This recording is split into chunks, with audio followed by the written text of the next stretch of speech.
Ladies and gentlemen, welcome to the Ariel Helwani Show!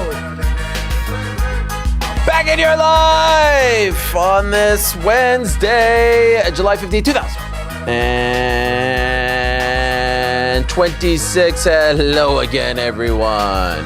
I sure hope you're doing well. It is great to be back in our New York City studio. What a trip we had. What a week we had. What a time it was in beautiful Lost Wages, Nevada. But it is back to New York City, and it is back in our studio, and we are so happy to be back. And you know what? I am so happy that we had the week that we had. I am so grateful. I am so appreciative. I am overcome with emotion because I look back at all the things that we did over the course of a week. And as I said in Las Vegas, it is not easy to pick up a show and just plop it into a different city. And so I do want to give a massive, massive shout out to the Venetian, to the Yahoo Sportsbook, to the fan caves, to everyone in Las Vegas, our new friends that we met over there who helped us. Want to give a shout out to Mama Rabbit, who were incredible hosts on Friday for our live show with DJ. But most importantly, none of this happens, none of this looks the way it did, sounds the way it did, comes off the way it did, if not for the team back there. And so a massive shout out to Andy, Jordan, Frank, GC, Rick, everyone behind the scenes in New York who help us from a technical standpoint. You know, you guys complain about, oh, the stream stuttered for a second. Do you know how hard it is to do what we did? In total, 12 in-studio guests, one quote-unquote Zoom guest, some of the biggest names in the sport. I think we counted over 20 hours of live content from the Wednesday show, Thursday show, Friday night show, watch party, post show, Monday show. I'm cavelling, as they say, about the work that we did. There was a debate as to which International Fight Week trip was better, year one or year two. I vote for year two. Year two is amazing. I mean, do you remember what happened on Wednesday? Live show, Joe Mazzulla interview, number 16 award. I brought something, by the way, regarding that. Back from our trip. I brought the envelope, guys. I brought it. There it is. Yeah, there she is. I brought that. So a little memento. In and out afterwards, which then, I gotta put this back, sorry. Which then coupled into the Thursday show, sushi, meal of a lifetime omakase. Was it? No, I'm trying to think of the name. What was the name? What was the name of the sake? Dreams come true. Dreams come true. Dreams come true. I mean, you got to be kidding me. To the Wizard of Oz, which was the best version of Wizard of Oz of all time. I mean, it's just a lot. It's just a lot to process. I was flying home last night, you know, a little bit tired, but the good kind of tired, you know, the proud kind of tired. I hope you guys enjoyed it as much as we did. Of course, there was a fight. We covered it. You know everything that happened. We're talking about it more on today's program. But yeah, man, I just feel great. Everyone feel good back there? Everyone recharged? Everyone feeling... Completely recharged. Okay. Yep, ready to roll. I mean, we were kind of fizzling there at the end, right? We were kind of... At the end, everyone... I was like, guys, the fuck is we? We want to go for dinner. We want to have a final meal. No, I've had enough. Even walking back with Pizzi, I was like, Pizzi, quick little sushi, quick little hand roll. Nope, No. Can't do it. No one. You got to go back and have dinner. Oh. I mean, you chose this life. You chose the red eye. I wish I had the picture right now of you and Pizzi as you. Oh, the red eye. Oh, that's just what part 5 of the adventure. Wait, what happened? What happened? Got to get. Oh, we were at the old Venetian a little bit later, loading the cases up in the truck. Excuse me. What? Just a little bit later, we were at the Venetian loading up the cases. Oh yeah. The scratchy voice. Yeah. Oh, you guys. Oh well, we left. There were a few of us still hanging out, doing some work. Just a Everyone else, couple. you know, Pizzi strolling along. Oh you yeah. guys strolling. Frank at a record store, like. Oh, okay. Oh, I didn't. Oh, you meant. When we, oh, God. Okay. So what you're saying? Okay, sorry. I told Pizzi explicitly. I was like, let's hang out in solidarity and let's get it loaded up. Okay, so Pizzi was the one complaining the most about sitting around. And then at one point, I said to Rick, like, we're out. And you're like, yeah, please. Was there an implication that you wanted us to stay that we missed? Some people don't need to be asked. Is all. Wow. Some people stay and some people go. All right, you know what? You're right. We should. That's on me. We should share the duties. Just like how you guys helped me booking the show and stuff like that. Oh, those what you're doing? Yeah, want us to? these are the same. This is the Ariel, same thing. man, what the fuck This is the same this? thing. Carrying large to? boxes We got it. is easier than booking the show. I'm gonna go there. Actually, I sent texts, just no one answers. What's that? I've sent texts, no one answers. What does that mean? What does that For mean? booking the show, he's sending out exactly. text. Oh yeah, to see if sure. he can get people. Mike Wansover doesn't want to come on. Mike Wansover is a tough guest to book. Sorry. I guess what I'm. So here I am. Wait, let's just rewind. Here I am talking about the feelings, talking about kvelling, talking about my heart, talking about my passion, talking about my gratefulness, my appreciation. And in reality, what was happening was you guys were talking shit. You guys were picking up boxes and being like, that fucking Ariel, that Pizzi. Pizzi deserves it. I don't think I deserve Pizzi. it. Yeah, I don't deserve it. I it was actually, Pizzi. did you not see me as y'all were leaving? I literally said to Pizzi, I was like, you fucker. You're actually leaving. That's what I said to him. Okay, there was no behind the back thing. I was like, Pizzi, you fucker. That part I missed. We did see you walking out and you're like, oh, you guys are leaving? You're doing the thing that I do literally every I was day. like, oh, you guys are leaving? Pizzi, Yeah. you fucker? Wow. I think those were my exact words. So this is bad. Can someone call a Pizzi right now? No, Pizzi's in the air, I think, still, right? He got a 26-hour, 100-hour flight. Frank, too, I think. What's I think going Jordan on? hit Frank with like, Frankie will hang around. This will be easy. This will Wow, smooth work. And then he's like, I got to go to Barnes & Noble. See ya. Yeah, why did Frank have to go to Barnes & Noble? I had shit to do. Wait, let's see. Do you think he picks up? No. He picks up? Let's see. I'm being attacked here, and this wasn't Is even that how my you fault. see it? No one even told me to stay. Okay, here's the question. Do you think I would have stayed if you asked me, or do you think I would have left? You think I would have left? Yeah. Ariel helped me pick Wow. up cases before. I'm a man of the people. I remember we loaded out, where I- was it? The first City Winery show. It was just us. Pizzi. Did I answer?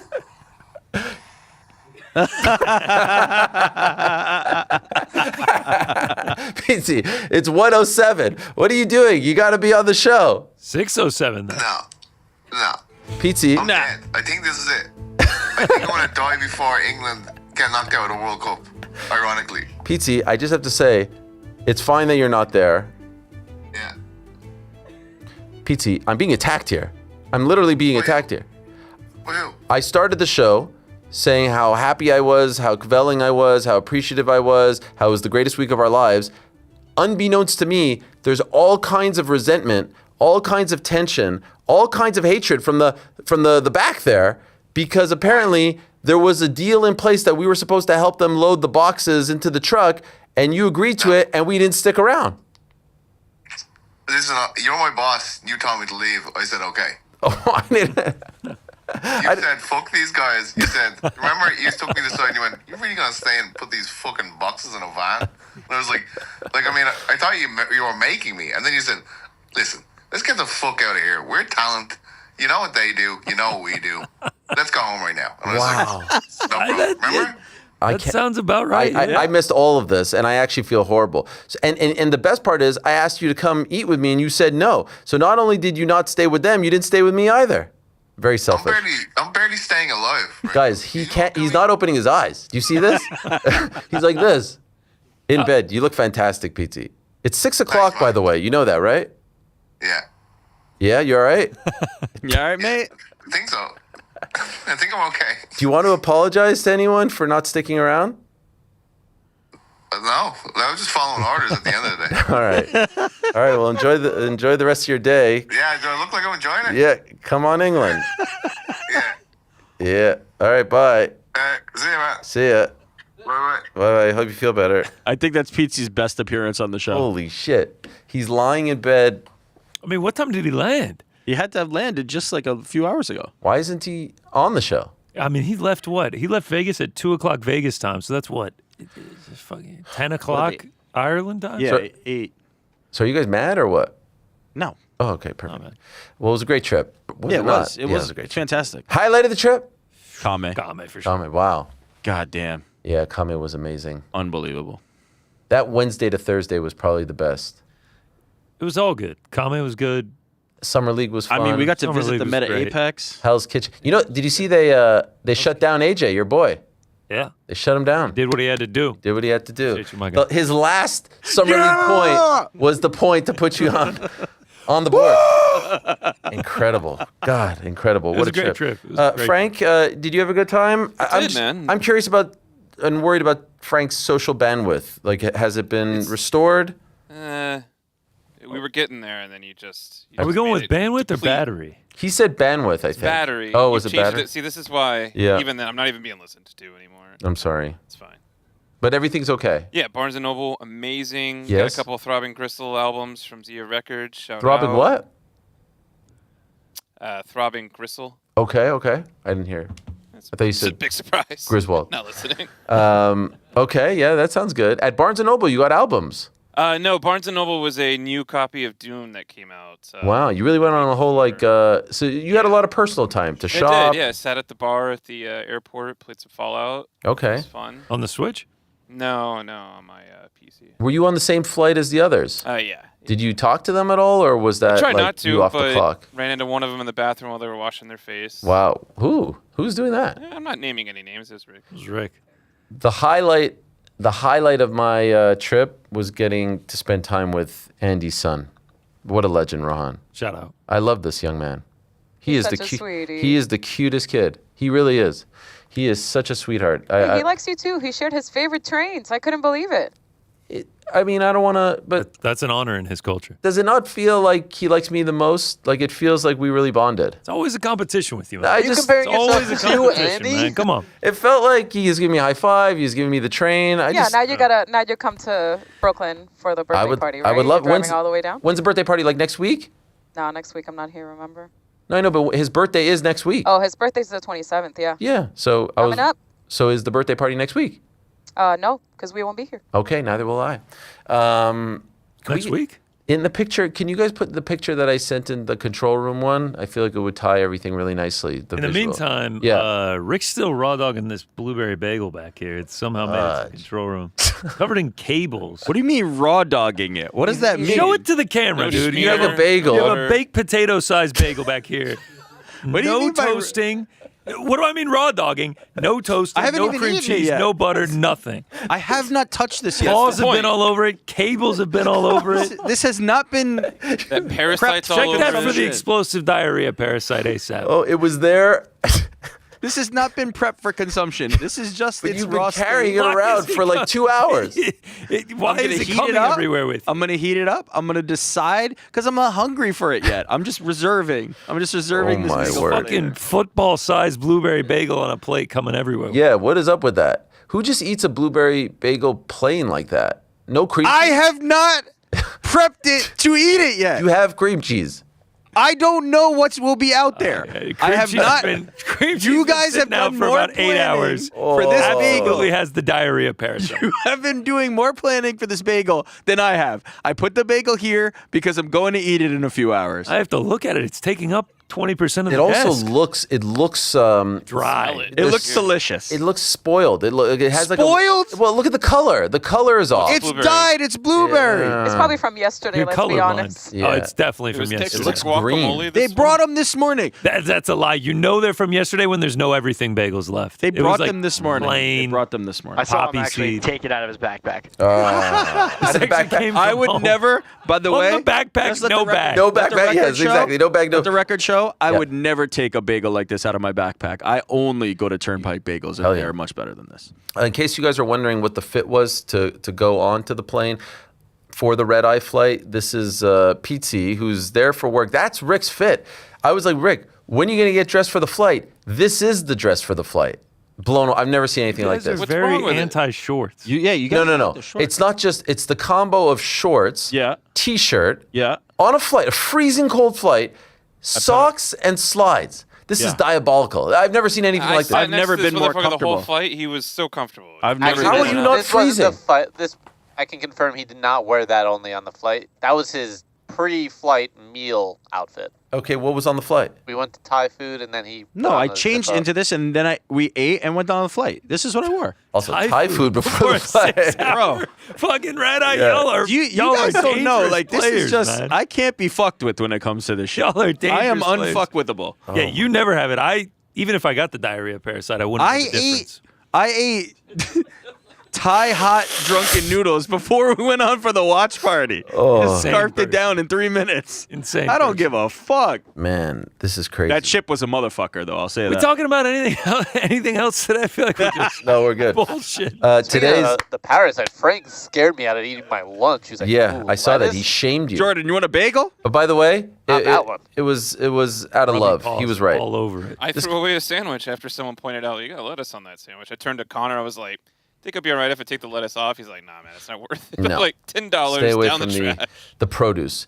Eat as unhealthy and as processed as possible, just for the foreseeable future. Today's program, by the way, is brought to you by our good friends over at Kalshi. We love Kalshi around these parts, and there's a lot to get into as far as Kalshi is concerned. Yes, there it is. Sign up right now, $10, and you get $10 back. There's a lot going on in the world of sports. They are the number one out there, peer-to-peer. You're not playing against the house. For example, back in the traditional sportsbook days, had you bet $200 on Max Holloway, you would have gotten 86. 200 on Holloway on Kalshi would have gotten you 100 back. Do you see the difference? Anyway, download the Kalshi app and use the code Helwani right now.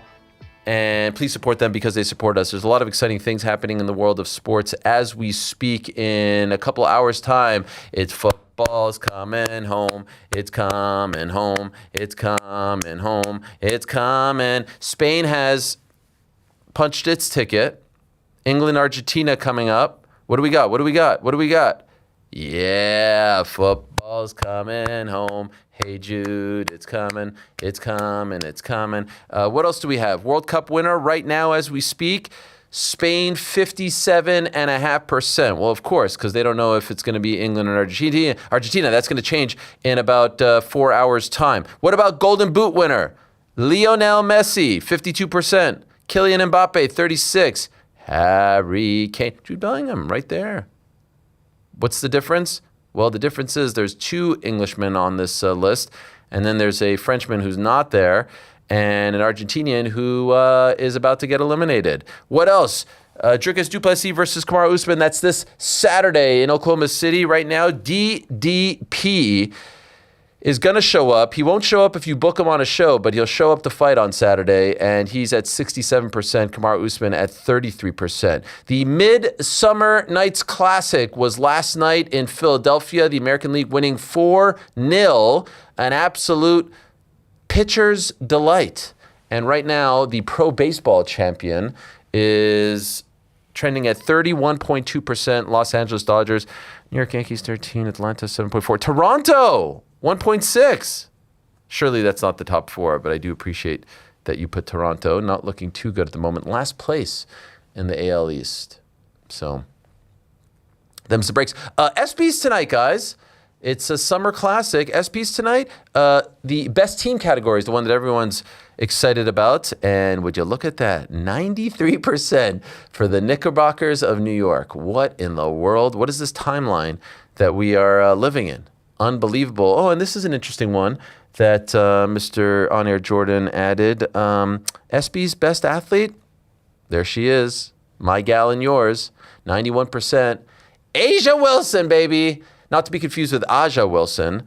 I don't see Caitlin or Sophie Cunningham. Yeah, neither were nominated. Okay. A couple more. Best play of the year? Of course, it's OG's Tippin, 73%. That is an absolute no-brainer. What about best athlete? The King of New York. JB. Knicks are going to sweep. Do I need to pull up to the ESPYs tonight to see my boys? Give them a hug and a kiss? I think intern Jack can get you in. Yeah. What's up with that? Jack, where's the invite? We let you hang around here with all our famous people. You don't get to just go to the ESPYs and not invite me. What's up with that? Today's program is an absolute delight. We have 4 great guests. Back into the show, Scott D'Amore, our old friend, who used to be a contributor at Uncrowned, now is the man over at Maple Leaf Pro Wrestling. They have their debut show tonight on TSN, the sports network, which is the gold standard as far as sports television is concerned in Canada. He'll be joining me in studio. He has done it all in the world of professional wrestling. I'm looking forward to the chat very much and really appreciate him stopping by. Prior to that, we're going to be joined by Mario Bautista, who, of course, had the big win over Corey Sandhagen. We showed you the picture on Monday. Corey's leg, just insanely bruised. Suliev stretch, unbelievable that he was able to not only continue to fight, win the second round, and then eventually lose the third. Bautista is going to join us, one of the top bantamweights in the world. Our old pal Johnny Fisher, the Rumford Bull, the newest member of Zuffa Boxing, he's going to join us at about 2:15, talk about why he left Matchroom to sign with Zuffa. And in about 10 minutes' time, one of my favorite characters in all of combat sports, the pride of Brick City, the pride of Newark, New Jersey, Mr. Shakur Stevenson is going to join us to talk about why he signed with Zuffa Boxing, to talk about why they faunted him as Jalen Williams on Saturday. What do we have here? Oh my gosh, we do have some breaking news. Oh, there's the lineup, but we have some breaking news here, guys. Wow, this is fascinating. The great Turki Al-Sheikh has just tweeted seconds ago that Ryan Garcia versus Conor Benn is a done deal. WBC welterweight title fight, September 12th at the T-Mobile Arena in Las Vegas, live globally on Paramount Plus and exclusively on DAZN in the UK and Ireland. Wow, wow, wow, wow, wow. Oh, wow, congrats. This is a big deal for multiple reasons. A, they got it over the line. B, clearly there's a deal in place with DAZN. Now, DAZN is going to air it, as it says in the tweet, in the UK and Ireland, but not in America, which is where, of course, Ryan Garcia is most famous and most popular. And so it's on Paramount Plus. This is the first big boxing match of the Paramount Plus / Zuffa Boxing era. What now becomes of the relationship between Ryan Garcia and Golden Boy? Now, you'll recall, Ryan Garcia, my understanding is Ryan Garcia fought that fight in Times Square May of last year. And my understanding was he signed a 2-fight deal with the Saudis. I believe this is fight number 2, which is allowing him to not do it under the Golden Boy umbrella, in case you're wondering how they're getting this done. WBC title is going to be on the line. So that means that Zuffa Boxing is promoting a WBC belt, which is, interesting in its own right. This is going to be a big-time fight. It's a massive spot for Ryan Garcia. It's Mexican Independence Day weekend, which is a weekend that historically, over the last few years, has been dominated by Canelo Alvarez. There's a lot to chew on here. I wonder if Shakur Stevenson is going to have some thoughts on this. So we'll talk to him in a matter of moments. But there you go. USA versus the UK on Mexican Independence Day weekend. Obviously, Ryan Garcia has some ties, and we saw the two of them on the stage prior to the Conor McGregor fight. I thought that was a bit weird. If I'm gonna be honest, I thought it was weird. It may like usually that's reserved for friends of the brass, people getting an opportunity to be in the presence of greatness of fighters, things like that. Ryan Garcia, Shakur Stevenson, Conor Benn, like they are superstars.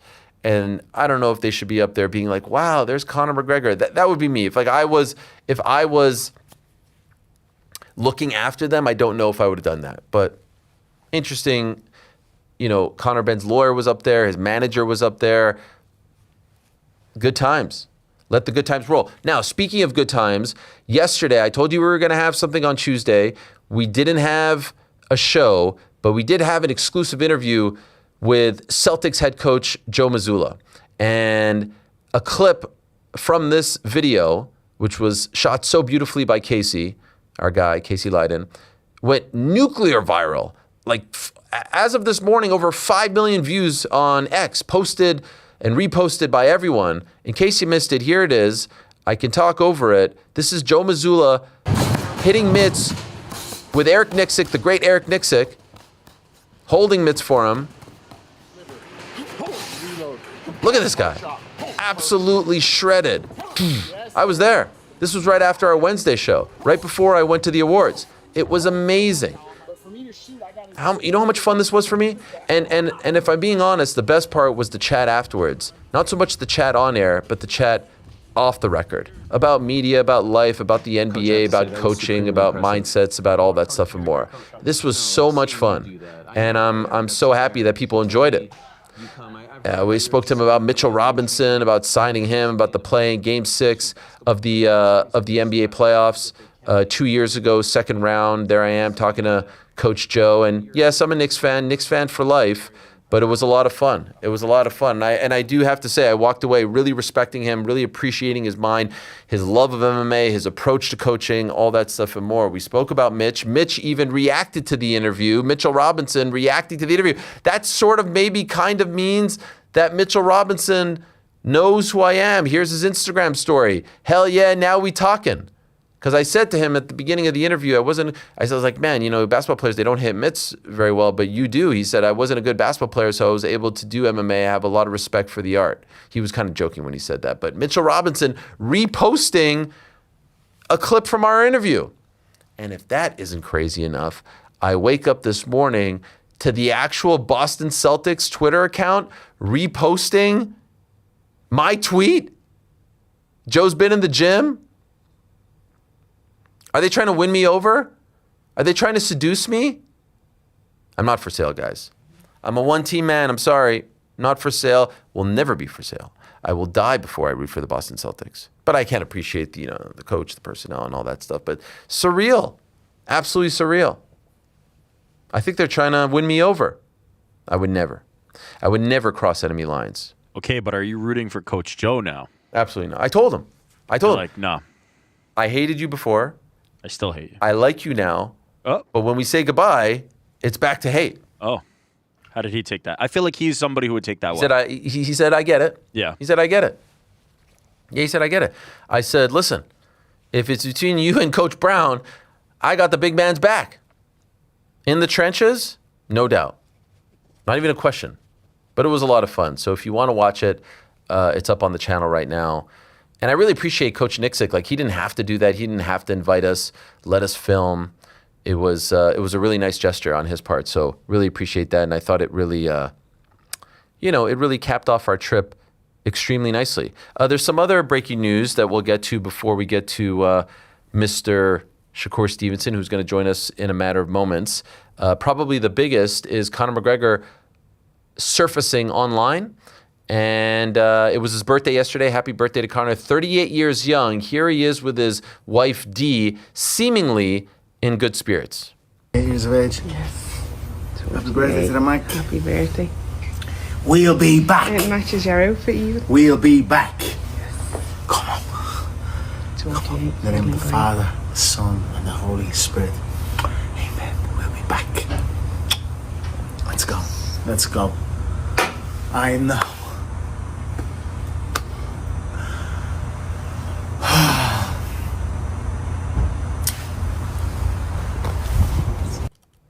So there you go. He seems to be in good spirits.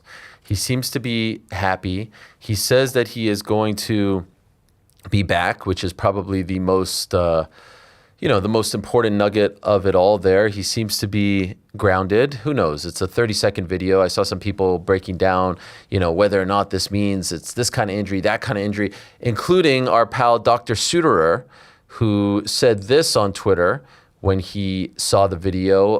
Lack of brace, assuming he didn't just take it off for the video, means no high-grade collateral ligament injury, MCL/LCL, means nothing about ACL and meniscus. Range of motion being at least 90 degrees of flexion and looking relatively comfortable is good. How he took all that away from that video, I have no idea, but that's because he's probably way smarter than you and I. As I said on Monday, I really do believe he's going to fight again. And I believe the mindset around the team right now is, all right, we talked about obstacles. We talked about overcoming obstacles. This is another one, and we're going to try to overcome it. And so I don't think, look, you never know what can happen. But I don't think in his mind that was his last fight. I don't think he wants it to be his last fight.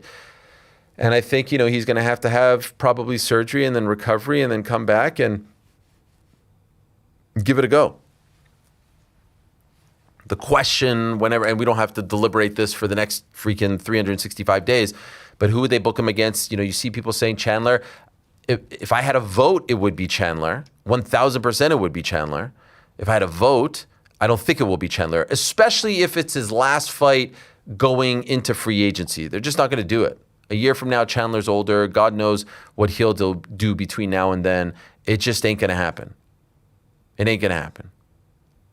I could see the Holloway one, but I could also see some people feeling like, we just went through that. Thanks, but no thanks. The whole landscape could be different between now and then.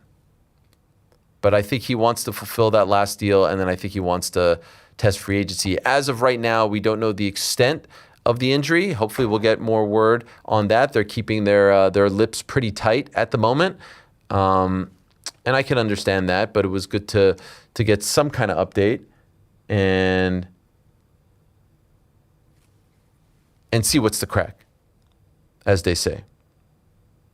We'll talk more about this. I suspect there'll be more questions and comments regarding all of this on the nose, which we'll do back into the show, by the way. arielhelwani.substack.com is where you can leave a question or comment, and we'll get to those after the Scott D'Amore interview. Benoit Saint-Denis has resurfaced after his shocking loss to one Paddy Pimblett. This is what he had to say on social media. Benoit Saint-Denis losing in the first round via submission. Shocking.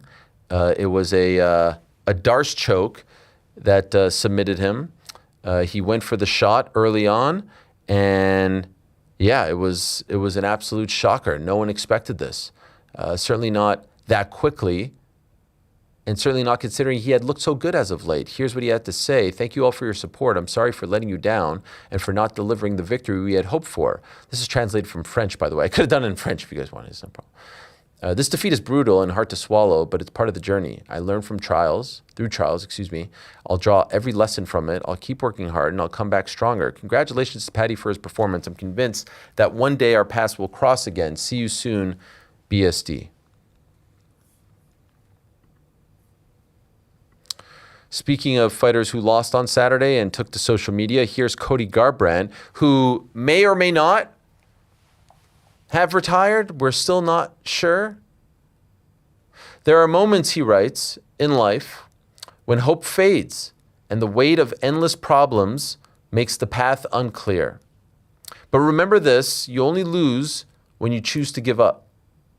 Let your struggles be your fuel, not your downfall. Don't let the storm break you. Let it strengthen your will to rise and keep fighting. That would suggest to me that Cody Garbrandt is not done. Now, could he possibly be done in the UFC? Yeah, but that would suggest to me that he is not done fighting. He lost to Adrian Yanez, by the way. We did get some breaking news regarding...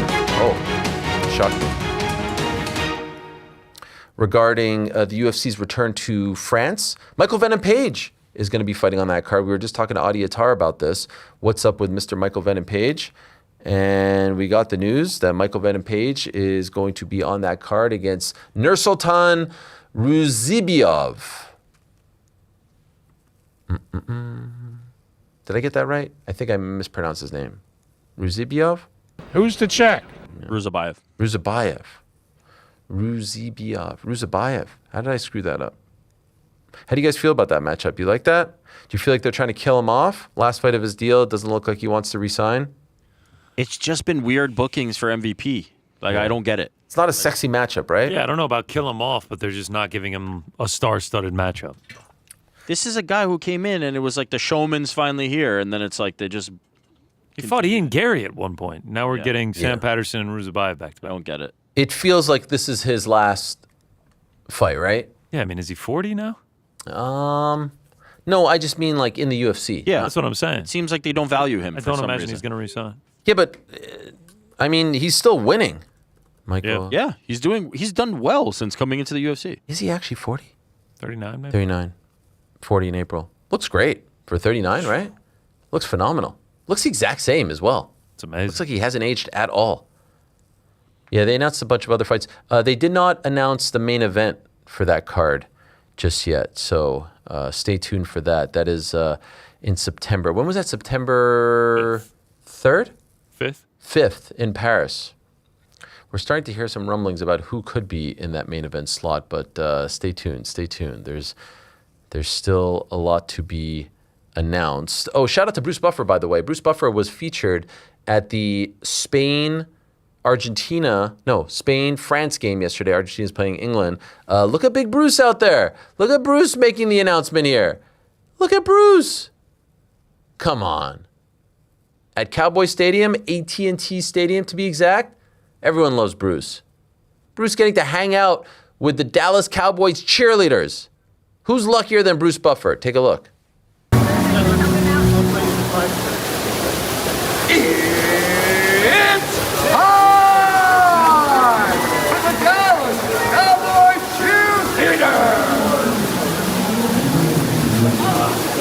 What a guy. Is anyone better than Bruce? And I think he's going to be featured at the final as well. How about that? This is truly the moment I have been waiting for. Scott Coker's group starting to add more members to the squad. We still don't know a name. We don't have a broadcast team, broadcast partner, platform, whatever. But we did get this in the email inbox. How about this? This is a nice little addition. Former ESPN NFL Network CEO Steve Bornstein. If you know Steve Bornstein, legend of the game, legend of the TV game, joins advisory board of Scott Coker's MMA League.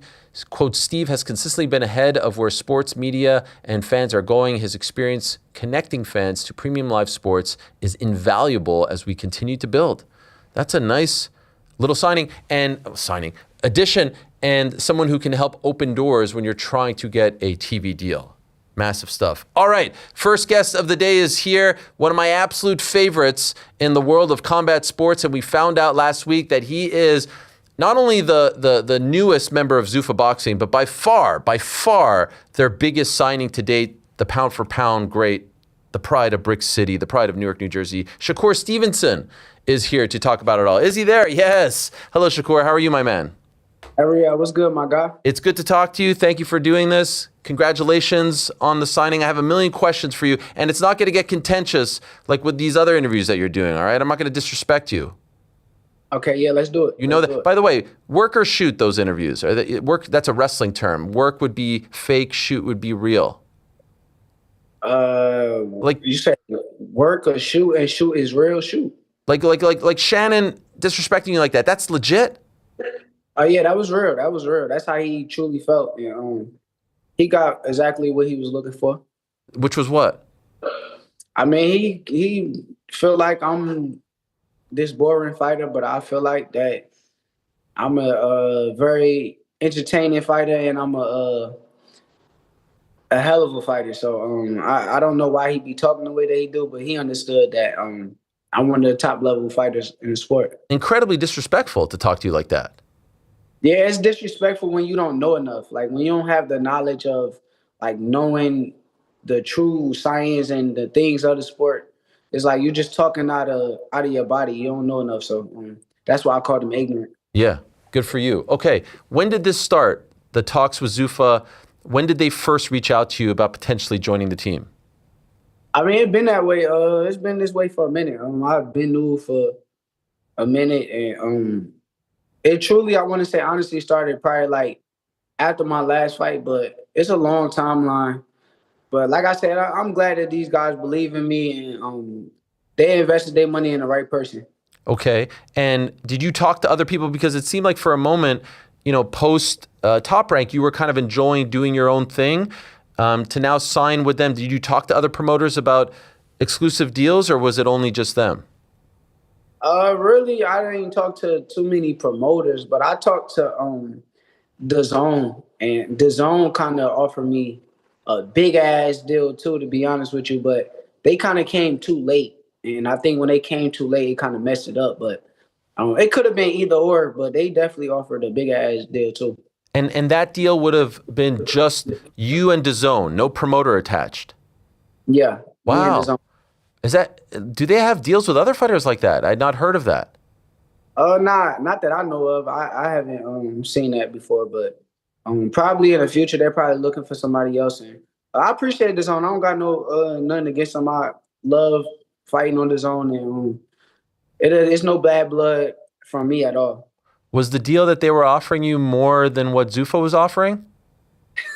It actually was like similar. It was very similar. Okay. And the deal with Zuffa, is it an exclusive deal? I gotta go back and what's the name, but I don't try to get into the contract. Okay. I'm just gonna ask the question just for the sake, and you could tell me to go, take a hike. But could you tell me, is this the Is this the highest, paid deal of your career? Is this the most lucrative deal of your career? No question. No question? Okay, amazing. And would you say it's like by multiples of what? I can't tell you. I'm not trying to give out nothing that's inside of the contract. It is what it is. I try to keep my contracts to myself, but yeah. I got you. And how many fights is it for?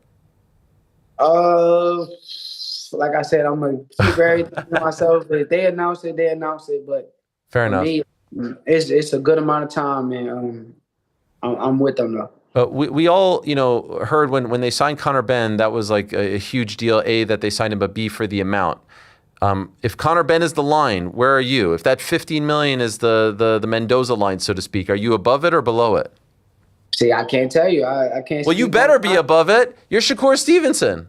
I don't speak on contracts. Like if I tell, okay, let me ask you this, right? Tell me. If I tell you right now, oh, I'm above and then I gotta answer to like my family or somebody asks me, and then it's like I put a lot of people in my business that I really don't want in my business. So I got you. I'd rather keep it that way. Okay. I saw. There's a million questions I have here. I'm fascinated by this, Shakur. I saw a photo shoot, you in the back after signing, and you're wearing the Zuffa gear. Yeah, yeah. Are you now going to be wearing a uniform when you fight? Nah, not at all. I'm gonna be putting on my own uniforms, and they may like help out or something if they on the designs if they want. But as far as like me, I'm putting on my own uniform. I already made that established when I talked with them. Okay, I got to be honest. I was a bit devastated when I saw the video. Yeah, that was like one of the first things I said, but.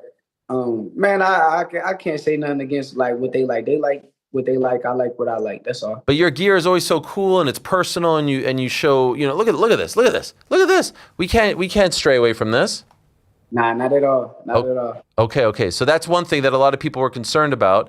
As far as everything that they're doing now, like, does this mean that you can also be on ring cards as well? How does it work? Or are you just going to be on Zuffa cards? I'm pretty sure I'll be on ring cards and Zuffa cards, but. It just depends. Like, it depends. Dana and Nick is with Turkey, so I'm pretty sure just as Conor Benn was able to fight on the ring card, I should be able to do the same. Okay. You're WBO champion, yes? Yeah. Still? For right now. Uh-oh. Yeah. What does for right now mean? I mean, I don't know, like, how the WBO feel about it, so I will hope that they feel good. Like, I appreciate them for everything they did for me. So if they not tripping and they want me to continue to hold the belt, I'm down with holding and defending my title however it go. But it's all on them, like however they feel. Your first fight for Zuffa has to be for a Zuffa title, right? Do it have to? I mean, if it is, once again, look, I'll fight for all of the belts. I'll fight for a Zuffa belt, the WBO, the IBF, the WBA. I just want to fight for the WBC. You're done with them? Yeah, I don't want to fight for their belt. Forever? Yeah, I'm cool. I don't want it. They disrespected you? Yeah, I felt they did wrong by me, and since they did wrong by me, I'm cool. I'm good. Okay. That video that we saw of you and Dana together, was that your first time meeting with him, or had you met with him prior? Nah, that was my first time meeting with him. I want to say I ran into him before, but like it was something quick. But like that was my first time actually meeting him and talking with him. So my theory when it comes to Zuffa is like the real brains behind it is Nick Khan. Is that who you were dealing with and your team was dealing with? Nah, we was talking with him and Dana. I felt like when we was in the room and it was him and Dana put his input too. So it wasn't just like Nick running. Okay. What impressed you? Like what sold you on signing with them? What really sold me, I'm a guy that like to study. So I go study people and, a lot of people talk shit about Dana, but when I see him, I kind of think like he's just a motivated dude that want to like outdo his competition. And that's kind of like similar to me. But I feel like with somebody that's motivated and want to show that he's the guy in boxing, and to me, it's a no-brainer. It's like, shit, let's go make this money and take over the sport. There are some people who are trying to sort of like resist having Zuffa come in, or they don't like what they're doing. Obviously, Eddie has this feud with them. Did you get blowback when this was announced? Did you have people who reached out to you and said like, man, I can't believe you're linking up with them? Nah, Eddie can't be mad. Eddie is my guy. So like me and Eddie is cool. And Eddie understands that this is a business, and if I could make a shit ton of money over here, and he gotta respect it too. So I feel like it ain't no type of bad blood. I actually just talked to Eddie on WhatsApp not too long ago. So I don't think there's no type of heat or nothing from that for me. But I know that they competitors, they might go at each other. But as far as me, I feel like I'm a businessman, and I'm cool with all of these guys. If these guys want to be cool with me, I'm cool with them. When you spoke to Eddie, did you ask him why he broke the news of you signing with them? No, I don't get into that. Like I don't know why he did it. I felt like that was kind of crazy, but I don't get into that. That's their beef. They got a beef, and however he did it, however he found out the way he found out, that's all on them. I don't have nothing to do with it. Okay. Can I ask, have they told you when your debut for them will be? I'm thinking like around like October. Okay. And have they told you who the opponent is yet? They want Devin. They want Devin, far as I know. If they want Devin, I'm down. Okay, that would be incredible, because I do want to ask you, there was a man named Jose El Rayo Valenzuela on Twitter who said that he is your first fight, and then you called him out and said, no, you're not. Where is he coming up with this? I don't know who he's talking to. I can't tell you, but at the end of the day, a fighter has to say yes and a fighter has to say no, and that's how boxing works. And I'm not saying yes to Rayo because that doesn't like entertain me. I like to be entertained. I want to get in there and have something to fight for. And I feel like Rayo ain't really do enough to where I'm like, okay, let's go fight Rayo. Like he's not really no big name. I'll be more interested in fighting Gary Antoine Russell. I think Gary Antoine Russell beat the shit out of Rayo. So why wouldn't I fight against him rather than Rayo? But you're mentioning Devin, like, so we're talking big fights off the bat. Yeah, that's what I want. But I'm just saying, like, say I can't get that fight, I would rather go with a fighter that I know is going to bring the best out of me. What weight would the Devin fight be at? 144 is what we talked about. And have you agreed to it? Yeah. Oh, wow. For sure. Have you signed? Yeah. For real? Yeah. Okay. And has he? Oh, I don't know on his part. Wait, so you signed a contract to fight Devin Haney in October? I was told that, I'm not going to say signed, but I definitely verbally agreed that we're going to be fighting in October. And I told them, put my part down. Which part of the country? East Coast? Newark? I ain't gonna give out day plans. They gotta. All right. But that's insane. So has Devin signed with them too? That was the rumor, but we haven't gotten the confirmation. Everyone suspects he's going to sign with them. As far as I know, I don't know. Okay. I have no clue what Devin's doing. What's the holdup? I don't know. So I see you guys going back and forth. I just know here's how it really went. After my fight with Tio, I wasn't speaking on Devin. I didn't like bring up Devin. I didn't. None of that. And him and Bill constantly had mentioned me. And when they constantly mentioned me, I was chilling. I was minding my business. And now it's like, shit, y'all want to fight me? I'll fight y'all. And I believe you. I saw Bill Haney tweet on July 13th, which is 2 days ago. Devin Haney doesn't need to drop anything first. Sign the 144-pound bout agreement or DHP moves on. And then you wrote, stop it. My part been signed. You see who I'm with. What do you mean by you see who I'm with? I'm with Zuffa. They said, if you go listen to Bill, Bill said that Zuffa was the ones that want the deal. They are the people that want the fight to happen. So I wouldn't sign with the people he was talking about. And then you tweeted, trolling can only last so long. It's either me or Key, lose, either way. Now make y'all decision. Are you referring to Keyshawn Davis? Yeah, Keyshawn Davis. He became their mandatory. And what actually happened, and this is the real storyline of it, is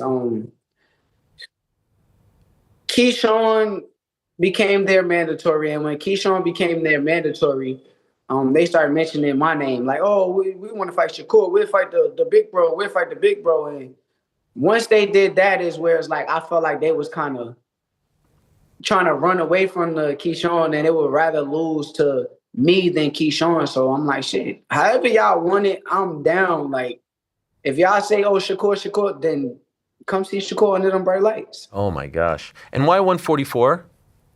Why 144? Because I'm not a 47-pounder. I just came up from 135 to 140. So if I'm going to move up to make the fight fair, I feel like he should be able to move 3 pounds down since he just fought Jose Ramirez at 144 with no problem. Okay. Would this fight be on Paramount Plus? I don't know. You got to ask the business people. Okay. You're the businessman. You run everything. You got to ask them. They just announced seconds ago, I don't know if I'm sure you knew about it, but Turkey just announced Ryan Garcia against Conor Benn September 12th on Paramount Plus, which I found to be very interesting. Not Netflix, not DAZN. You're making a face. Are you surprised about this? No. I seen it. Oh, you saw it? Okay. What do you think of that?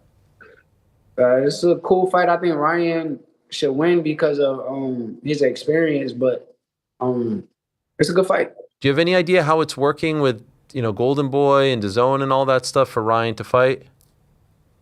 Man, I think in boxing, I feel like we want these politics and things to play and come into play, but that ain't really what boxing fans should want. I feel like Turkey is above all of these guys, and like if he can get it done, it's going to get done. I don't see no problems with any fights happening when Turkey is involved. The cheddar makes it better. For sure. I was secretly hoping it would be you against Conor Benn, so then I could somehow interject myself into the story because I feel like it all started on my show. Yeah, I wanted that fight. That was the fight I wanted, but Conor Benn got other plans, and if you think about it, he probably feels as though he got a better chance beating Ryan Garcia than me, so I understand it. Did you talk to them about it? Like, hey, he's with you down the line. I want to make this happen.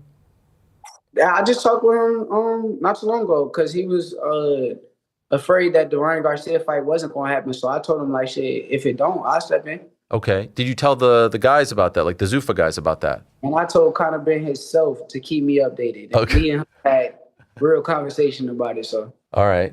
Who do you think wins that fight? Ryan Garcia. Do you think it's a close fight? Do you think it's a dominant win for him? How do you see it playing out? Nah, I think Ryan should win that pretty easy. I don't think this should be a hard fight for Ryan. But, you never know who shows up with Ryan. Like the guy that fought against Rolly, Conor Benn might get in there and scare him and put him in his place. So we'll see. So when you say you want to fight Conor and all that stuff, but if he loses in dominant fashion to Ryan, does that make you less interested in fighting him down the line? Yes. Okay. So there's a lot hinging on this in some regard. Like if people are hoping to see you fight him, if Conor doesn't show up or doesn't look good, maybe it evaporates. Yeah, for sure. Okay. Can I say something, Shakur? This is out of love and respect. You know me, I keep it real. I didn't love seeing you guys up there on the weigh-in, stage on Friday. Why? I'll tell you why. You're a superstar. You're an A-lister. You're an A-plus lister, as is Ryan and as is Conor to a degree. That spot is usually reserved for the friends of the VIP who just want to catch a glimpse of Conor McGregor or the guy. You shouldn't be catching a glimpse of anyone. They should be catching a glimpse of you. If I were your handler, I would have said, nah, my guy ain't going up there. He's not giving you the rub. He's the man. He's going to sit in the crowd and look at it, but I don't want to be a part of this. Do you understand what I'm saying? Yeah, I agree with I don't agree. I kind of understand what you're saying, but for me, it's like, shit, I'm a fight fan, so if I could go to a fight and watch a fight and whether weigh-ins or however it go, I'm go enjoy the environment. You get to see fighters' mentalities and what they think, and even with Conor McGregor, respect to Conor McGregor, but when I watched the weigh-ins and I seen and I don't even watch the UFC, I just seen Conor McGregor, how he looked, and I seen Max, how he looked. I'm like, shit, I think Max gonna win. So I just like being in the fight environment. I'm not one of them dudes who think I'm just too big for the program. I'm not bigger than the program in my brain. I would rather be Shakur. Just be Shakur and enjoy these shows and all that shit. So I understand what you're saying, but for me, it's like, shit, I will go watch weigh-ins and fights any day. All right. I'm just looking out. I wasn't coming from a malicious place. Nah, I got you. I understand. I'm just telling you Yeah, no, I appreciate that. Did you enjoy going to the event? Yeah, I enjoyed it. It was definitely an amazing event. What's the guy that fought right before Conor? Paddy Pimblett. Man, he had a hell of a performance. Man, that man came out partying and he partied in the ring, and then after the fight, he was partying. That dude had an amazing event. So respect to that guy. He's got star power, right? Aura. Yeah, it was like this dude was dancing and Yeah. I thought he was about to get his ass with the way he was dancing. I was down there back some push-ups with my homie. And shit, he went out there and beat that dude ass. So I respected him. And was that your first time going to a UFC? Yeah. Wow. What did you think of the energy, the production, the fights, the flow? I thought the energy was amazing. I feel like their security probably was a little too top flight, but I think like the energy was amazing. What do you mean by top flight? It was just a lot going on. Like they was just so like stern and like everything was like so serious. I feel like, they got to relax a little bit. Just relax. In boxing, it's a little more loosey-goosey? Yeah, it's more loose. Like you can go there and enjoy the event. I feel like they was like messing with people. Like I've seen them mess with so many people that night. I'm like, God damn, like leave them alone. Okay. Now, what about them faunting you as Jalen Williams? Man, that was some crazy shit. I didn't understand that. What is that? I mean, I don't know. Whoever's behind the production, I think Dana is right. They need to be fired and somebody need to talk to them because I don't even understand how y'all even get me mixed up with Jalen Williams. We don't look none alike. Yeah, they had Terrence a few months ago, and they had him faunted as Kendrick Lamar. Yeah, he don't look like Kendrick either, so no. I just did it. Yeah, what did you, when you saw that online, were you bothered by it, or did you just laugh? I don't care. That shit don't do nothing for me. I mean, at the end of the day, when I go in there on fight night, ain't nobody gonna mistake me for nobody. They're gonna see me for who I am, and that's what I really care about the most. In fairness to them, they did show you again and, had you listed the right way. Yeah, I seen it. Good. What did you think of Conor in the end? Him coming out with that kick and then getting injured and all that? Shit, that shit looked crazy. I was so hyped. Like, as soon as I seen Conor McGregor, I don't know why I got mad hyped because I think I'm a fan of Conor McGregor. And when he threw the kick, I said, oh, shit, it's over. I seen his leg look funny, and I seen him kind of keep going down. I'm like, yeah, this shit is over. So, did you feel like it was a letdown? Did you feel like you're not paying like everyone else, but the sentiment was like, oh, we were robbed, this and that. How did you feel afterwards? Nah, I'm more of a boxing fan anyway, so it didn't really let me down. It was like, whatever. It didn't really bother me at all. But seeing that production and knowing that it's the same people who are doing Zuffa Boxing, did that get you excited about what it would look like if when you fight for them? Yeah, for sure. That makes me, it let me know like the light's going to be bright and it's going to be an amazing event and everybody's going to be on point come fight night. Have they told you, are they okay with co-promotion? Like, are you going to be subjected to fighting fighters outside of Zuffa, or will it just be Zuffa guys? Fighters outside of Zuffa? Yeah, that's the main thing. I don't want to just be fighting Zuffa guys. I feel like even the guys that signed with Zuffa, I don't see nobody like on the resume, on the fucking thing of fighters that is like should be fighting against me. I don't see nobody. No, but they're going to be adding people, and eventually the UFC model is they don't co-promote with anyone. So that might take some time, obviously, but eventually, if we get to the point where they don't want to fight, their guys against other people, how would you feel about that? I don't see that. I mean, if that was the case, Ryan Garcia and Conor Brennan wouldn't be fighting against each other. So I don't see that. I think that with Turkey being involved in boxing, he want to see the best versus the best. Turkey is not investing into Zuffa to say, I want to see Shakur fight the worst fights. He want to see Shakur fight the best fights. And that's what I'm in boxing for. And he, same way he's into the best fighting the best, I am too. Would it be fair to say, I know you don't want to get are you the highest paid guy in Zuffa?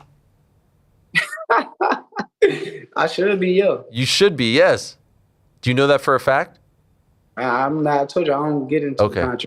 Are people, can I just ask about the fans? What kind of response have you gotten from the community about this deal?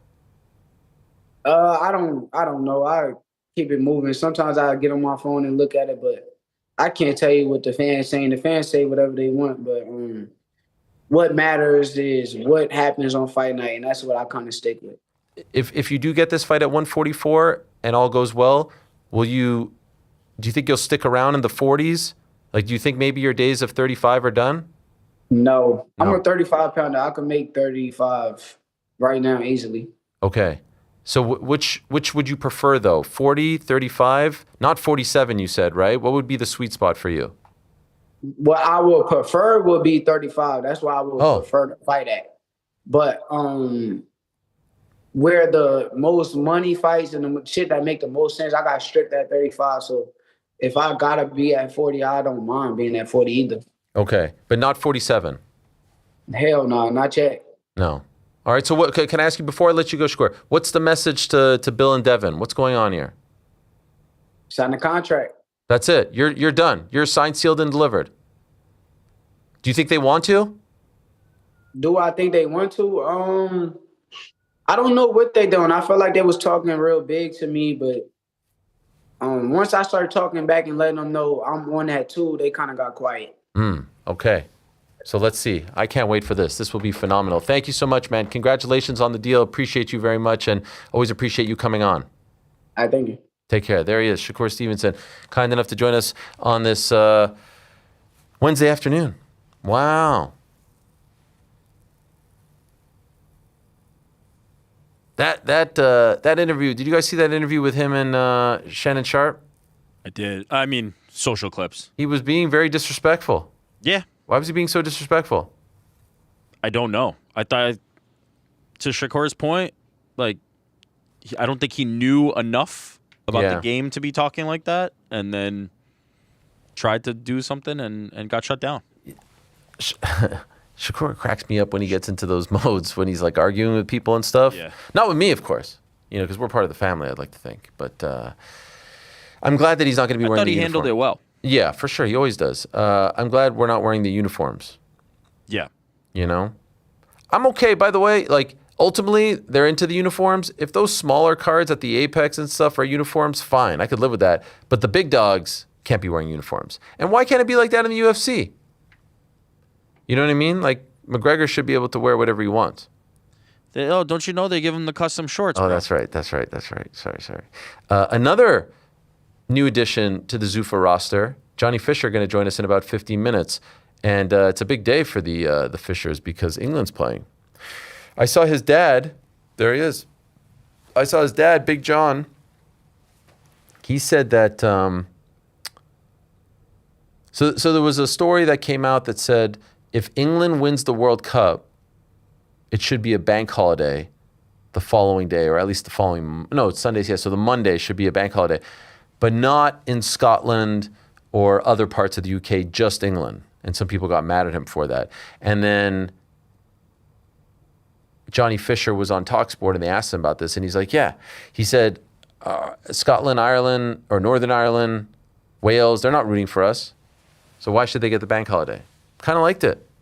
Spicy. Some people thought it wasn't politically correct.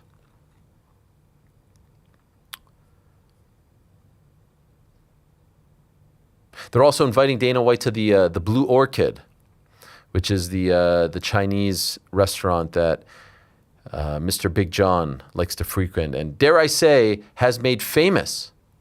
And Dana accepted the challenge. Could you believe that? I think we have video of this actual challenge. Here it is. But if we could get Dana to the Blue Orchid, and B2, I'm told, is the one to go for. I think that would be epic. He won't be disappointed, and he will not ever have a better Chinese than the Blue Orchid. Trust me, I've eaten plenty, as you can see. That is the best by far I've ever eaten. He won't finish the B2. That's the challenge to Dana White. Will you finish the B2? No, you won't.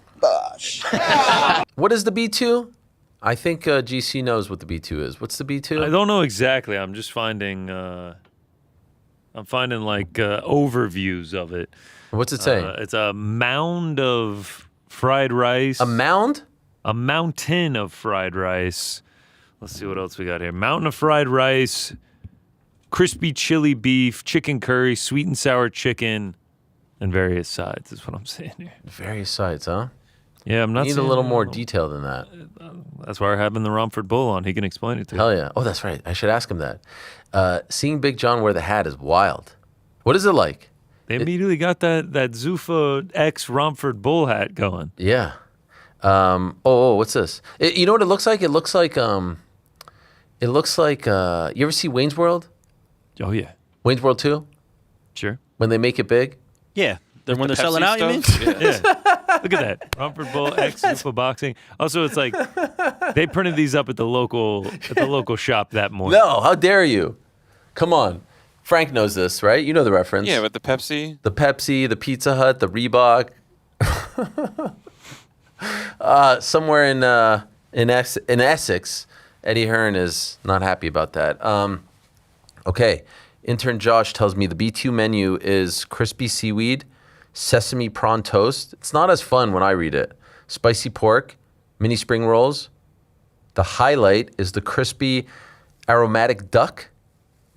The mains are a variety of classic dishes, such as the sweet and sour chicken, Hong Kong style. What's the difference between Hong Kong style and just regular style? I don't know. Special fried rice, chicken chow mein, and chili beef.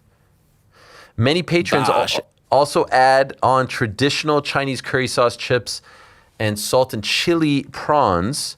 And then dessert is banana or apple fritters served with golden syrup. Do you think people make the pilgrimage over to the Blue Orchid just so they can, partake in what the Fishers eat? I had Chinese for lunch in honor trying of. to figure out what the B2 was, I saw YouTube videos of people doing the B2, so probably. With them not there? Like no Fishers there, they're just going to the Blue Orchid? Inspired. Wow. I mean, sounds great. That menu sounded pretty good. Sounds amazing. B2. Hell yeah. Oh, yeah. Oh, I got a great Light idea. Feast B2? I got a great idea. That would be phenomenal. No, that was it. Oh. that was exactly it. Wow. Okay, there's some new Ilia Topuria footage out there, guys. But this is pre-fight, right? I think this was done before the Gaethje fight. I think it's with the guys who did that reality show with DC and John Jones. But anyway, they posted it recently, and there's some spiciness to it. There's a little bit of an AI dub situation, but nevertheless, we fight through it. Here's Ilia Topuria talking about his relationship with Dana White. Relationship with Dana White like, and what can you tell us about him in general? I have almost like zero relationship with him. What I can, Really? yeah, I don't have any relationship. I never spoke with him about any fight, about anything. Like maybe I saw him like in Las Vegas or in another place that I went to watch a Dana White. UFC event. Yeah, I'm talking about Dana. What I think about him, I respect him as a businessman. He built a monster. He built something that gives us the platform to shine. So I have nothing than respect for him. Does it surprise you guys that Ilia Topuria, one of the biggest stars in the sport, has no relationship with Dana White? Is that weird? I think it's weird. A little bit, yeah. But it doesn't surprise me. I think it's weird, but it doesn't surprise me. How many fighters at this point have said, yeah, I don't talk to Dana, ever? I just think it's weird to not, like, I don't know. After White House, do you think Dana reaches out to him? Hey, kid, hope you're feeling okay? No, maybe Hunter. That's weird. Is that not weird? Yeah, it's just where they're at with the business, I guess. Tom gets poked. Hey, mate, hope you're all right. Yeah. It's becoming the standard, it seems. Connor hurts his knee. I wonder. Champ? He may have texted Connor. Maybe. Anyway, here's Ilia Topuria talking about Islam Makhachev moving up in weight. Islam Makhachev, Arman Tsarukyan. Many people talk about this matchup. In general, your trio, Islam Makhachev, Ilia Topuria, and Arman Tsarukyan. Islam said, I don't know why he provokes us. The reason is simple. The guy was the world champion in the lightweight division. When I moved up, I wanted to face him because he was a great challenge in that weight class. And I wanted to beat him as I did in the featherweight division with Volkanovski. So I was like, I'm going to move up. I'm going to beat a guy that dominated the division during, I don't know, 3, 4, 5 years. And at that moment, he decided to move up. And I'm like, listen, we need to fight. This is a fight that everyone wants to see. Why not? If I have some personal reasons, I don't have any personal reasons with Islam, with Arman. It's like I wish them all the best in their lives. But when it comes to the sport, I know that I'm the best. And if you think you have the same thought about yourself, let's do it and let's show to the whole world who is the best fighter in the world. This was Why not? definitely taped before the fight because it doesn't age particularly well. He was asked about Conor McGregor. Let's see what he had to say. As a professional and as a fighter, let's say not as a professional, as a fighter, I like him. I like to watch him fight. Actually, he's one of my favorite fighters to watch. I respect for everything he has done in the sport, inside the octagon, for everything he has done outside the octagon. I don't want to talk about that. That's his private life. If he's saying that I'm copying him or something like that, at least I'm doing it better than him. Okay, and finally, one more from this interview. Here he is talking about Arman Tsarukyan. But it doesn't matter. For me, personally, I don't care if I fought someone with the same level of Arman or not. The only thing that I know is that if we face each other, for the first time, he's going to feel my right hand. He's going to feel my skills. He's going to feel everything, my power, my speed. He's going to give up. He's a fucking kid. Oh. He's not even mature. Okay. I'm seeing... So again, like this was posted recently, but very clearly shot pre Gaethje fight. A few things going back to the Ryan Garcia stuff against Conor Benn. I just saw that he posted on his Instagram regarding Conor Benn. I'm gonna show him how Mexican my something tastes. When he's on the floor talking all that shit about my heritage, that's a promise. This clout demon / fake loyalty P word is getting put to sleep. This is for all my UK and Mexican fans. Also all my fans across the world. You will remember this one. Ring Magazine, DAZN, Paramount, Viva Mexico. Shout out UK as well. I'm putting a beating on this sausage. Okay. It's getting spicy. Also, what about Shakur saying DAZN offered him a deal? That's new. And I guess what DAZN is thinking is like, hey, we got everyone essentially other than MVP and Zuffa under our umbrella. We can offer you and you can fight on our platform and, we'll just figure out which card to put you on. But you won't be tied to any specific promoter.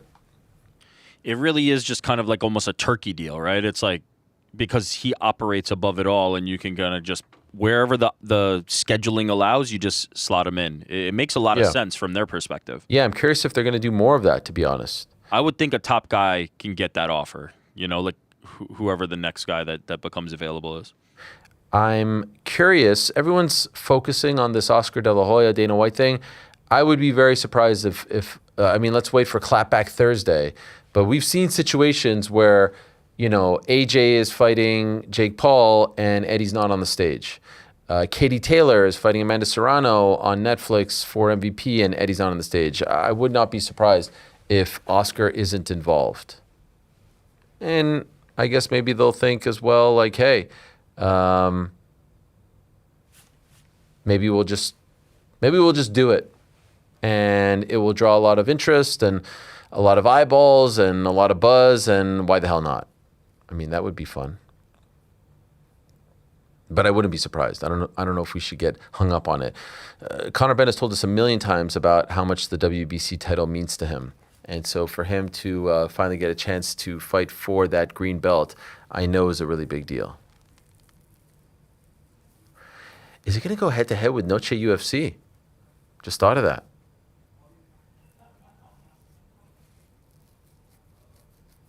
And also, does this mean that a Zuffa Boxing card is going to be airing on DAZN after Dana talked mad shit about DAZN? Do you remember when he was like, what the hell is DAZN? No one knows what DAZN is. But that essentially means that a Zuffa Boxing card is going to be airing on DAZN, at least in the UK and Ireland, right? Very interesting. There's a report out there, by the way, that Michel Pereira has parted ways with the UFC.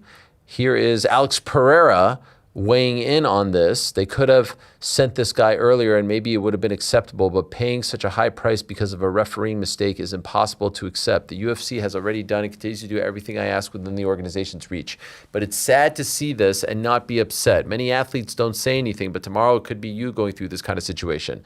And there will be no point in sending me a message asking for help. It's sad that not even the UFC has control over this, and because of that, our sport keeps being tarnished. My kickboxing record is 40 fights, 33 wins, 7 losses. MMA, 16 fights, 13 wins, 3 losses. Vale Tudo, 1 fight, 1 loss. Is he mad about the way this is being handled, or that he is a byproduct of a Herb Dean mistake and he is fixated on that issue?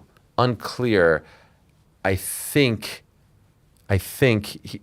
if I were to guess, he's leaning towards the Herb Dean of it all. But let's see. Okay, we just spoke to Shakur Stevenson, one of the newest members of Zuffa Boxing. In fact, I think the actual newest member of Zuffa Boxing is the Rumford Bull. So popular. We found out on Monday he's going to be fighting in London at the Copper Bosch for Zuffa Boxing. Massive deal for him, and he's kind enough to join us just a few minutes before kickoff, so I don't want to keep him too long. There he is. Mr. Johnny Fisher is here. So great to have you on the program again, Johnny, and congratulations on this big news.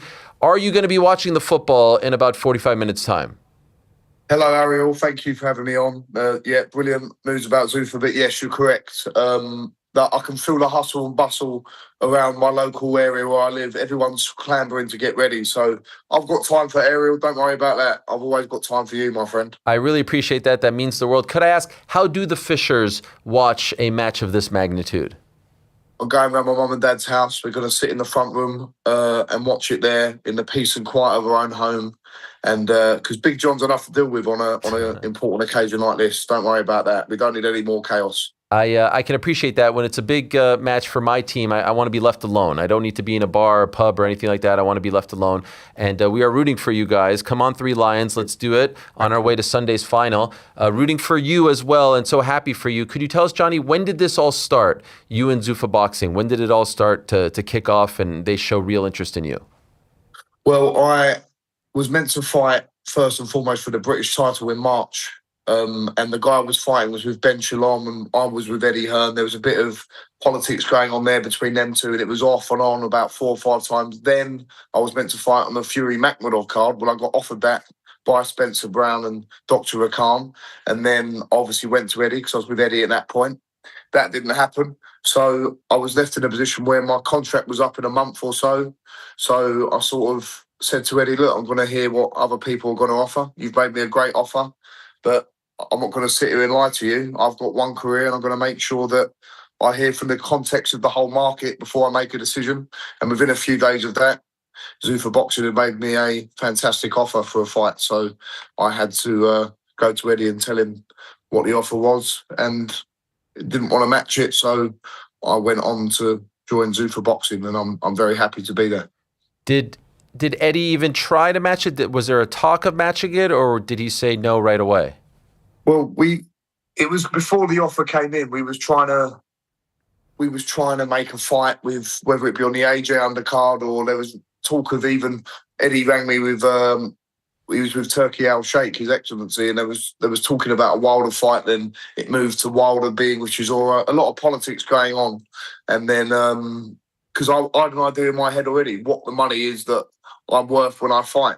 And it was before the offers were been made, and I just thought Eddie's offer was a great offer. I'm not saying that, but I thought I was worth a bit more, and good job I did wait it out, because Zuffa then came in with this offer and it blew everything and my expectations all out of the water, so I had to take it.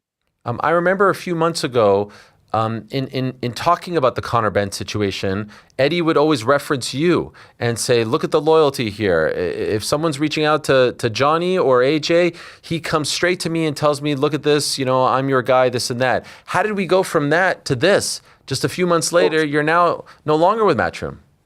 Well, that's the thing with it. I was offered that offer from Netflix, which was a huge offer to fight on the Fury Makhmudov card, but I went straight to Eddie. I made him aware of it, and it wasn't really suiting what Eddie wanted and what we wanted to do in the plan that we had. So I thought, all right, I'll sit this one out, because I was quite fatigued anyway from the fight being on and off 4 or 5 times before that, in and out of camp, and I wasn't in the right headspace at that point to then go and take that fight. But when I say loyalty and when Eddie's talking about loyalty, I think it's loyalty to my word and the contract that I was in. I was in a contract with Eddie, and then it came to the point where I wasn't in a contract anymore. So I think that's fair game. And if you make everyone aware of where you are and you're open and honest like I was, I think I put myself in the best position, and Eddie was offered the chance to match it and didn't match it. So I had to go with what's best for my career, because as much as I respect Eddie, Eddie's my friend as well. He's got to look out for the interests of matchroom boxing, and I look after the interests of the Romford Army. And that's given me the biggest fights, the biggest financial reward, of course, but also the biggest promotion. And being with Sky Sports, being with Zuffa now, we're putting this big push. I think it's now time for me to make that step to someone new. You shouldn't always stay in the same position all the time. And sometimes you've got to take a bit of a chance. And I did take a chance going away from Eddie, but I think it's going to prove to be a wise move. And by the way, just for the record, just so you understand my sentiment, I'm not suggesting for a second you did anything wrong whatsoever.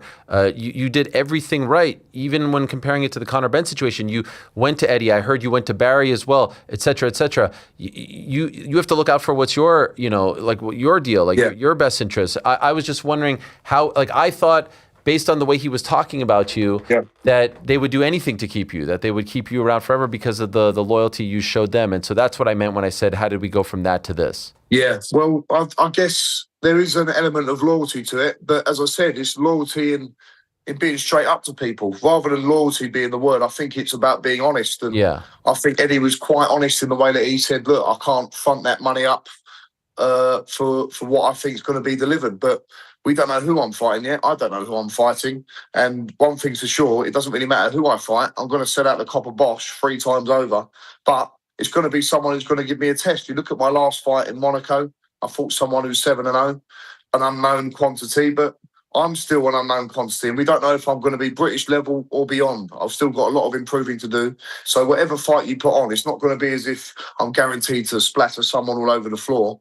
They're going to be hard fights for me, whoever comes in the ring, because I don't know if I'm English, British, European or world level yet. I've got a long, long way to go. So I guess what the better phrasing of the word would be that we had an open, honest, frank business discussion about where I stand. And I think for me, the financials that are on the table, the promotional, they're taking me to New York on Friday now, Zuffa, to go and do WWE main event, to have dinner with Dana White. These are massive things for me as a professional boxer and my own commercial value. So I've got to be open and honest and say that's going to be doing a lot for me where Matchroom probably could not deliver that for me. I love that. So just to be clear, you don't know who you're fighting yet on the 26th of September, right? No, I don't know yet. We've got, 10 weeks, 11 weeks? We should know in the next week or two. And I've been asked this question a lot, who it's going to be, what sort of level of opponent.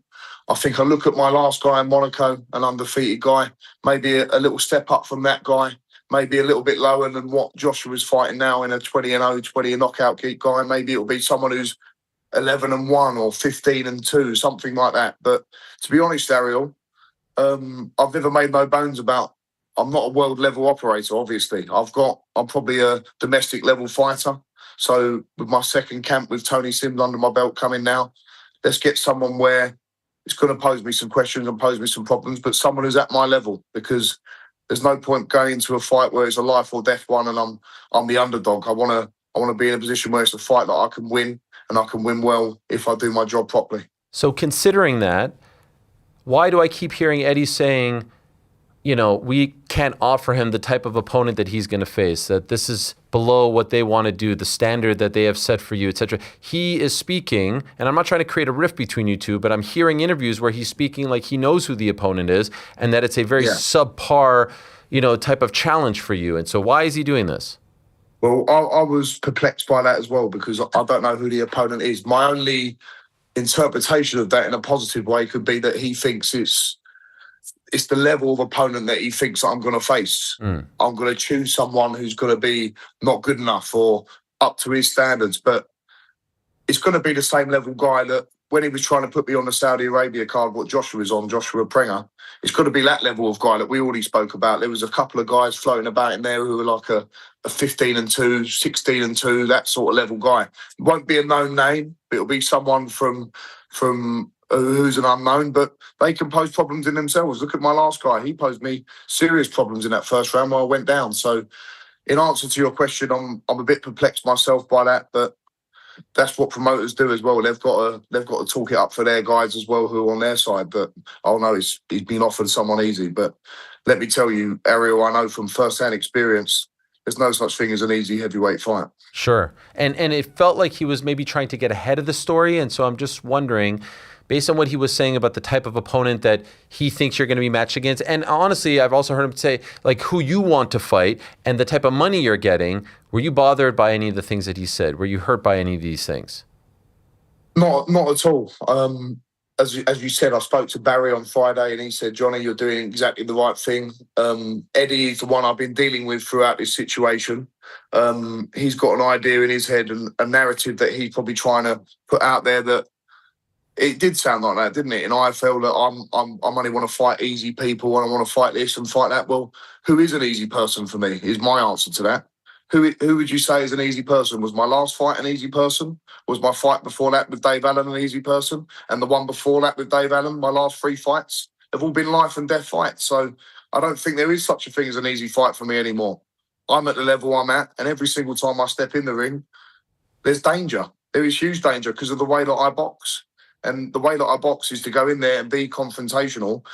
And if I don't get you, there's a huge chance that I'm going to get clumped on the chin as well. So I don't understand what the narrative is there from Eddie, but I suppose we cut him some slack because they've taken a huge ticket seller, someone who sells out venues in the south of England and up the north of England as well. So we have to cut some slack there because he's obviously got fighters on his roster who will be thinking, well, if Johnny Fisher, the Romford Bull's going there, why can't I go there too? But I can't moan at Matchroom because they look after their fighters immensely. They're paid on time. They look you in the eye. They're frank and they're businesslike with you, but they're honest. So it's just Eddie being Eddie is what I would say, Ariel. Okay. He has also said that you were offered 6.5 times what they could offer you. Is that an accurate number? That is an accurate number.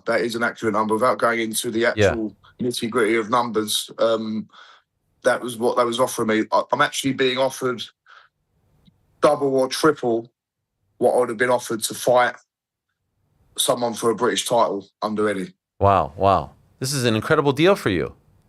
It's an amazing deal. But if I'm being honest, Ariel, it's fantastic. It's beautiful. Listen, we all need money. We all need to earn a living. But I was asked this question today. They were saying, you must feel amazing. You must feel great. Well, yeah, it feels amazing, but I know there's work ahead of me to do. So I've got to go and earn that now. I've got to go and show Zuffa what the best version of the Romford Ball is, which is explosive, which does bring a massive crowd. And there's work to do. And I never get complacent. And I don't get too high when things are going well, because when things are going low, you can't get too low either. So my mum, my dad, my family, they teach me to keep a level head, and the work is ahead of me now. And so why is it just a one-fight deal? It's a one-fight deal because for me, in my stage of my career, the only fight that matters is the next fight that's coming up, Ariel. Why would I look ahead to what's next? And in a way, that gives me the freedom and the focus to look at this fight and think, well, it's now or never. If I don't win this fight, I've had 3 hard fights in my last 3. I've lost one of them in the last 3, and the other one was very close at the beginning. I've got to think long and hard about where I am in this junction in my career. This is pivotal now. It's a big move for me, and I've got to make a success of it. So why look beyond this fight? This fight is the only one that matters. The only reason I say that is because when you're going to leave, a sort of established great relationship, maybe you want the comfort of knowing that there's a long-term deal there, not just a one-off. Yeah, well, the way I live my life now, Ariel, is you live in the moment. You live in the here and now. This fight will secure me financially for at least the next decade. But you have to prove yourself again and again. When I've been comfortable or when I thought, right, I'm secure now, you know what it's like. If you're in a pressurized environment where you know you've got to perform, you perform better. That's the same for my sporting background, for my academic background. I've got to perform now because I've got to impress Zuffa. If I don't impress them, maybe we don't do another deal. If I do impress them, I impress Zuffa, but then I impress Matchroom again. I impress Queensbury. I impress everyone. So I'm in a position where I've got to win my next fight in good fashion, and that's all that matters. We've got a one-fight deal, but the only fight that matters is the next one. This will be on Sky. Does Sky contribute to the deal as well, or is it all a Zuffa deal?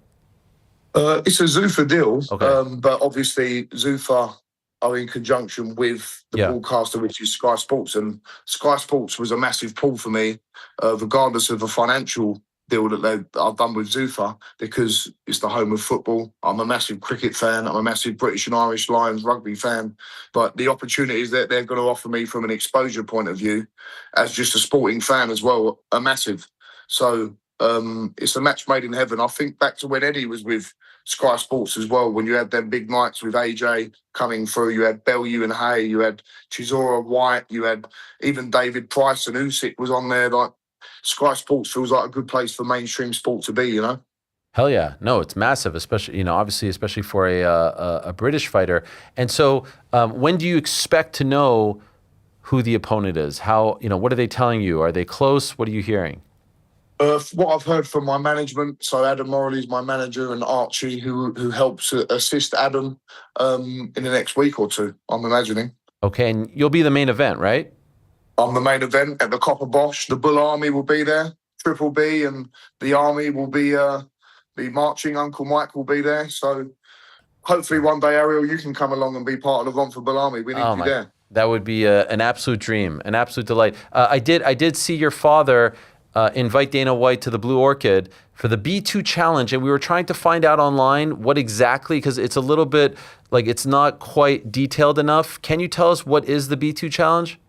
So the B2 is a set menu that you have in the Blue Orchid, and you can only get it in the Blue Orchid. You start off with your mixed hors d'oeuvres. So you have a spicy pork dish, which is a secret recipe just from the Blue Orchid, sesame prawn toast, your crispy seaweed, chicken satay. That's your starters before you get anywhere. Then you have a second starter or an intermediary course of crispy aromatic duck with pancakes, hoisin sauce, spring onion, and cucumber. That is probably my favourite thing in the whole of the Blue Orchid. Wow. If you get through that, you get to your main dishes, your special fried rice, your kumpo prawns, your sweet and sour chicken. Anything you want really from a main dish, you can customise that bit. And then if you've got enough left in the tank, you get to the end course, which is deep fried apple fritters or banana fritters with a toffee sauce and ice cream all over the top, which I'll tell you are delicious. So you've got to try it one day, Ariel, as well. It sounds heavenly. Have you finished it, beginning to end? No one has ever finished the B2. Wow, not even your dad? No, he can't finish it because you end up going too mad on the first courses, and then you get to the end and it's like no one's ever finished it. And Richard from the Blue Orchid and Daniel and Stingray, they'll tell you no one's ever finished it. Do you believe Dana White will at least show up to try to finish it? He will. He will. I've heard about his series that he's got of eating challenges. Yeah. I think we're doing something with him on Friday in New York, so that can be a good aperitif for this as well. So let's see how he gets on there first. Does this mean, Johnny, if England makes it to the World Cup final win today, are you going to the match? I won't be going to the match. No. I'll be on the plane home as the World Cup final is going on. You can't be which is crazy. What? You got to change your flight. I can't. Johnny. My dad's going straight on to New York to Australia to see my youngest brother, William, who lives over there, and I'm going to be on the plane. But apparently Jake, who's travelling with us, has said that they've got streaming services. But 1966, Ariel, Johnny. What you got to be watching. I know, but as an Englishman, we understand that work is work, and you have to go and do your job. But I think it'll be even more exciting being on the plane. I've been on the plane when we got knocked out of the 2018 World Cup back from Iron Apple with my mates. Oh my. We was 1-0 up, and then we had an announcement from the pilot that we'd lost it. So I hope it's not a repeat of that. No, me too. As long as we beat Argentina, I'll be all right. Yeah, I agree with that.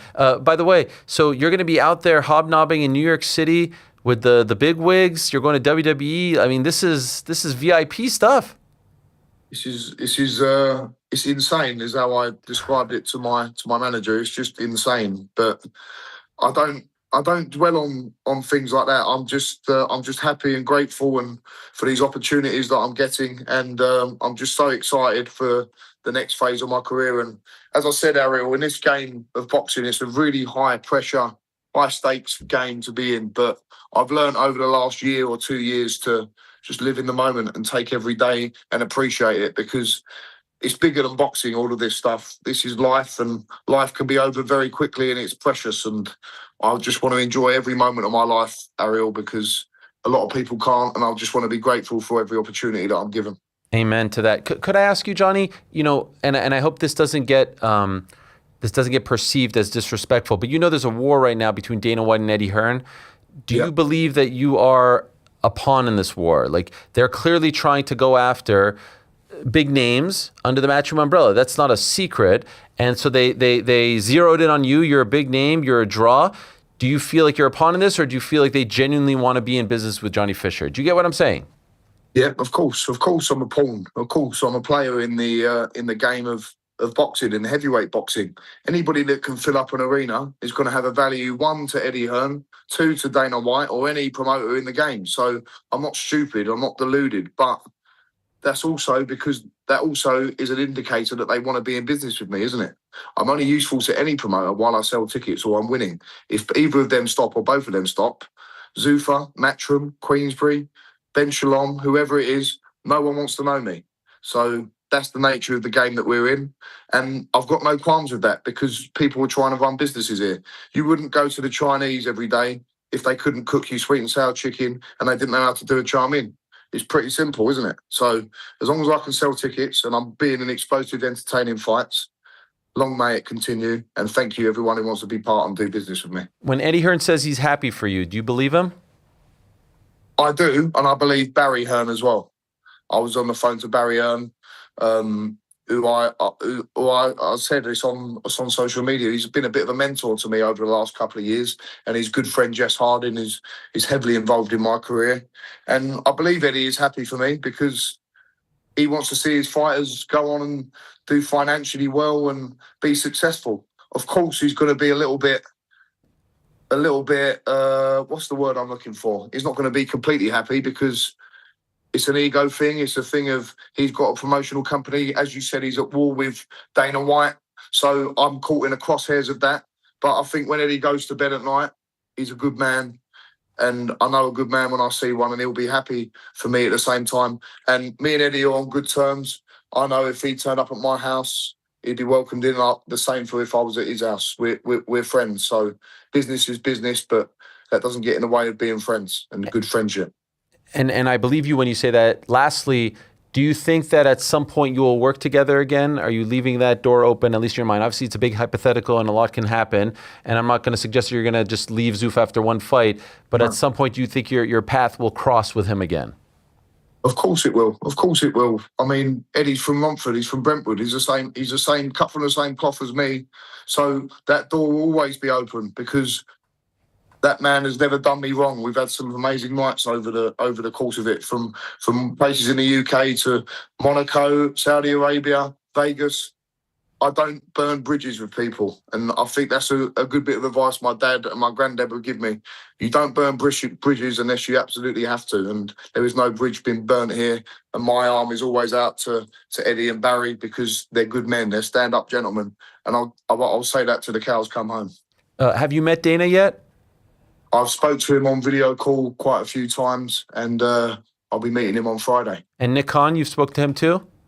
Yeah, I spoke to Nick Khan, obviously head of WWE, and I think he wants to get Big John in a Rey Mysterio mask smashing a chair over someone. Are you going to be on the broadcast on Saturday at MSG?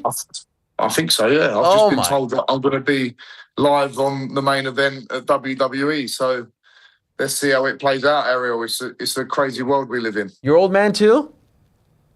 He's there Friday, but he's travelling to see my brother we're doing a TV show with Paramount Plus, so obviously in conjunction with Zuffa. So he's actually got a flight Saturday afternoon straight to Australia, so I don't think he's going to make it. So the main man and the star of the show might not be there, which is gutting for everyone. But No. he'll be back, I'm sure. That's you. And has filming started for that yet? For the show? Yeah, it's actually nearly finished. The last episode is my mum and dad going to see William, who's moved to Australia for 2 years to work. So they're finishing up now, and it should be due to air in October time. So that'll be on your screen soon. Meet the Fishers. And so in conjunction with you fighting September 26th, it's perfect timing.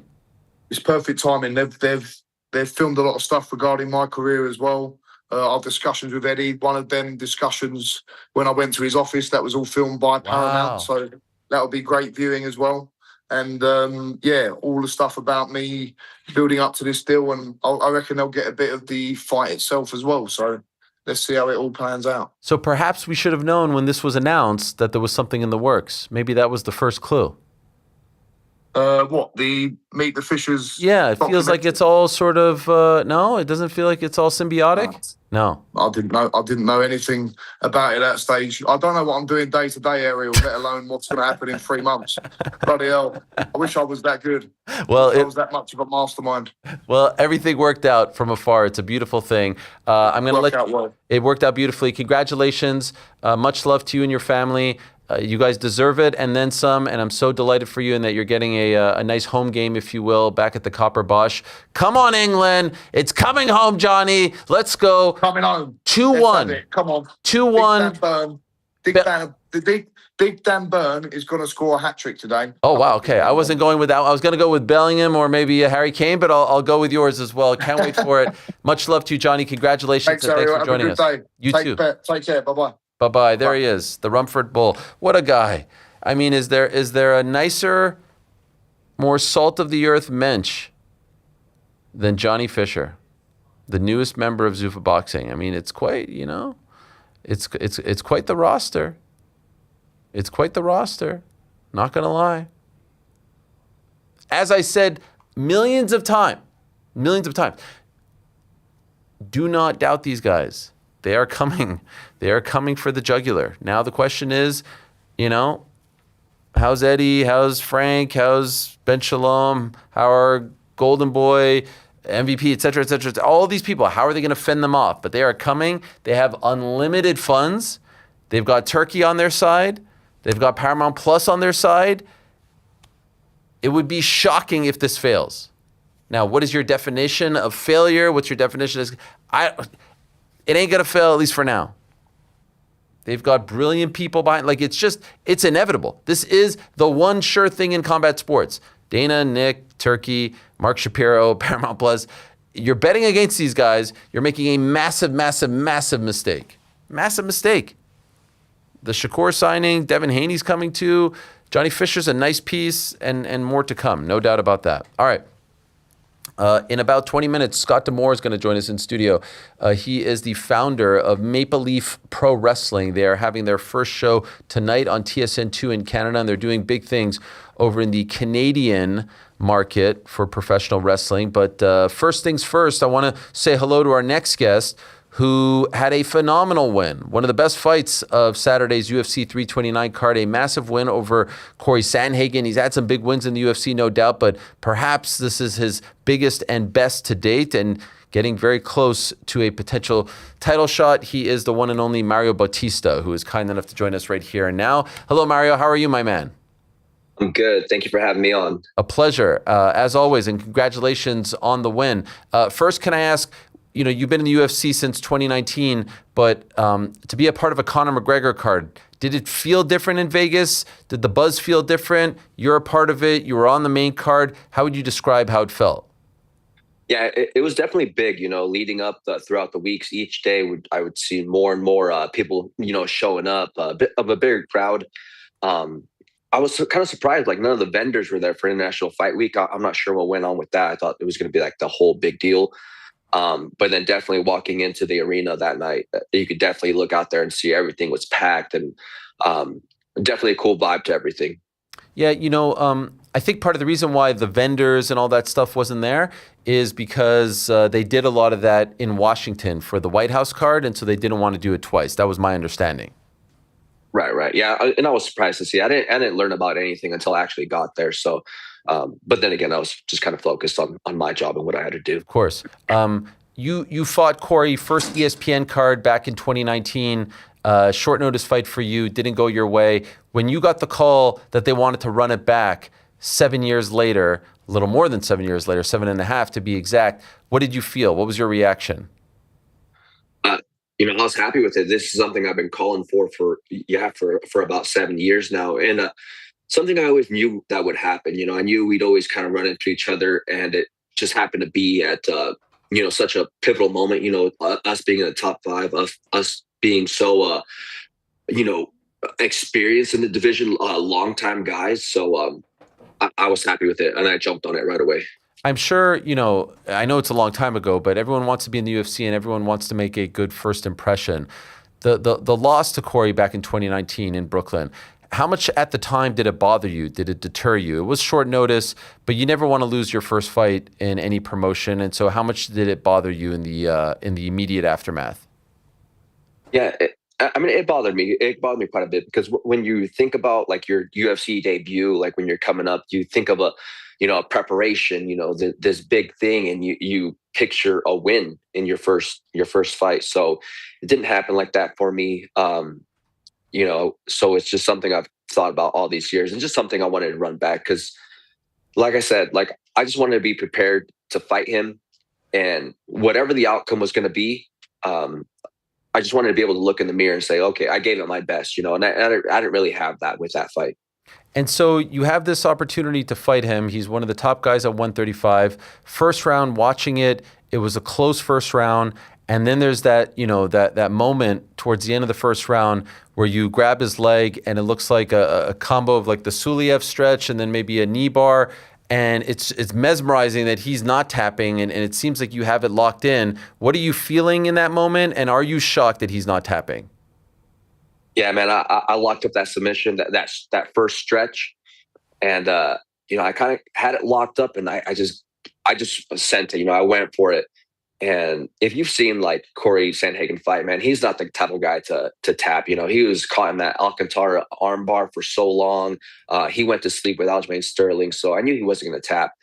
But man, he's so flexible, and his head just popped right out of there. And I was kind of in that knee bar position, but I knew it wasn't as tight as that first stretch that I had. But then afterwards, walking back to our corners, I seen him kind of limping on it, so I knew something was up with it.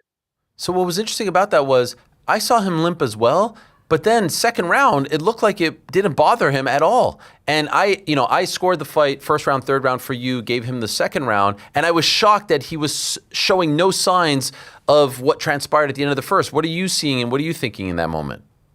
I was thinking the same thing. I was thinking maybe I just stretched out a little bit, because even buckled coming out into that second round, it buckled a little bit. I'm like, maybe I just stretched it, and it's, the muscles just kind of coming back into place, and he's moving well and doing his thing. So credit to him, to be able to fight through that.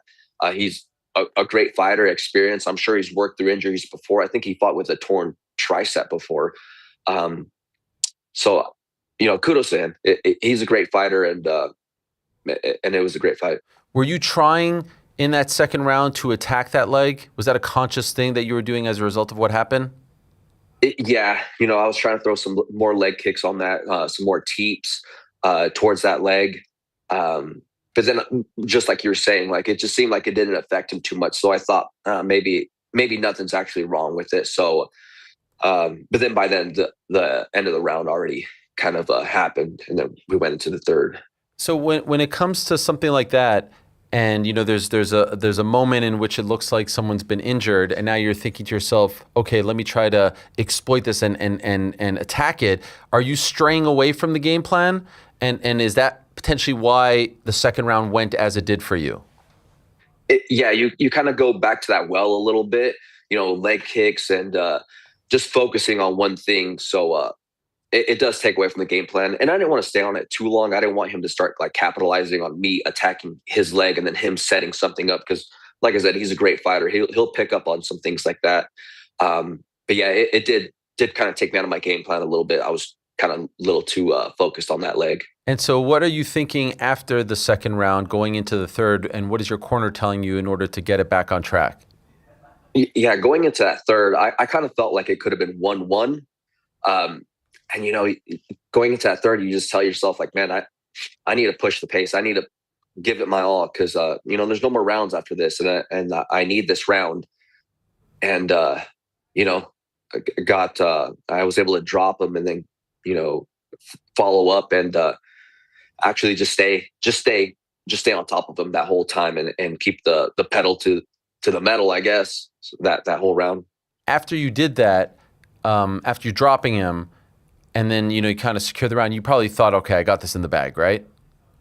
Yeah, once I dropped him, I got on top of him. I just knew I couldn't make any more mistakes. And that's where you got to stay so focused in that fight with a guy like Corey Sandhagen. He could turn it around quickly. Another flash knockdown on my part, or him, catch me with a knee, anything, could turn it back. So I knew I had to stay focused the rest of the round. It happened. That knockdown happened early in the round, so I had to stay focused for the rest of the 4 minutes. I think that's what it was. So it was definitely a tough fight. Have you seen the photo of his leg that he posted on Monday, how it's looking? There it is, in case you didn't. What do you make of that when you see it? Man, that's crazy that he was able to fight through all that, kudos to him. It's kind of that thing. Do you tap or do you not? And like I said, Corey was not going to tap. He was going to go through all that. So, but at the end of the day, that's your choice. It's unfortunate. I don't want to do that to anyone. But at the end of the day, that's his choice, whether you tap or not, or, if you want to be ready to fight in a couple months afterwards. It seems like he's going to have to heal that up and wait a little bit. Yeah, he said in that post he thinks he tore his hamstring, which just makes the fact that he was able to fight for 10 more minutes and maybe potentially win that second round that much crazier. I would imagine it never seemed like you guys had any bad blood, but I would imagine your respect for him after all this has grown even more. Yeah, even more. I've always had respect for him. He's climbed through the ranks. He's fought the champions. He's fought for the title. So I've always had respect for him. But yeah, to fight through that, that's pretty incredible. So you said afterwards that you'd like to get a title shot. Everyone wants a title shot. It seems like it's going to be Merab and Petr Yan, and that's always kind of been the direction that we've heard ever since they fought in December when Yan beat Merab. And so if that is the case, what's the next best thing for you? Hopefully we can have talks about maybe being a backup for that.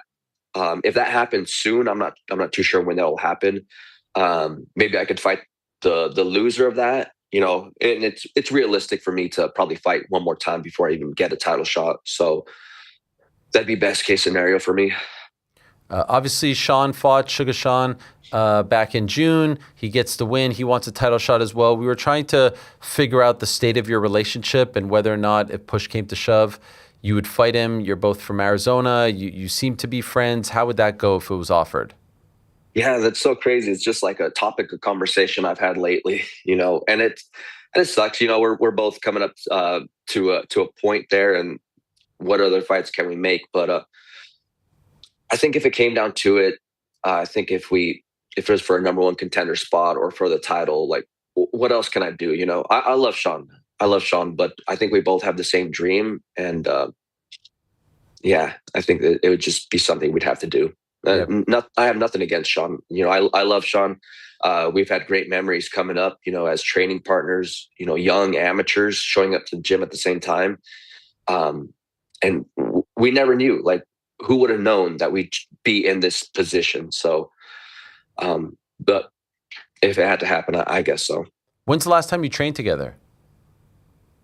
Trained together? Oh, it's been years. I think when he got ready for the Petr Yan fight, I think that's when he did his last camp at our gym. I think that might have been the last time, but, I've helped him prepare for, most of his early UFC fights, doing rounds with him. And like I said, he was there for about 6 years before he took off. So I have a lot of memories with Sean. And even still, like when I see him around, it's all love, it's just like nothing weird, we always dap each other up. I say hi to Tim. But like I said, I just never thought we'd see each other in this position. End of last year, towards the end, obviously you have the Umar fight. Since then, you've won 2 in 2026, February, and this past weekend. What were you thinking after the Umar fight about, the state of your career, what you needed to do to get back on track? Because, for someone like you who's soft-spoken in such a, stacked division, you could be overshadowed at times. Now, one loss sometimes equals like 5 for a guy like Sean, who is so outspoken and popular and stuff like that. And so what were you feeling about what you needed to do to get back after that fight?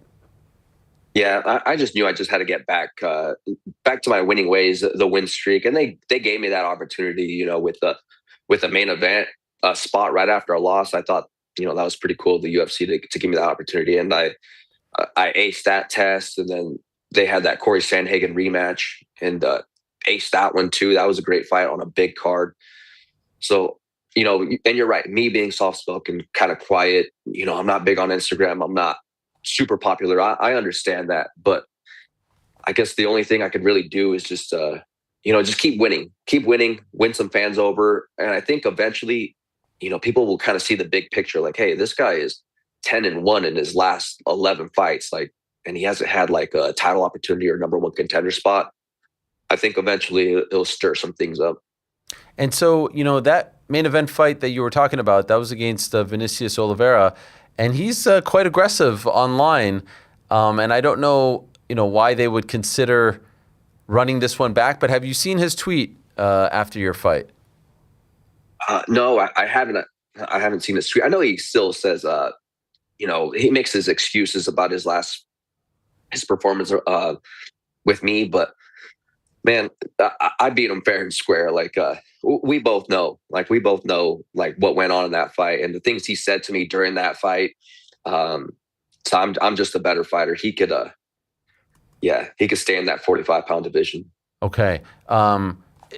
You're perplexed by it seems, because like you just fought him back in February. Why would it ever be something that they would consider running back? Yeah. I mean, didn't he move up a division? I think he's going to stay in 45s, right? Yeah. So, yeah, I don't know. Maybe if he won a few more, and it would be the same result. I would choke him out. Vinicius, I would choke you out, brother. Oh, this one. How about you see this? See, that's the thing. I hate guys that make excuses that go into fights. If he would have won, would he have ever said any of this? And I've said this before.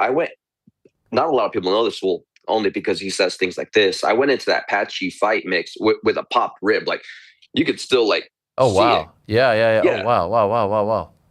So that happened like 3 weeks prior to the fight. So I didn't. Before I walked out, I just hit these paddles, straight punches.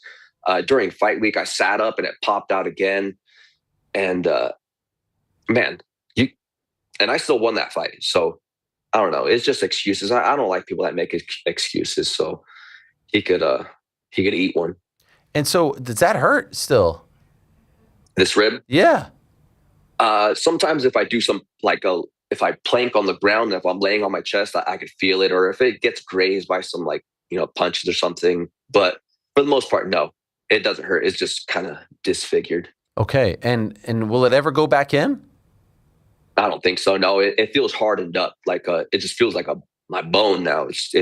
It's part of me now. So I think it's pretty common, actually. I've seen a lot of people at our gym, wow, with their ribs kind of popped out a little bit. So, okay, wow. Just another reason as to why we have to respect you guys so much, because you just kind of deal with stuff like that and go about your life and then fight other human beings. Just curious, what did you make of what we saw in the main event? How Conor started the fight, the injury, all that stuff? Yeah, that was crazy. That he went out there and he jumped halfway across the octagon. And bro, like you're 38 years old, and you're landing kind of completely wrong. Something. That pressure, all your weight, falling, landing, it got to go somewhere. So it's unfortunate that it happened that way. There was a lot of lead up, a lot of build up to this fight. 5 years you've been gone, and for something like that to happen, man, that's it's crazy and unfortunate. I mean, at least the rest of the card was pretty good. The rest of the card was amazing, but it sounds like you agree. Like, we were wondering on Monday, and we're not fighters. Like, why would you haven't fought in 5 years? Why would you start the fight that way, like so aggressively? Yeah, I would imagine someone of your expertise thought the same when it was all playing out. Like, what's the point of that? Exactly. That it's very rare that something like that will happen. Like, you're not going to go out there and masvidal someone. That's like, when have we seen that? Like, once or twice. So it could be just just the buildup in himself being gone for 5 years and him just wanting to get out there and get started right away. And like I said, it's just unfortunate that it happened like that. I wish he would have started off a little bit more calm, relaxed, and built his way up into that fight. So, did you ever see him in the back? Any interactions with him? No, just him passing by. You know, when he walks around back there, they just kind of halt everyone and, oh, Conor McGregor walking through. And so I'm quiet myself. So I'm kind of back there in the crowd. So that's the only time I've seen him. Okay. But still, I would imagine a memorable moment for your career and especially as it gets, capped off by a massive win over the guy who beat you in your debut. A pretty damn good weekend for you in Las Vegas. Oh, man, it was awesome. Like I said, it was 7 years in the making, something I've thought about for so long, and for it to happen on such a big card and succeeding and making that manifestation, that dream come true. It was crazy. I was on cloud 9 afterwards. If it was up to you, when would you return? Do you want another fight this year? Yeah, I would like to stay active. It's once you come up into like the rankings and there's so many people ahead of you, you might be playing a waiting game a little bit. But I would like to fight by the end of the year or early next year, if possible. I feel like I do my best when I'm active. Amazing. Well, congratulations. Well done. What a fight. Both. I mean, if we didn't get the Brandon Royval fight against Lonnie Kavanaugh, I would imagine your fight would have been on the short list for fight of the night. That was an incredible fight as well. The 2 fights going back to back was really great. An amazing main card. And part of the reason why it bothered me so much when people were like complaining that this was a bad night for the UFC, I thought the entire card was great. And your fight was definitely a big reason why. So congrats on the win. Enjoy it. Thank you for coming on as always, and looking forward to the next one from you later in the year, hopefully. Ariel, thank you for having me, brother. I appreciate it. Anytime. There he is, Mario Bautista, coming off the massive win. And we love Corey Sandhagen around here as well. But that was a huge, huge win over one of the best guys in the division. And coming off the loss to Umar at the end of 2025, 2 big wins over Lokdog now and Corey Sandhagen. Bautista definitely well on his way. The rankings are interesting. Let's look at the meta rankings here real quick. You've got Jan as champion. You've got Merab as the number 1 contender. We suspect those 2 will fight each other at some point this year. Umar is fighting shortly, the 25th. Sean O'Malley doesn't have a fight. And there's Bautista, who just beat Sandhagen. Like, he's right freaking there. He's right there. He's right there. Okay, in about an hour's time on the nose, we'll answer your questions, comments, and that will be it for me for this week. Gave you like 5 shows last week, all right? But BITB tomorrow, and hopefully PT has recovered by the time we get to Friday's crack. I'm so excited to have our next guest in studio. He is the president of Maple Leaf Pro Wrestling, an absolute legend as far as Canadian pro wrestling is concerned. I'm going to take a little quick... We're doing this again, Frank. I thought it was a Vegas thing. 3 decades of experience in the pro wrestling industry, has competed, has been a booker, has been a producer, an executive, has done it all. And he's got a massive, massive night ahead of him because Maple Leaf Pro Wrestling will make its TSN debut this evening. Maple Leaf Pro Wrestling Mayhem, MLP Mayhem. And they are the crown jewel of the Canadian wrestling scene. He's the one and only Scott D'Amore, who is here in studio. Is he actually here? Wow, look at this one. This is great. This is exciting. The head man of Team Canada. How are you, sir? Yeah, good Great to see you. Yes, thank you so much. Please have a seat. Wow, what a treat. Former uncrowned columnist, Scott D'Amore. Probably the most exciting thing to ever happen in your career, working for us a little bit there, huh? It was a lot of fun for someone who's dealt with a lot of media.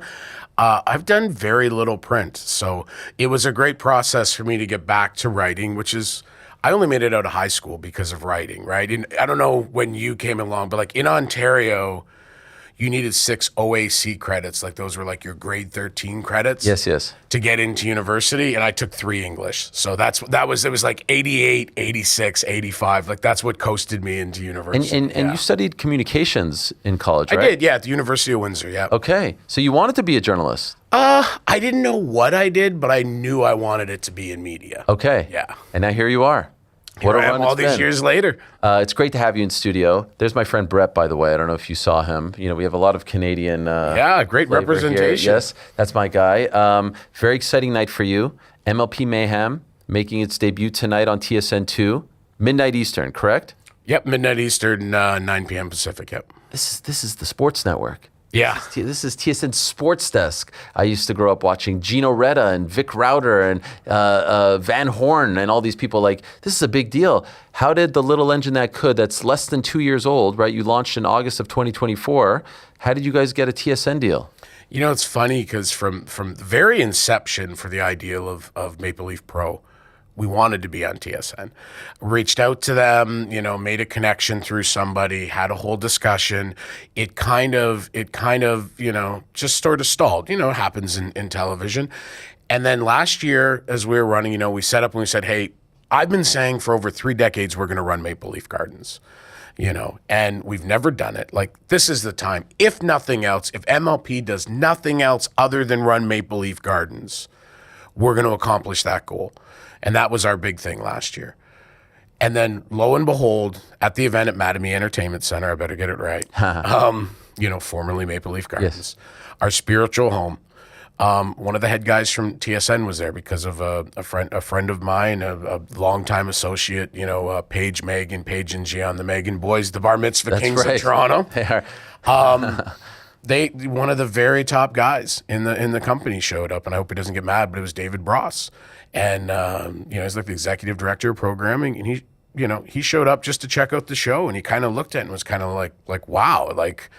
And then he kind of told me that night, I know you guys had talked to us before, and it kind of, you know, like went quiet. He goes, I don't know if this makes it better or worse, but I'm the reason it went quiet. Oh, wow. He said there's just so much on the go, and we're trying to get organized, and we just didn't have enough hands for the work we had. And I just basically said everything below this on this list is done. Like, don't pay attention to it.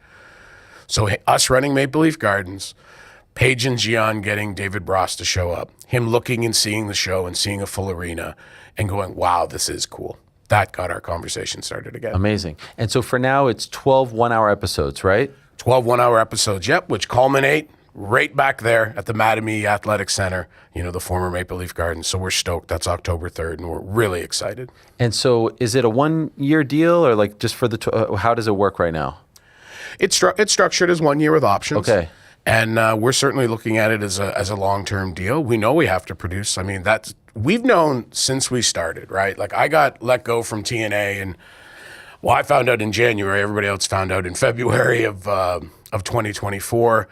We probably started talking around May, June, once, you know, I was done sulking and feeling sorry for myself, and then, you know, from that point forward.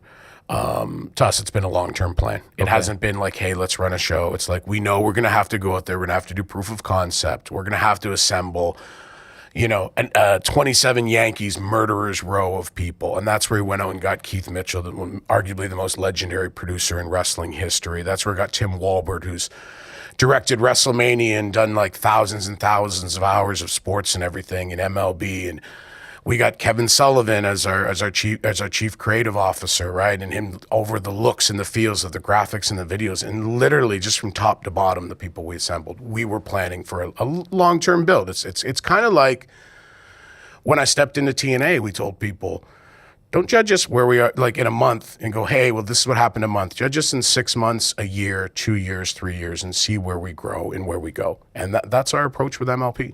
And you've got the inimitable Mauro Ranallo as your voice. I mean, I heard the promo, we were listening to it earlier. I'm like, just hearing Mauro talk about anything, let alone wrestling, like makes me tingly inside. Mauro could read the obituaries and make you happy about it. I'm so grateful. Mauro and I got our start in, not our start. We first met each other in Stampede in the late 90s.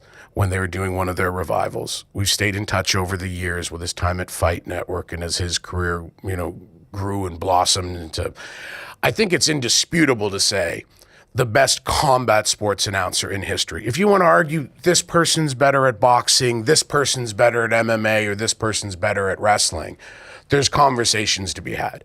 But there's no conversation about cross-genre combat sports. Nobody touches them. And he had kind of reached out to me, which we've always stayed in touch and checked in on each other. He had reached out to me. We talked, and I could see there was a little something that there's a little spark in there for Mauro.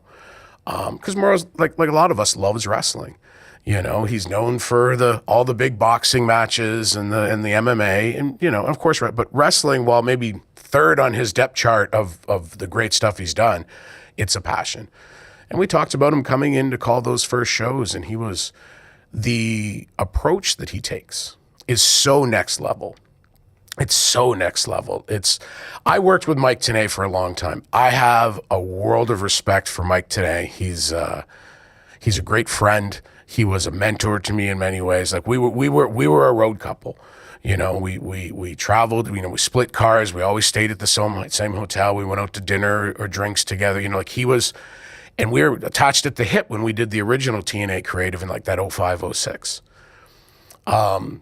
I thought Mike was the only person in the world that showed up with 100-page notes. And then I think Morrow might top the professor. And that's something that's unbelievable. I've always kind of had a dream of having the professor and Morrow call just once, one thing together, because they're both just so good, so sharp, and the most prepared, you know, like insanely prepared human beings I've ever seen. Like if they need 5 facts, they have 100. Have you broached that subject? Have you tried? I bring it up every so often. Mike and I still talk, and we will, I think, for the rest of our lives. I've brought it up here and there. Like he's flirted. Like, look, when Don Callis and I took over Impact Wrestling, you know, going into 2018, the first call I made was Mike Tenay. Can you come back? Let's right a wrong. What they did to you was inexcusable, but let's fix that.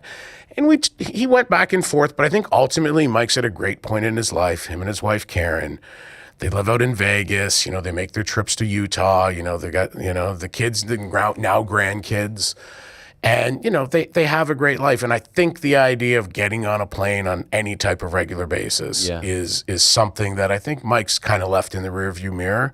But Mike, if you're watching, just one time, I mean, maybe Maple Leaf Gardens would be a great spot for it. Mike's such a hockey guy.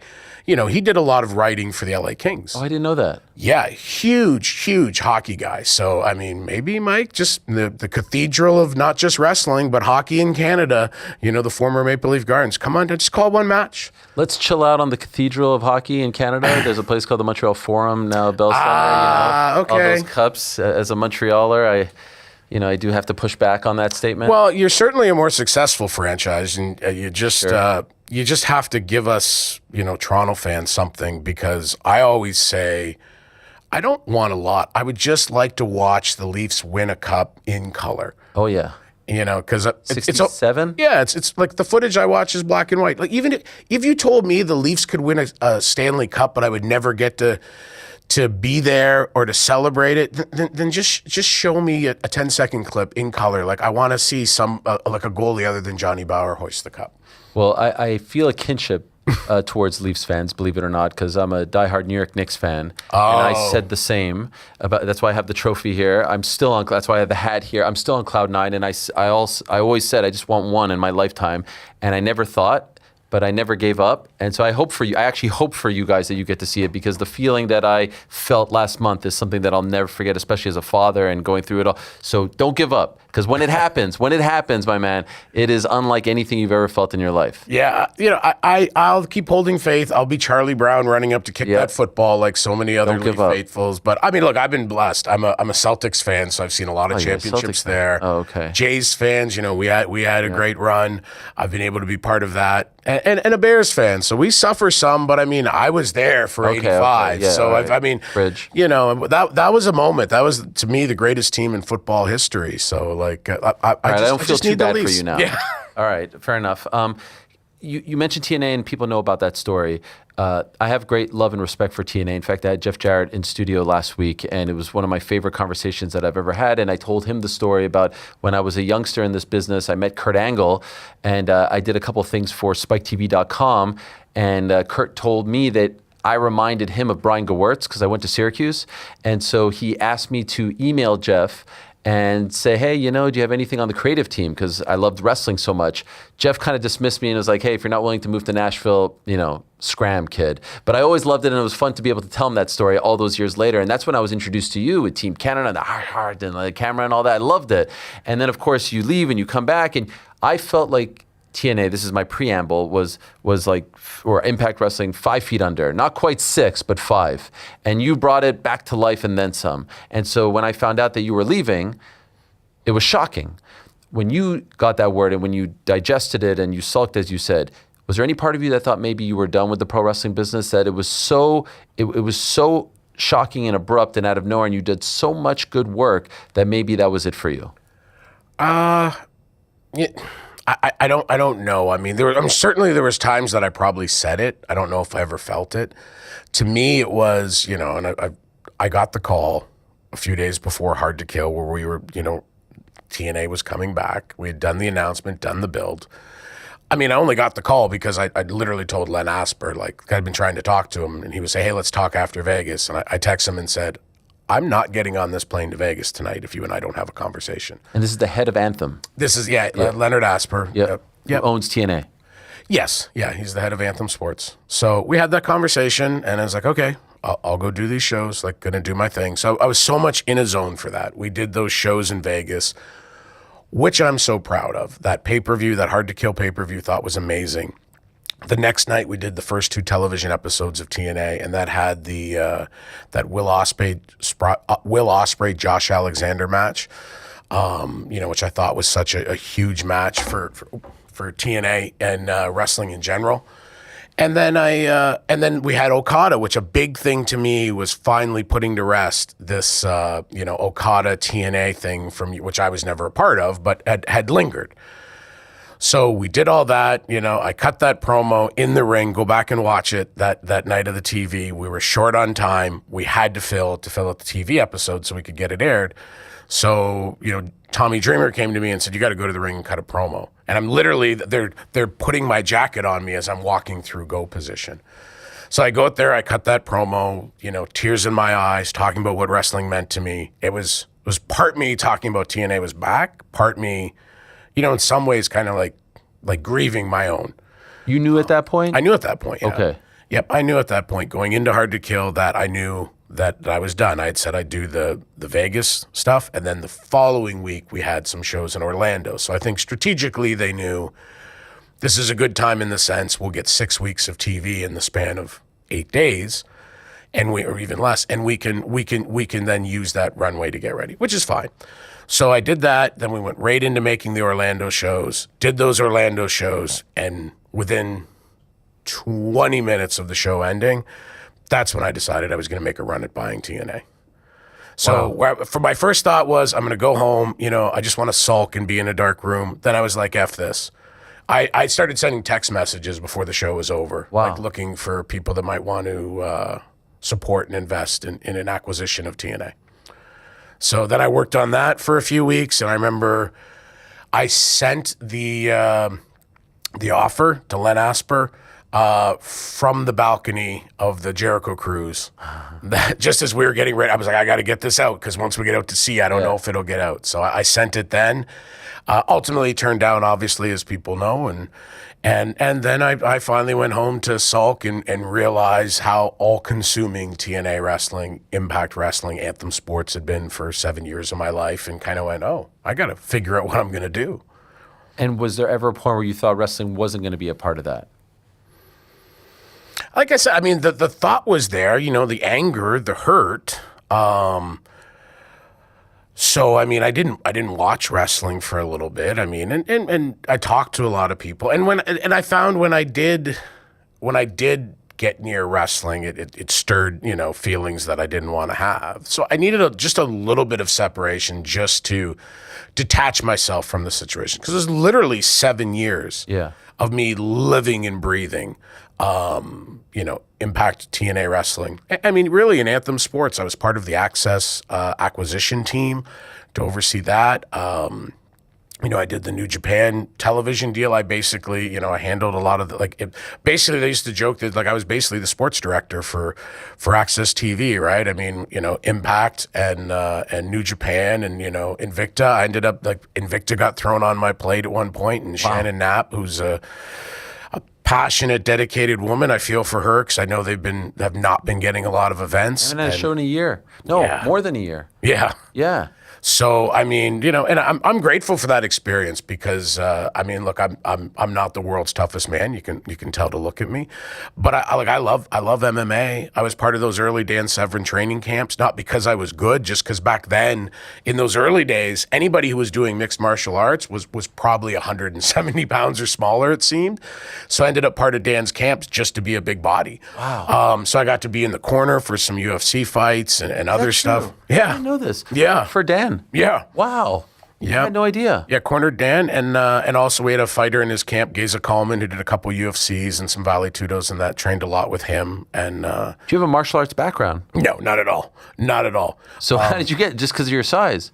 Yeah, literally, I knew Dan and Geza, and they, you know, like I would help Geza with his pro wrestling, and then we'd do a little grappling. And I mean, I loved it. I mean, what a great workout. And Frank Trigg, who actually I trained for pro wrestling, I cornered in was it Zengoku? I'm trying to think of the name of the fight company that ran the Saitama Super Arena. You go back, I cornered him over there too. Really? When he came back. Yeah, That's amazing. Frank gave me the best insult or the worst compliment, because I would do his pro wrestling training, and then afterwards, you know, we'd grapple around and do stuff and just like nothing serious.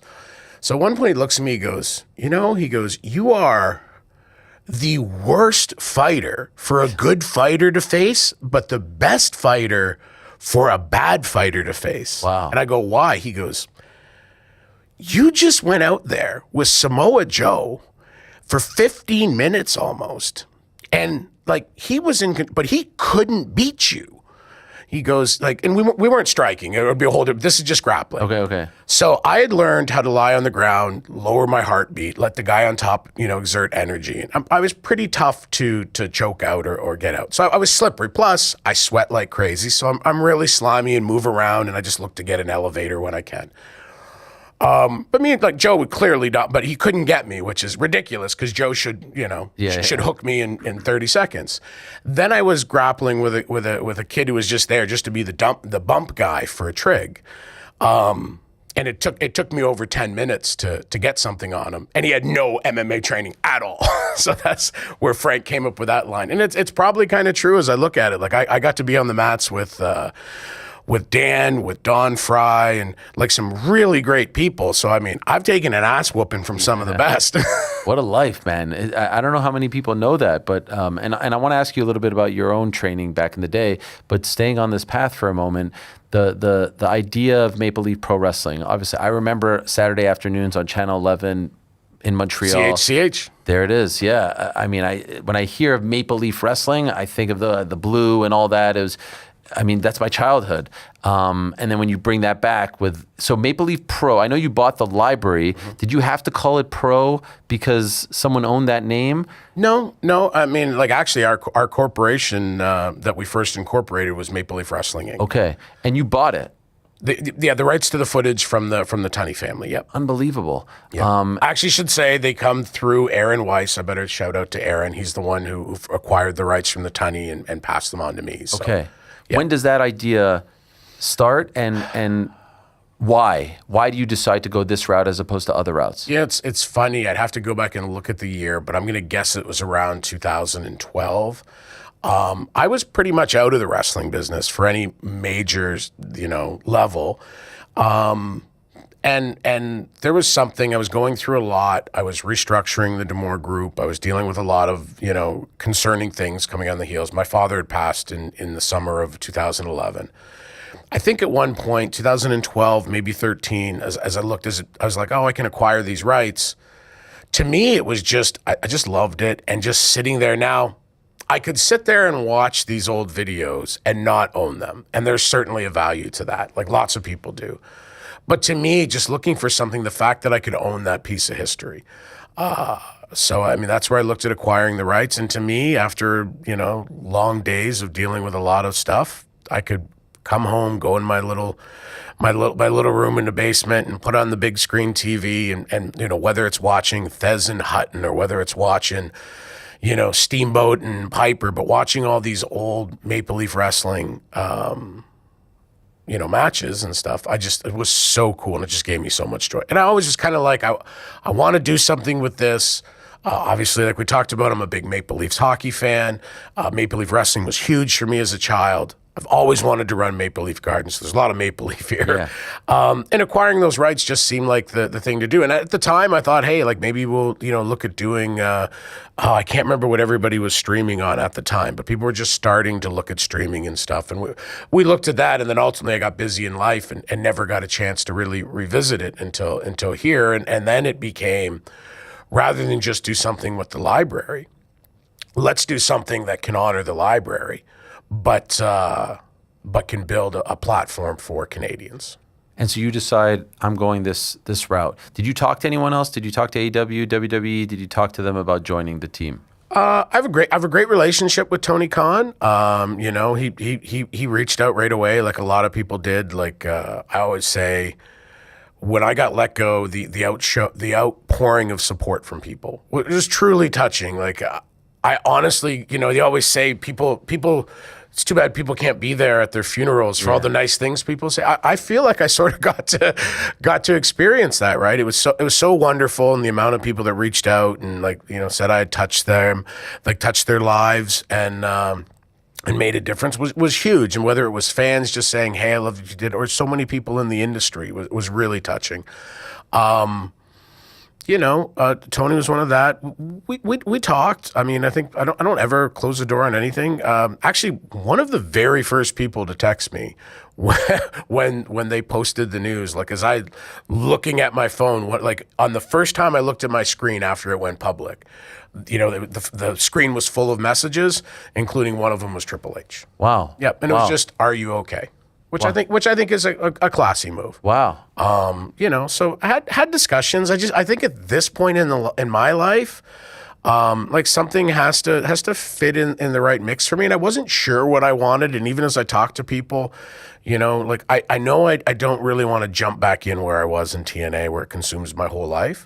But I love wrestling and want to contribute. And as I was figuring out what that next step might be, I finally got a chance to go see the Performance Center, in Orlando, because I have a lot of friends that work there, and I got a tour of the place, and it was awesome. It's everything. Eric Young told me at one point, he's like, "Yo, coach, you got to understand, it's Nirvana. It's everything you think a wrestling school is going to be until you walk into some crappy old dungy, abandoned building."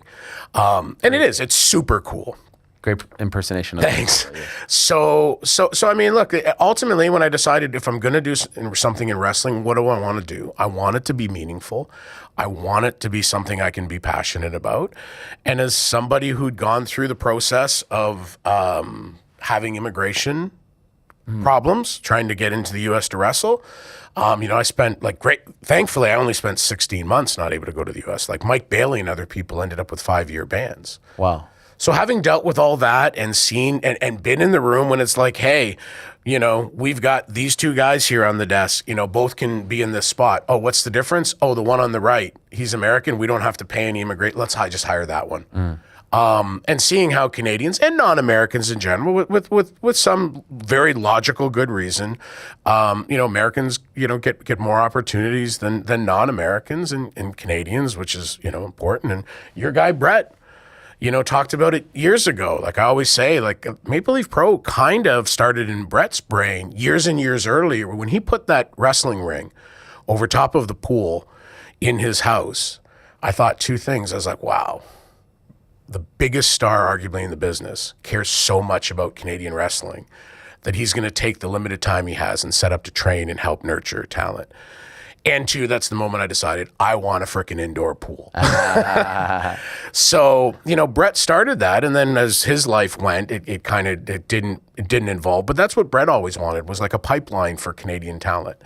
So I think as I started looking at what I could do, I think that having that pipeline with my experience coaching, with my experience, running businesses, I thought that building not just a company, but what can eventually be a fulsome pipeline for talent. So whether you're just dreaming of being a wrestler and you want to come to our academy coming soon, which starts your journey, or whether you're out there wrestling and you're just looking for a break, whether you want to come and get an opportunity with MLP, get in the system where you're still getting developed. You're getting coaching from Billy Gunn, you're getting coaching from D'Lo Brown and Don Callis and Jimmy Jacobs and all these great pros. Like you're getting so much coaching and nurturing that I think no matter whether you haven't started at all or you're actually quite advanced and almost TV ready, there's still things you can learn from these people and we can help you develop. Son of an immigrant from Italy, right? Your father? Yep. When did you get into pro wrestling? How old are you? It was on, I grew up in a house with my grandparents. My grandfather watched it. I didn't really watch it until he watch it. My real thing where I'm like, oh, this is something. He died in 82, so it was probably 81. I would go to the hospital, like a lot of people. I hated going to hospitals. It's scary. Yeah. I'm a kid. We go in there. They have the little TV. Remember the little square TV? Yeah. The screens are only like this big, and I'd always be up there on Saturday afternoons. And we'd put on wrestling, and he'd give me, you just had the one earpiece for the TVs then, so he'd give it to me so I could listen. I'd just sit on the bed with him and watch wrestling. And that was kind of like my first real emotional attachment to wrestling. Then he passes away in 82, and I don't really keep watching it, but then WrestleMania comes as that whole thing, and rock and wrestling, and my brother was into it. And I remember we didn't get to watch WrestleMania live or anything, but we went to school on Monday or Tuesday, and one of my brother's friends, remember the big satellite dishes, the gray market satellite dishes, where people are using to pick up their Greek and Italian. You could get it to the right spot, and you could pick up the pay-per-views, right? Yep. So this friend of ours only got it was like the Body Slam Challenge, the women's match, and the main event. Wow. And we watched that on the Monday or Tuesday night. I think it was the Tuesday night. And then I was hooked. I'd watched Sunday, it kind of building up to WrestleMania and all that because my brother was. But then watching those 3 matches from the first WrestleMania, I was like, okay, I'm in. I'm all in. So that's where my real fandom started. So how do you go from being a fan to actually training? When I was 16 years old, I was obsessed. I loved wrestling. I knew I wanted to be a wrestler. I'm playing baseball. I'm playing Mickey Mantle ball, competitive baseball. I played they basically have your league in Windsor. Then they have, teams that we were the Windsor Titans, and we would go play in Michigan, Ohio, get to play like really quality baseball teams like Cincinnati, Midland, and like the best baseball teams in the U.S. And I loved it. And I would say wrestling and baseball were right there, like neck and neck. And it's funny, I was at a game, it was in Westland, Michigan. They have an amazing baseball complex, one of my favorites to play in. And I just loved it. I loved getting there early, stretching, playing pepper, taking BP. And I thought I was good. I mean, we're the best of the best from Windsor, I think, right? And, you kind of start to learn who the scouts are in the stands. And there was a scout in the stands. I remember, I wish I knew his name because he actually, hollered my name, and he basically said, you play baseball the way it's meant to be played. And I was like, oh, wow. And my heart's beating. And I'm like, I'm so excited because this is a Major League Baseball scout. Like, this is a guy who can draft, part of big drafting players. And I was, oh, thank you so much. And I go, do you think that there's a chance that I could get drafted? And he literally laughed in my face. And he goes, what? He goes, not a chance. He goes, you're what, 5'8", 5'9"? He goes, what are you, like 250? He goes, you're slow as molasses. You're blind in your left eye. He goes, and you're terrible in the field. And I'm just like, and then I think he saw what he said, and he goes, look, kid, he goes, I love watching you play because you play hard, you play smart, you run so hard, you never take a play off, you don't swing at bad pitches. He goes, everything you do usually takes a baseball player until they're 20, 22, 23 to get to do. He goes, but you just physically don't have the skill set to be a pro ball player. So ironically, not that day, but later that week, we had lost a game, and the manager of the team, as he's cussing everybody out, turned to me and goes, I'd only pinch hit, and I got a hit in the game. And he just starts MFing me and going, D'Amore, you pick. It's baseball or it's that effing BS wrestling. And he's like, I'm sick and tired of why this had any bearing at this moment. Wow. Because I'd started training to wrestle. And at that point, I was kind of like, well, nobody's told me I'm not going to make it as a wrestler. That guy the other day just told me there's zero chance of me being a pro ball player. So I went to my manager the next day, and I said, Coach, I heard what you said, and I said, I understand. He's, oh, and I was mad. Don't worry. I said, no. I said, you're actually right. I do need to choose. I go, I'd like to finish out the season, but if I can't, I said, I've got my uniform here cleaned and ready. I said, I'll turn it in, but I would like to finish. And he's like, and he said, look, you'll change your mind. And I didn't. I finished out the season. It was awesome. The scout was right. I was not going to ever be a pro baseball player. And I just jumped wholeheartedly into wrestling. And you started training in Windsor. Yeah, my brother's first baseball and then hockey coach, Doug Chevalier, was the Canadian Destroyer. Oh, yeah. And I was fascinated by the fact that he'd been a pro wrestler. So I would do that thing that kids do where if Doug was standing, if he was coaching first base, I would just wander out in that area, in the foul area, just to be near him. When I was 16, I was like, I'm old enough. Somebody had told me you had to be 16. I don't even know that was true. When I turned 16, I saw he was doing something to start training wrestlers. So I bet you I called his phone number. Thank God there's no caller ID 30 times. And every time he answered, I hung up. Oh, really? Yeah, because I was so scared. And then finally I stammered out that it was Scott D'Amore, Kevin's brother. And he goes, oh. And it's funny because earlier that year, my brother's hockey team had played the Detroit Junior Red Wings, which was a much better team. And it's when they played in Detroit, they got massacred by the Junior Red Wings. Then this team, with their fancy bus and all their millions in funding, had to come play in little dinky Amherstburg Arena, and they actually lost to the Amherstburg North Stars, which is super embarrassing. It's the Globetrotters losing to the Generals. Yeah. And the Red Wings were every time a Red Wing turned, he got murdered. He got hit by somebody because the Vikings, small rink, typical small town Canada. When the team was getting off the ice, you have to wait as the players go, so the people in the stands have to wait. The guys are breaking their sticks and throwing their helmets and spitting and cussing and swearing. And my mother, God love her, who can never keep her mouth shut, said, maybe you could learn some manners. Oh. And the one guy turned and said, F you, and used the C word. No way. So I just went white out hot. I guess I've been a few years earlier because I was 12 years old. I attacked this guy. Took him down. He's on skates, in fairness. Took him down and just started wailing on him. Wow. And then as they pulled me off him, I punted him as hard as I could in the head. I spit at him, and I told him I was going to murder him. So as they pulled me off and all do this, they pulled me away. All my brother's team, the North Stars, are sitting there banging their sticks on the ice, cheering on. Yeah. So when I called the Canadian Destroyer, when I called Doug, he goes, oh, I remember you wrecking that Red Wing. So, and then I went and started training with him at 16, yeah. And you make your debut at what age? 17. 17.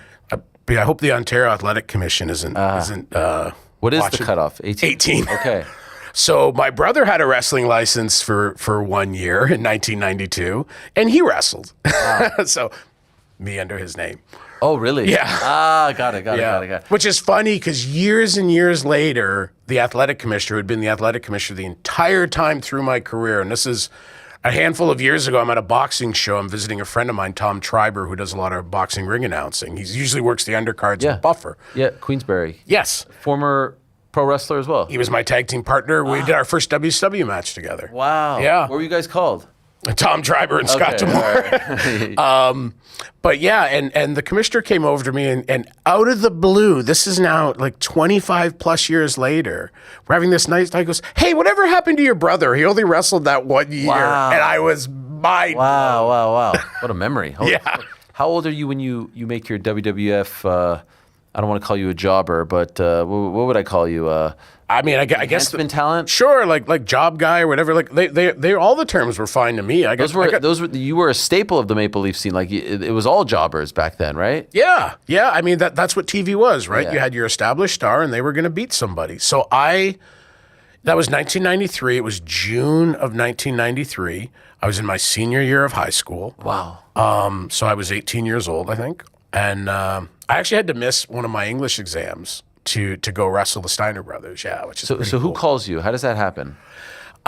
Mickey Doyle, Irish Mickey Doyle, 1971 NWA Rookie of the Year for Sheik's territory in Detroit. I got to get that in for him. Yeah. Mickey was a huge influence on me. Like Doug trained me at first, and then when we started getting out there, Mickey was a guy who had wrestled for big time wrestling. He's actually wrestled at Maple Leaf Gardens. He had wrestled in Hawaii, in the territory. He'd been all over. Him and Mike Boyette were the California hippies. Okay. Through the South. And he was back in Detroit, and he kind of took me under his wing. So he just kind of said, "Oh, like I could call Charlie Fulton." And literally, like he went home that night from where we used to train for wrestling. He went home at 10 o'clock. At 11 o'clock, he called me. He said, "Yeah, Charlie says he can get you guys on in Ohio and next month."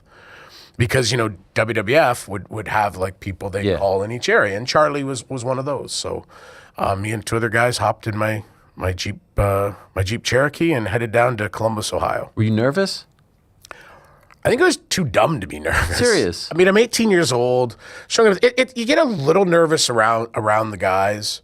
You're in the back and you're seeing familiar faces, right? Yeah, people that you've only seen on TV, really, right? Or when you're sitting in a crowd. So it was a lot. But I mean, there's something about not being smart enough to know how scared you should be. Wow. Right? Like I just soaking it all in. I thought it was so cool, getting to be backstage. And actually, again, your buddy Brett walked up to me because my ring jacket was actually, because I'm only 18, it's the jacket from 2 years ago from the Windsor Titans baseball team. Wow. Because it's a blue and red jacket, matches my trunks, and it has a Canadian flag. So Brett literally walks into the elevator, and I'm like, oh my God. And then he doesn't say anything as he goes, "You Canadian?" And I look at the flag and I go, "Yes, sir." And he goes, "Where from?" And I literally look down where it says Windsor, and I point to it, I go, "Windsor," and he goes, "Oh, nice." Elevator door opens, he starts walking out, then he stops, he turns back, he goes, "You need anything, come find me." And he has no idea who I am. Wow. That gave me chills. Yeah, so to me at 18, he was like, oh my God, I can run to Bret Hart. And I start going, geez, what would I need from Bret Hart? So yeah, I mean, 18 years old doing that was a great experience. And then a few weeks later, I went down to Georgia, the power plant, and that's where I started wrestling. Before the power plant, I was doing jobs for WCW, right? Going in and doing the TVs. We drive the 10, 12 hours to go down there and get to wrestle 2 or 3 nights in a row, and make what was crazy money for the time, like maybe $150, $200 US per night, and then drive home. So I was doing all that, at 18, and I was just living life. Did they let you guys interact? Like that's an interaction in the elevator, but I always wondered the enhancement talent, if you will.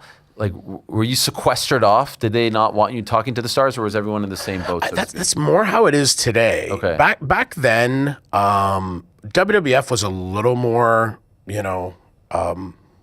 uptight. Okay. In WCW, we had center stage where we did a lot of the TV only had 2 locker rooms, and there was the locker room that had Flair and Luger and all the big names, but then our locker room still we had Booker and Stevie, who were the best, right? Like Harlem Heat, and Terry Taylor would change in there and was still when he was a wrestler, and so there was a mix, and there was a lot like Disco Inferno. There was a lot more of a mix. Like in WCW. After the show, if going out to the bar, it didn't matter. There might be 5 or 6 job guys, and then there'd be Tex Slashinger and Shanghai Pierce and whoever. You hung out a lot more. Okay. You also got to spend a lot more time, right? It was a smaller company. The shows were mainly in Georgia, and even the guys who are doing jobs, the enhancement guys. I was going down there every few weeks at one point, so you get to know them, right? Yeah, they know your face, and it's just you have those moments, right? Where I go, oh my God, Arn Anderson knows who I am. How many matches for WWF? How many matches for WCW? I honestly don't know. Like, are we talking 5 or are we talking like 50? For WWF, it was. I mean, if it's not single digits, it's not a lot more. For WCW, it's interesting because since I booked the enhancement guys, like, you know, at one point I was booking 10, 12, 15 people at a time. Oh wow. Jody Hamilton, who was kind of like my boss, he'd always be like, "Kid, I'm only going to use you when I need to because I always get told I have to keep the talent fresh." So I would have to rotate the other guys. But since I was going all the time, it's like when I first started down there, if the first 15 shows, I probably had 15 matches. Okay. And then after that, when I started going regular, Jody said, you know, I don't want you thinking, you know, it's a problem or you did anything wrong or that they don't like you. He goes, "It's just me protecting you so they don't say leave you home." So, I mean, it's certainly more than 50, I think. Okay. But yeah, because I probably did 100. I mean, geez, there was times when I go down and I do, like when we were doing MGM Studios, we do 7-8 shows at a time, right? We do 4 days of 4 tapes a day, you know, do 12 shows, then we take a break, then we for a day or two, then we come back and do 3 or 4 more days of doing 4 tapes a day. Like it was Did you win a single one? I beat Diamond Dallas Page. You did? What? Was he Diamond Dallas Page? He was Diamond Dallas Page. He was doing a thing at that time where he would come out to the ring, and I can't remember if it was a hat or what it was, but he would pick a name out of the hat, and that was going to be who he would wrestle. And it would always, like, he's going to pull out like Hulk Hogan or somebody who's at WWF, and then he's going to refuse to wrestle. So the thing with me was I was the wrestler in the ring, and when Page gets told he has to wrestle me, he basically says, this guy ain't worth my time. He's chump change. And he throws a bunch of like change at me, and he just walks out and get counted out. But I'll never forget Nick Patrick standing in the middle of the ring, and he walks up to me, gets almost like nose. Nick's a great guy. It's Jody Hamilton's son too.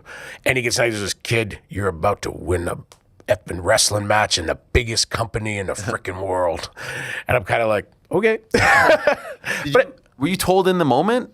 No, I mean, I was told backstage. Okay, So but Nick was just like, yeah. Like that's wild. Yeah, so it was, but like WCW was a cool environment. I mean, it had a lot of its problems as it grew. Yeah. But one thing about it, like it still had more of a feel where like the boys were the boys and everybody, like when we would do TV in Orlando, we would stay at a Residence Inn, and they had a pool, and they would put out a breakfast spread for us. Then we come back from the tapings, they put out like a dinner spread, and they tap a keg, and it was just like everybody just hung out. And I mean, it was, whether it was, you know, the biggest stars on the show, or whether me and my job guy crew from Canada and, you know, and upstate New York, like we're all just hanging out by the pool. We're all eating the same food. If there's a big boxing fight, they're going to put it on in the lobby for us. We're all going to sit around and have a party. It was a very cool environment for like an 18, 19-year-old guy like me. Like this, I was like, I would do this forever. Yeah. Your last match, how old were you?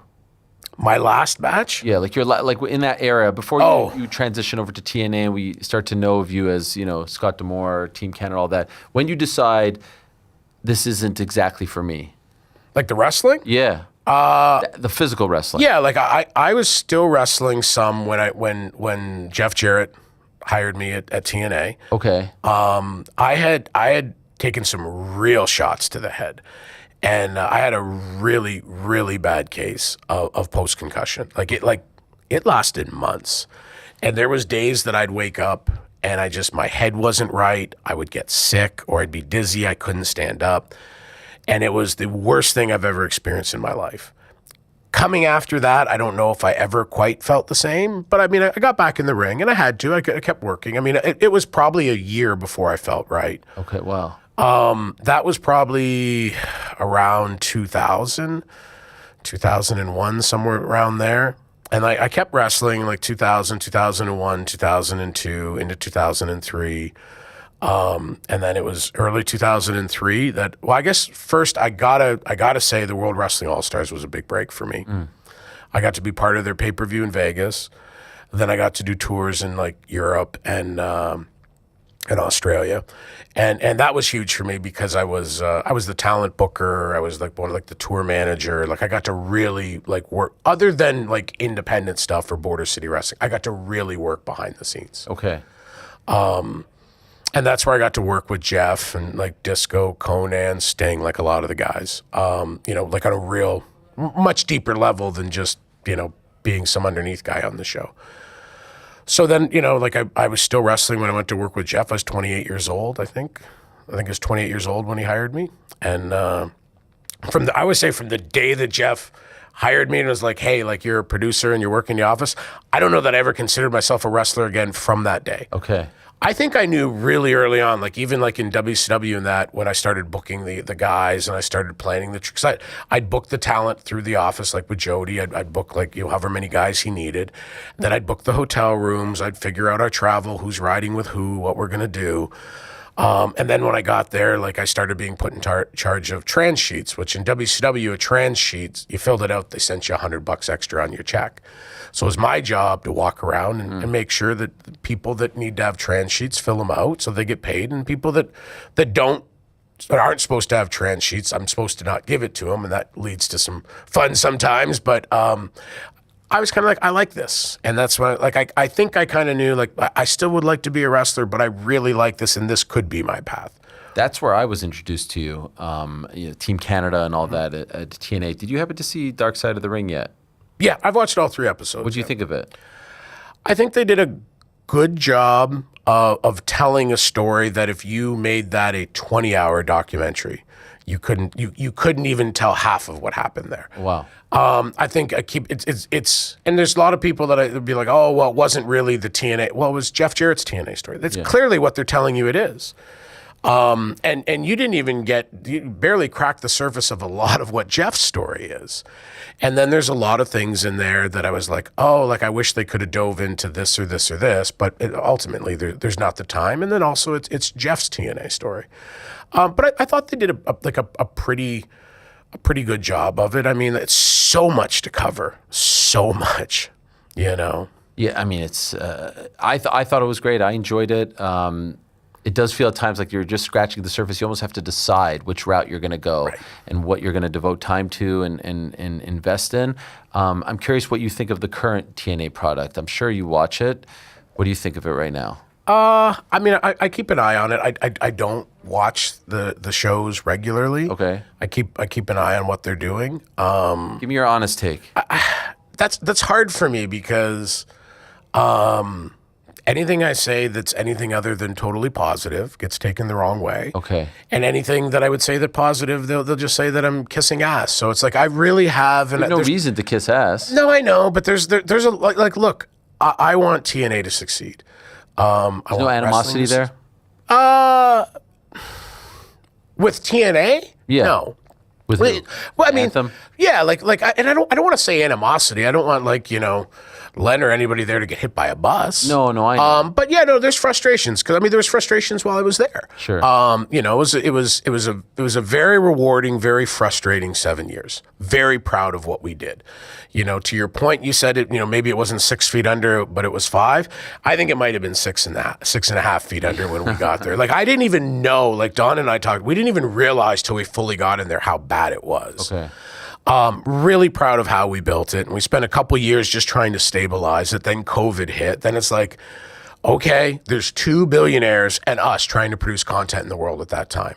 Like for Tony Khan and Vince McMahon to go out there, they can get whatever building they want and pay whatever they want. Like literally, it was myself, Josh Matthews, Dan Riel, who's like the VP of production, and not just us, but like we were kind of the team. They're trying to figure out where we're going to shoot. Like at one point, we had holds in buildings in Michigan, Ohio, Tennessee, Florida, Texas, and Alabama. Wow. And I remember we were having the trucks loaded because our production company comes out of Texas, and Dan Riel called me and said, well, they're loading the trucks. Like, where are they going? I said, well, when are they done loading the trucks?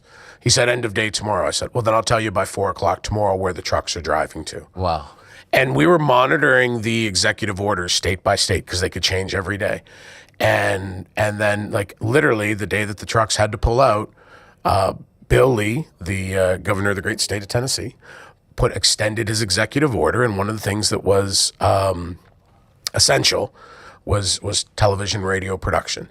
So we felt safe and mobilized the trucks to Nashville. Crazy. So it was such a crazy and cool time in a weird way. But yeah, we made it through that, and then we came out and we started rebuilding. Going into 2022 is like, hey, let's get some positive growth, which I think we were starting to get. And then 2023 was supposed to be the year for TNA. It was originally, we had everything set for TNA to return at Slammiversary 2023. The name, the brand. Yes. Yep. So, and it was gonna return completely unannounced. It was going to be, you were going to watch the pre-show, and you're gonna be watching Impact Wrestling Slammiversary, and then the cold open was gonna be the reveal that it was gonna be TNA. And while the cold open was playing, the crew would be changing over the skirts and everything else. And when we come out of that cold open, the entire arena would be built as TNA. And why did that happen? Because we couldn't properly fund it to execute that. Okay. And then it was like, okay, let's not screw this up. So that's when we kind of went back and kind of thought, okay, how else can we do it? And that's when we came up with the idea of announcing it at the end of Bound for Glory. Excuse me. We knew we were going to have an interesting production schedule, I'll say nicely, between October and January, because it just came down from above. You can't run TV tapings. So it's like, okay, so we're going to have to figure out how to make content for a few months while we plan on announcing the biggest rebrand. So it was supposed to be Slam. Then it's like, well, maybe we can do it for Bound for Glory. Then so, well, why do it at Bound for Glory if we're not going to run a show for 3 months? Right. So then it became, well, how do we announce it and how do we manage the growth until we get to the new year, to Hard to Kill, which was the Pearl at the Palms is a great venue for wrestling, for anything. It was a great, stake your flag, I think, venue for TNA. So we worked that out and planned towards that. But originally, we were set to roll, and Slam 2023 was gonna be, the relaunch. So it was kind of like, I always felt like as we got a little bit of momentum, something always kind of worked against us or pulled us back. But I thought the entire crew there, there's so many people that work so hard on that product and continue to this day. But I to get back to your question about resentment, I wish we could have tackled it a little differently. I wish we were, and Jeff said it on Dark Side. I'll use Jeff words, that he said that he came in 2017 with everything, and he heard, Anthem Sports, and they asked for a name and everything else, and said, great, we're finally good to go. Then he's like, what do you mean there's no money? So there was a constant struggle on that side, and it was, it's a part of business. Sure. It's not unique to that. But I think there's some things I would have liked to have executed on. I think there's some things I really think that if we would have executed on for TNA from Hard to Kill to the end of 2024, I think we had a lot of good things in the pipeline that I think would have worked. I think that them taking me out, and that's their decision, hurt them for I think they spent 6 months trying to get their feet back, and then, and ultimately found their footing. And having the Hardys doesn't hurt. Sure. There's rumblings now that it might be for sale again. Have you looked into this? Haven't talked to anybody. No interest? I think I tabled what is a really fair offer. I put together an offer in a matter of days that I think fairly represented what the company was worth, and paid a little bit for the excitement of we just rebranded. I think there's an argument, hard numbers wise, that our number was a little heavy. Wow. But ultimately, and I deal with this because my main gig is real estate development, right? That blows me away, by the way. You mentioned the Demore Group, but you said you gave your life for 7 years, 8 years to TNA. How do you have 2 jobs? How do you do you sleep 3 or 4 hours a day? Because I would imagine that job takes up all of your time, or could take up all of your time if you let it, and now you're running a pro wrestling organization? Yeah, and I did it at a pretty inconvenient time. A lot as the stuff got going, at one point I realized that we're still developing it. It's a $200 million 24-acre commercial shopping district. And in the middle of that, I'm doing all this, TNA, Invicta, and Access stuff there with Anthem Sports, and I'm enjoying it. But yeah, it was. I'll tell you, it's funny. I told the intern who Josh. He was great. He was very excited to meet you. He knows his stuff. We had Conor McGregor in here. He's more excited about meeting you than him. Well, I'll so tell you am that I. much. Yeah. But I told him that because he asked about the same kind of thing, and I said, he actually asked a lot of good questions. He's going to make a hell of an interviewer one day. Probably glowing back there. But I told him a story. Sanjay Dutt, I was big on, and it's funny, Josh Matthews will say, when I first took over, I'll send out 100 emails before I go to sleep. So Josh would wake up, he's an early morning guy. He wakes up at 5:30 in the morning or whatever, and he sees that he's got 17 emails. Because I'm a guy, I might send you 17 emails. Each reline is what it's about. I won't send one email because you can keep them siloed, right? Yeah. This one is about the TV truck. This one is about so on. So Josh would figure, oh my God, I have to answer all these. And then Josh didn't realize I send those at 5 a.m. and I don't touch a lot of times, like TNA work until maybe noon because I got other work to do once I get a few hours sleep. So, so I get a call. I press out an email to Sanjay. I put my phone down. I take my glasses off, and I see Sanjay's calling. So I answer the phone. It's probably 5:30 in the morning. Hey Sanjay, what's up, Scott? Go to bed. And I just kind of laughed. I go, I know I'm going to bed. He goes, Scott, you emailed me at 10 o'clock, at 10:45, at 11:52, at 12:20. And he goes on all the way because you just emailed me at 5:29. You need to sleep. And I go, Sanjay, I'm going to bed. He goes, Scott, me and Ashley were talking about it. We're worried. And I go, wait, you're talking to your wife about my sleep schedule? He's like, yeah. So that was part of it is, you burn the candle at both ends. And I'm not asking anybody, nobody's holding having a tag day as we used to do in Canada or holding a fundraising pasta dinner for me. I'm very blessed in life. I had two jobs that I loved doing. I still, with Maple Leaf Pro, have two. Yeah. I don't know if it's a job when you're the one that has to pay the bills at this point, but I have two really passionate things. I love the D'Amour Group. It's the successor of D'Amour Construction, which was what my father built. One of the last things before he passed is we formed the D'Amour Group together to become more diversified and handle more property and real estate development than actual physical construction. I'm proud to sit at the same desk, in the same chair that he sat in the same office. I love it, and I love pro wrestling. So. You just if you find a job you love, you never work a day in your life. So I love what I do on both fronts. So it's on two. Yeah, on two. You're blessed. Can I ask? Were you surprised Tommy Dreamer left TNA? I mean, yes and no. I mean, it's nobody's irreplaceable. Mm-hmm. And I would tell people it all the time. And then when I got the call, I was still kind of like, what the? But there's going to be change. I don't follow the day-to-day of it, but I knew that there was, chatter about people, as far as for, complaining about it, but that always happens. It just, at the end of the day, if you don't own the thing, then you're at the mercy of whoever. And I can't comment whether Tommy did a great job or I can comment that Tommy Dreamer has been a wonderful, amazing friend to me. Tommy's one of those guys who, if I called him right now and said, Tommy, I'm down in a bad end of Brooklyn. I'm surrounded, and I think this is where it ends for me. If he could, he would teleport, stand back to back, and die in that alley with me. Wow. That's the type of friend he is. But his firing, I don't know. I know that he's my friend. I called him and said, I love you, and I know you're going to be fine. You know that. But if you don't own it, it's not yours. And it's like, I try to remind people all the time, and I would say this. For 7 years, I took day-to-day carriage of TNA wrestling. I would be like, that's my baby. Or people would say, that's my baby. And I would say, well, no, it's Anthem Sports, baby. I'm the nanny. I'm a very well-paid nanny.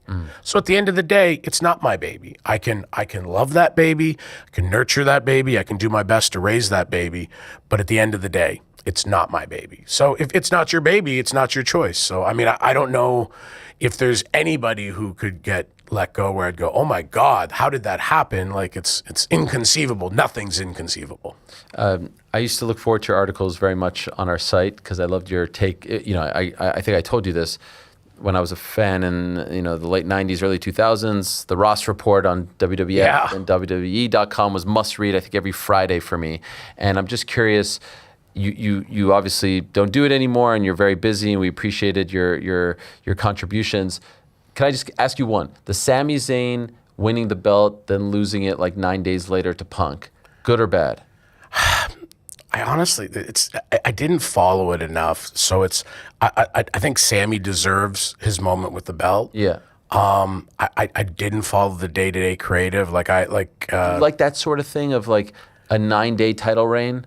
If you don't do it a lot, like I'm a big believer in not bouncing around. And this comes from a lot of the things that are in my brain are there because of like people like Jody Hamilton and Terry Taylor. And one of the biggest is Jeff Jarrett and his dad, Jerry.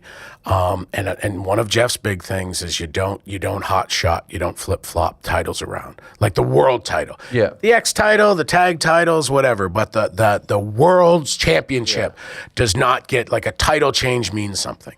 And I agree with that in general. But then I think there is times where having a shorter title reign can do something for somebody. Like Brett's first title reign, the day he won it, they knew when he was losing it. The idea was he would go in there being the fighting champion that defended it, every night, and he'd lose it, right? When they changed it on a house show in Saskatchewan as part of trying to pump up the house shows.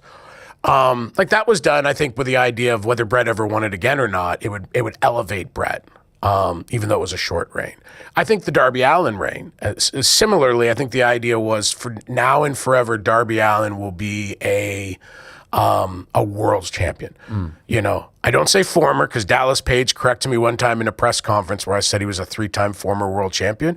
And he said, you're never a former. I will forever and always be a 3-time world champion. I can hear him. And he's right. Yeah. But Darby Allin will forever now be a world champion, and he carries that with him, and that gives him some credibility. If the Sami Zayn thing does that similarly for Sami, to where it gives him a little something going forward, where you can always say he did win the big one, Kerry Von Erich will always be NWA World's Champion. Dusty Rhodes, one of the greatest world champion, one of the greatest wrestlers, one of the greatest performers in history. The guy who was on the TV when I looked at the TV and thought, I think I can do this. I look up like this guy. Like I can be this guy. He never held the title for a long time, but he's a 3-time world champion and a legend of legends. So I don't think you necessarily need to judge it based off the days. I say that having, like I said, not followed it, but I think you make every decision in a booking room on what the net positives are against the net negatives, and you try to always keep moving forward. I love it. Okay, so MLP Mayhem, it premieres tonight. So it premieres tonight on TSN 2 at midnight. If you're in the States, you can watch it on MyAEW? MyAEW at 1 a.m. Eastern Time, 10 p.m. Pacific. So as soon as it goes off the air on TSN, it starts on MyAEW. Okay. And that gets us all Americans, all people. There's 100 countries around the world can get it through MyAEW, and we're stoked to bring it to you. It's like I said, it's 30 plus years in the making. It's truly special. It's a platform that I think is important and meaningful to Canadians, but not just Canadians, because the support we've gotten from around the world. And one of the reasons why we did the MyAEW deal, besides the fact that AEW has been a very good partner, is the amount of people like, how do I watch this? Like insert the name of country. How do I watch this? I want to watch this. And now we're able to bring it around the world. I love it. Well, I wish you guys nothing but the best. Congratulations on getting to this point. I know it's not easy to start your own promotion, and I know you're taking the name and you want to pay homage to the name. Getting to this point, and I hope it succeeds. I love it. I look at the YouTube channel all the time. Obviously, friends like Ant Evans who work with you and more. The man, yeah. Love and Maple Leaf Wrestling really like tugs at my heartstrings. So Wait, well, you keep putting me on the spot with a bunch of questions. Yeah. Like, what are you doing October 3rd? Wow, this is it. Now, is this okay? So please keep going. I want So October 3rd, Northern Rising. Yeah. Mattamy Entertainment Center, the former Maple Leaf Gardens. We go in there. I think there's some announcements for Maple Leaf Gardens for that Northern Rising show October 3rd that are going to blow people's minds, or as my friend Violent J from JCW would say, flip their wigs. Okay. Can't wait. Those will be coming out in the coming weeks. And I think it's going to be a truly special moment, not just in Canadian wrestling, but in wrestling in general and in Canadian sports and entertainment history. Wow. And having a guy like yourself there, a Canadian with such a vast reach. I do appreciate that. A lot of people are coming at me like, there's one thing left really on my list. There's a lot of things I want to expand on, but there's one thing that I haven't done just yet, and that's work in the business. Heel manager, Helwani, the dirty Jew manager who screws everyone over. I could say that as a Jew. I can't. Yeah, I could say that. Yeah. Come on. Helwani sounds like a great name. Right? Think about it. I like it. Maybe a little stable. I'm the guy who left Canada, that's that stinking 51st state. I left Canada to go make it in the big leagues in the United States, in the big city. And I have to come back here to this crappy arena. They've never won a championship in that. In 1967, I have to come back here in front of all wearing you a losers. Canadians jersey. Wearing a Canadian. Can you imagine the heel heat? Could you imagine? You know what? Jeff Jarrett should have hired you. He should have. Though you couldn't have moved to Nashville. You're right. That's a good angle. Well, we'll keep talking. For now, I'll keep watching. Thank you, Scott. Appreciate you coming by, and good luck tonight. We'll be watching. Thanks, man. Appreciate everything. We'll say goodbye to Scott. We'll be back with On the Nose. Don't go anywhere.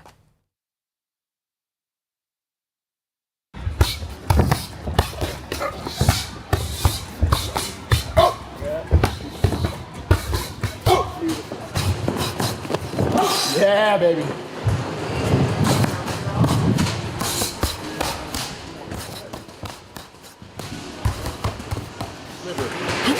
Reload. Hard shot. Perfect. Yes, sir. There it is. Good. But for me to shoot, I got to get underneath. That. I just there, but like, to me, this right here is like the half of the court. Coach, I have to say that was supremely impressive. That was a lot. Coach, he's a great coach, huh? No, like seeing you do that. I know about Eric. I've seen Eric. He told me you come. I've heard about your interest in MMA and that you train, but I have this thing about, especially basketball players. For some reason, they're so athletic, yet they can't like hit a heavy bag. They can't hit mitts. To see you do that at your age with everything that you got going on, very, very impressive. Thanks, appreciate it. I mean, I wasn't a good basketball player, so I was able to do that. Maybe that's the difference. No, I mean, I just have a lot of respect for the art. Also, I think I have a lot of respect for our team and the guys, in the NBA, the guys that we work with, and they push themselves physically, mentally, emotionally all year long, and especially during the season. I can go through the whole season and not have any physical taxing moments, and the players are physically drained, mentally drained, emotionally drained. So the more I can just kind of meet them where they're at and put yourself in that position, I think it helps, have empathy for them and understand, what they go through. How long have you been training for? I would say like 4 or 5 years on and off. I mean, obviously a little bit as a kid, but mainly in the last 4 or 5 years or so, and was able to just link up with Eric. Really linking up with Eric was more than the training. It was really just his coaching style, his communication style, how he manages, in between rounds, timeout communication, his relationship with his fighters. All right, back on the program. Here I am. That was Scott D'Amore. How great was that? Love hearing about those stories. Man, Maple Leaf Wrestling. I used to watch that back in the day. Maple Leaf Pro Wrestling. Very fun. We're going to answer some of your questions now. I do believe it's time for everyone's favorite segment of the week. It is time. It's time for On the Nose. We got our guy. Let me pick this up here. El Emmanuel. I love him. He's done a phenomenal job. He's done an amazing job being our moderator, not emeritus. That's Professor Lewis, but he's done an amazing job. Wow. There's a table of contents this time that he's given me. Holy smokes. This guy's the freaking man. Give me a fucking break. This guy is unbelievable. He is unbelievable at what he does. Where did we find this guy? I picked him. Where's he from? Colombia? Where's he from? Colombia. Is he from Colombia? I love Colombia. Wait. No, he's from Puerto Rico. Oh, okay. Why'd you get my hopes up there? I'm a big fan of the Colombians. We love the Colombians here, don't we? We also love the Puerto Ricans. We love the Puerto Ricans too. We love all of Latin America, don't we? Except for Frank. We love except for Frank. We love Venezuela. I'm from Honduras. We love Puerto. Are you Frank? Yes. Are you Frank? Yes. I'm surprised you guys don't know this. Tio Jimmy. Are you? I'm not sure about that. I feel like you're a token. This is.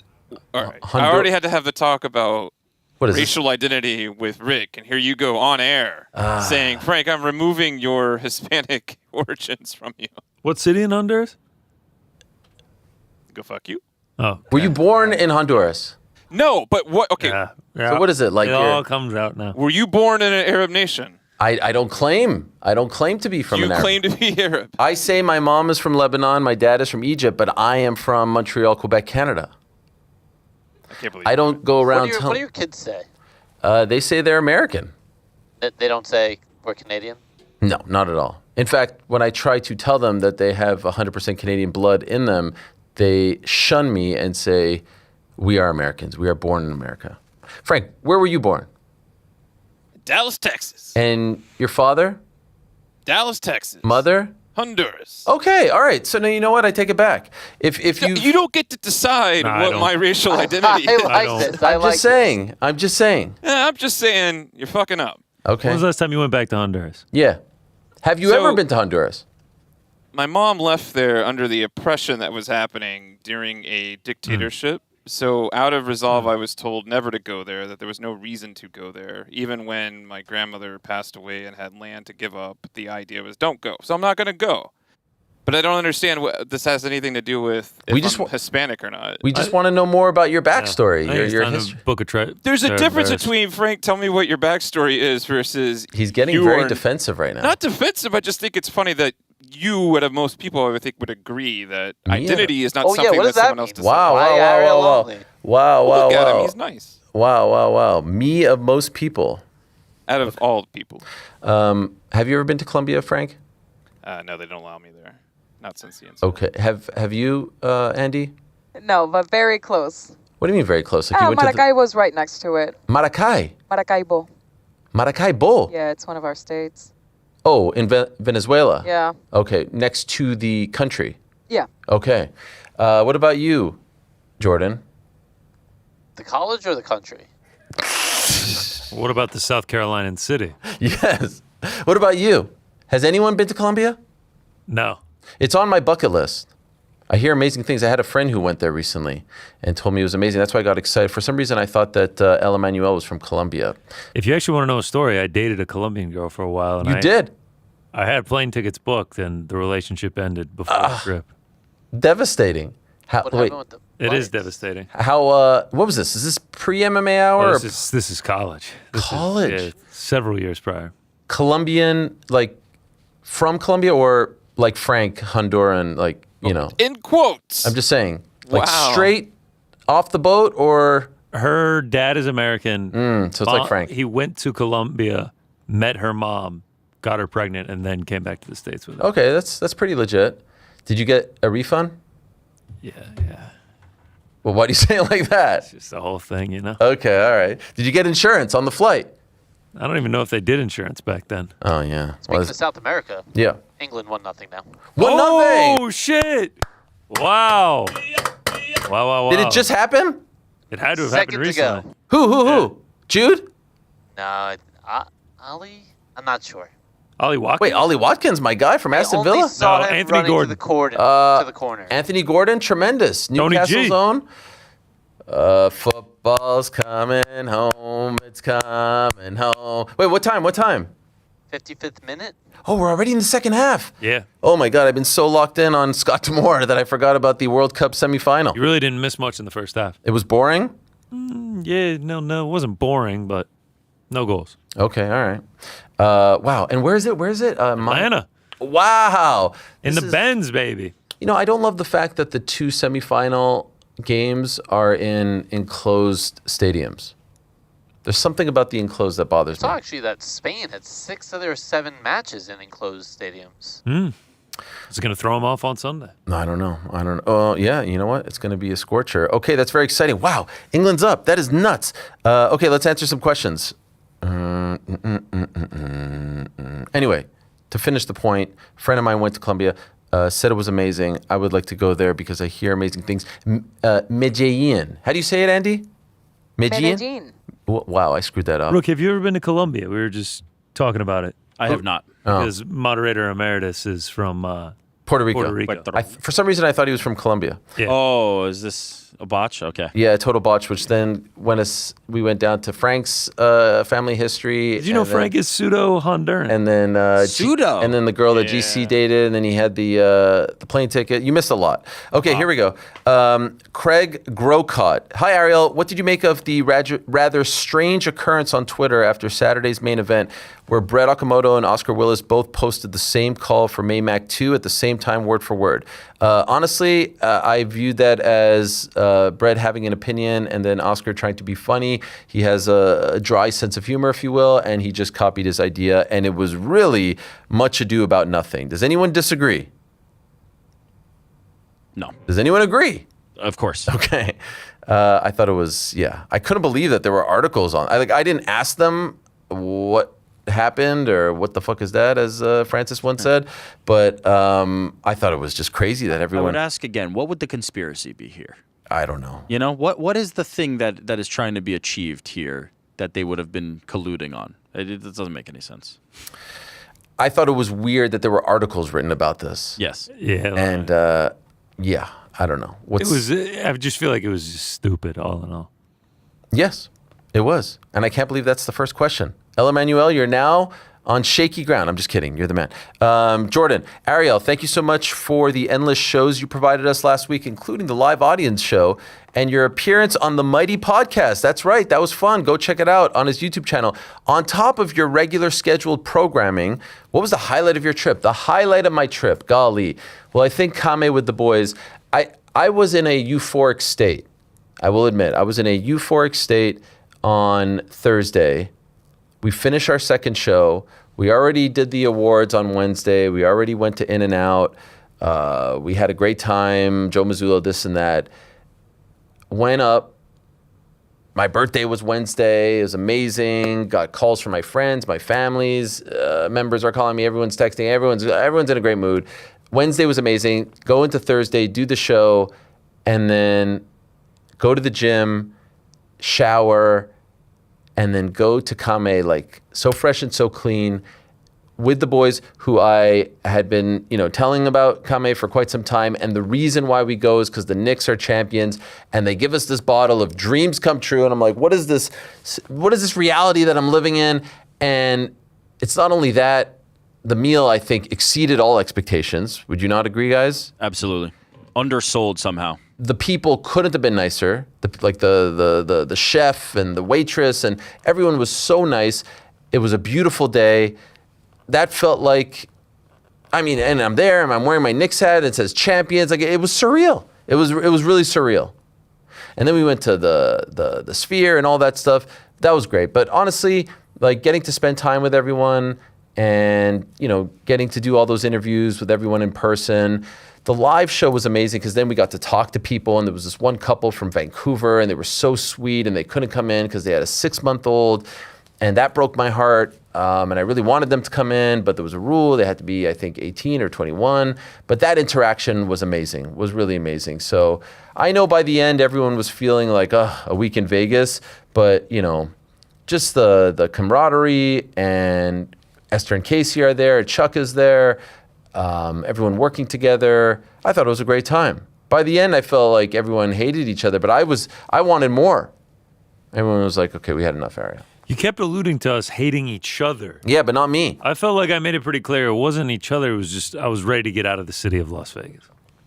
Edward Forty. Clark County. Yeah, Edward Forty was great. Summer League was great.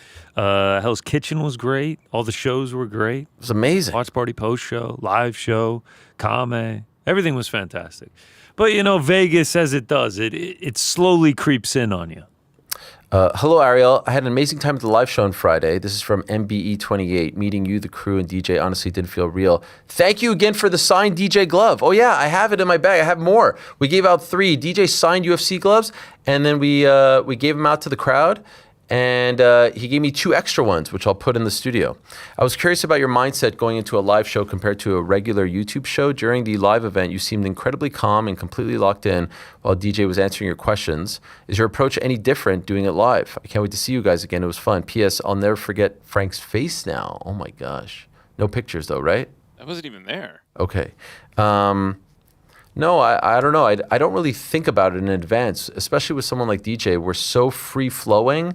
We're so, I don't know, we're close, we're friendly. I knew, talk to him about this, talk to him about that, but those shows are fun. Those shows are a lot of fun in the moment. The selling tickets, the planning, not so much fun. The worrying, is anyone going to show up? But they always do. Amazing, stressful at times. A lot of anxiety, but once it happens, it's a wonderful thing. But it's no different than like my interview here with Scott. I'm locked in on him. When I'm doing the Zoom interviews and stuff, sometimes I'll look down. There's things happening. There's Twitter stuff and all that. I like when I'm locked in on the guests and there's no distractions whatsoever. That's my favorite. And so what you were seeing there was a variation of that. James the Tuna. Ariel and boys love the Vegas shows. Great work to all involved. I've noticed over the recent weeks that the journalists during media day and or press conferences will bring up points and statements made during one of your interviews, usually during the week leading up to the fight, but do not mention the source. Oh yeah, you noticed that, James. Of course. It's I don't know. What can I say, guys, that would be a nice thing to say about this?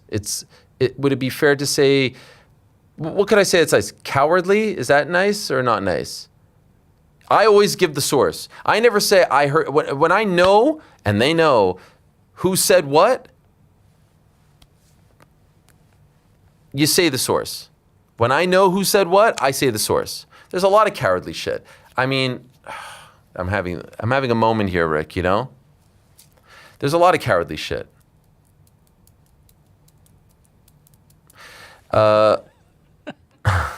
Because I could sense him saying, don't bring it up. He's kind of smirking back here. That's why I'm laughing. Well, okay. Is cowardly nice? No, but is it how you feel? Is it truthful? Don't be cowards. Give credit where credit's due. Don't be cowards. Give credit where credit's due. Cowardly is maybe like unethical a little bit. It's cowardly. Okay. Our former home, MMA fighting, they act like cowards. I love those guys, but you're acting like cowards. It used to be credit. The Ariel Helwani Show.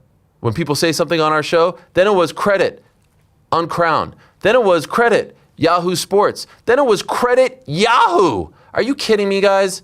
That's cowardly shit. And I've called out the appropriate people in private, but it annoys me. I'm not gonna lie, it annoys me because it seems deliberate that you don't want to give credit where credit is due. That's mean-spirited. We've never done anything to them. We've never tried to pick a fight. We had a great time. We left, we came back, we had a great time. We left. We're cool, I thought. But that to me seems like there's an issue. And then it's like you need a magnifying glass this big, the size of this bad boy, to actually even see the Yahoo. Are you kidding me, guys? That's cowardly. And so when you're at the press conferences and you say, literally in one question, oh, I heard on so-and-so, like, oh, I heard you say so-and-so, and not say the source. But then the next time you do say the source because you view that as a sort of like UFC-friendly outlet, that is cowardly. You're being a coward. Do you understand? Just give credit where it's due. Or don't ask the question. Because the question was derived from something that happened on this show. So if you don't have the cojones to give credit where it's due, then don't ask the question. And if you don't have the cojones to freaking credit a source on social media, you're a coward. Is that wrong? Am I being wrong? Am I being unfair? Has Uncrowned or my Twitter or this show, do we put a source of credit on the top of every video? Has it been possible that we've missed? Sure. But do we go out, when we credit Junkie, do we say USA Today? No, we credit Junkie. And if there was a show on Junkie, like MMA Junkie Radio, we would credit them too. Don't get me started on this. Jack, there's been a lot of discussion in England recently about journalists asking questions designed to provoke football players into giving a reaction. One example was Jude Bellingham being told that the manager was disappointed with the team's performance without the full context. I saw that clip, and it did seem like Jude was annoyed, and maybe the full it's tricky. It's tricky in the moment. I don't know what Thomas Tuchel said before that, but I did see the clip of Jude getting upset, and that's a tricky thing.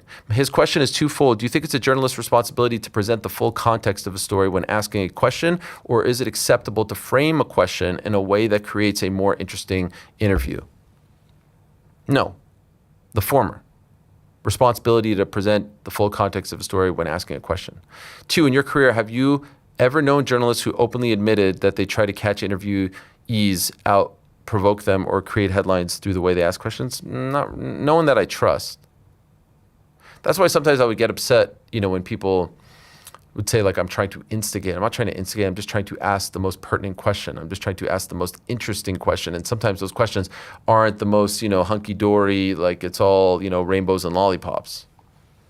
But it's never malicious, and it's never to try to trip them up. It's like with Johnny Fisher. I'm not trying to create a wedge between him and Eddie Hearn, but there are some interesting things that need to be asked, in my opinion. Cosmo, hey AH and boys, a little hungover, just had some Mongolian beef.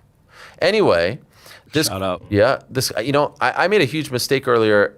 The food that I ate was a big mistake for lunch. What you did you agree? salad greens? Whoa, why are you laughing? That chicken. intro, the Mongolian beef thing is just hilarious. No, I know it's an inside joke. I know, but it just made me think of the caller and how ridiculous it was, and then it made me think of you eating lunch, and while you were eating it, you kept going back for plate after plate. Yes. And I was like, I wonder if there's any risk in this. It's about to sit down for like a 4.5 Yeah, it was a hour mistake. show. It was a mistake. It was a big mistake. Hey H and the boys, a little hungover, just had someone go, oh yeah. Anyway, the question pertains to BSD shooting a takedown on Patty 30 seconds into the fight without a setup when both fighters are fresh. What is the biggest fighter IQ issue that drives you crazy? Every fighter is different, but I don't know what happened there. Did he panic? What happened? That was just the weirdest thing. We all said, if you're BSD, you don't want this fight to go to the ground, right? Yeah. Not necessarily, but just not in that way. Just naked shot, neck right out there. Not ideal. Not ideal. At all. Patrick McCray, Ariel, during your week in Vegas and fun run-ins with the fighters or managers that you haven't seen. During your week in Vegas, any fun run-ins with fighters or managers that you haven't seen? Not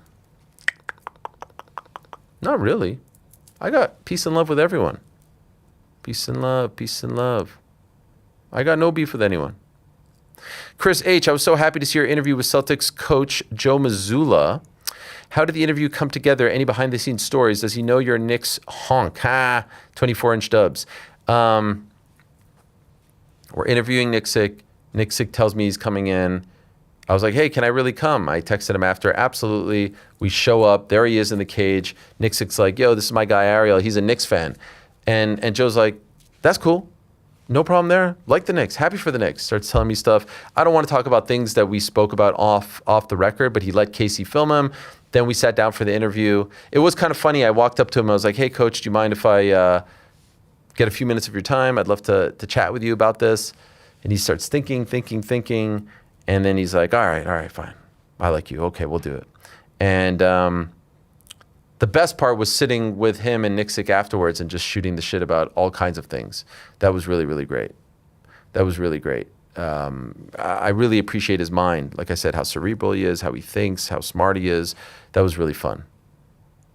Nick W. Ariel, great to hear Rogan say he watched your John Kavanaugh interview on the UFC broadcast. You've interviewed DC and Anik. Can executive producer Rick get Rogan on the show? Yeah, Rick, can you get us Rogan? I'm on it. Don't worry. Thank you. Rogan has been on the show before in the old days. We've also done like a backstage interview with him. Type in Ariel Helwani backstage Joe Rogan and it shall be there. 2 parts, by the way, black and white. I appreciated him doing that, not only on the weigh-in show, but also on the actual fight broadcast. People were very excited. I could tell you I reached out to Joe and I thanked him and he was very kind as well. And that was it. I again, isn't this not what I was just talking about? Joe could have sat there and said, Conor McGregor did X, Y, and Z. But what did he do? He credited the source, right? That's what a proper broadcast journalist does. Credit the source. And he didn't just say, I saw it on Yahoo Sports. He didn't just say, I saw it on yahoo.com. He didn't just say, I saw it on Uncrowned. No, Joe Rogan, best friend of one Dana White, said, I saw it on the Ariel Helwani Show. Ain't that what journalism is? Doesn't that say it all right there? And you guys are afraid to say my name in a press conference? You're afraid to have my name on a graphic? Come on. What are you so afraid of? Matt Chuiwis, hello, Ariel and crew. Happy National Hot Dog Day. Same to you. Simple question. Any updates on the light heavyweight title picture? Is there going to be an interim title fight, or can we expect some different news soon? TBD. Don't know anything yet. Fred, hey Ariel, where does UFC 329 rank for you among UFC numbered events so far? Best of the year. Not even close, right? Best of the year. Warship, hey guys, can you imagine if Conor fought on the White House card and that happened? What a disaster. Oh yeah, you know what? Didn't think of that. That would have been a disaster. I have a quick question about this weekend's UFC OCK. If you know, you know. Yep, I know. If Usman beats DDP, can Usman jump ahead of Imavov for a title shot? I mean, I guess anyone can jump ahead of anyone. I wouldn't expect that, though. I don't expect it. I expect Khamzat to jump over him. Yeah. Right? If anybody. Donnie delivers. So sad that Cody's chin has completely failed him. He must hate Dillashaw to his core for what he did to Cody's career. Sad to see because he isn't a bad fighter. His chin has just completely failed him. It's tough mentally thinking the entire fight that if it gets touched, you lose. Cody was the best fighter in the world for 5 minutes. Pound for pound number one for all but 5 minutes. Why just 5 minutes? On that night against Dominic Cruz, UFC 206, he was, 207, excuse me. He was unbelievable, but I don't know if it was just 5 minutes. The reign wasn't long though, is what he's. Yeah, because he fought in December, and then when did he lose? Was it November? Was it 11 months? I'll never forget the press conference with Kobe Bryant and Francis Ngannou and Cody Garbrandt. Do you remember that? Yeah. For Body Armor. Cynthia Calvillo too, I think. Was she Did I there? make that up? Yeah, I feel like it. Yeah, so he was champ for 11 months, December to November. Yeah, that was wild with Cody up there. Cynthia Calvillo. I'm seeing someone, Ariel, sometimes you say, I saw this somewhere. Let me assure you right now. Let me assure you right now. If I say that on a live 5-hour broadcast, it's because I actually don't remember. Not because I'm sitting there deliberately trying to not credit someone. They are. Oh, yes. They are. Mullins, why do you think older fighters try to fight how they did in their prime rather than adapting their style to get the best out of what they currently have left? Peace and love. Man, you'd have to ask them, but I would imagine most of us think that I still got it. One more. Let me go back to the well. Father Time undefeated. I guess this is in reference to Conor McGregor, which our next question is about. Nose. I don't get all the disrespect towards Conor McGregor after the fight. He was winning the fight before his knee gave out. Oh, come on. Just last month. Okay. Shy, hey Ariel, I think Conor's injury ultimately came down to nerves. It seems like he threw the kick to impose himself early in the fight and showed that he's here to fight. I mean, he was very clearly working on it in the back.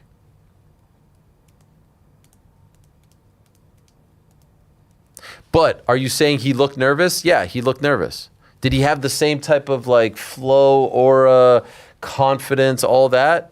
No. But that also could be because he hadn't done the thing in 5 years. And he's coming back from, a 5-year layoff, 2 injuries, 1 broken leg, all that stuff.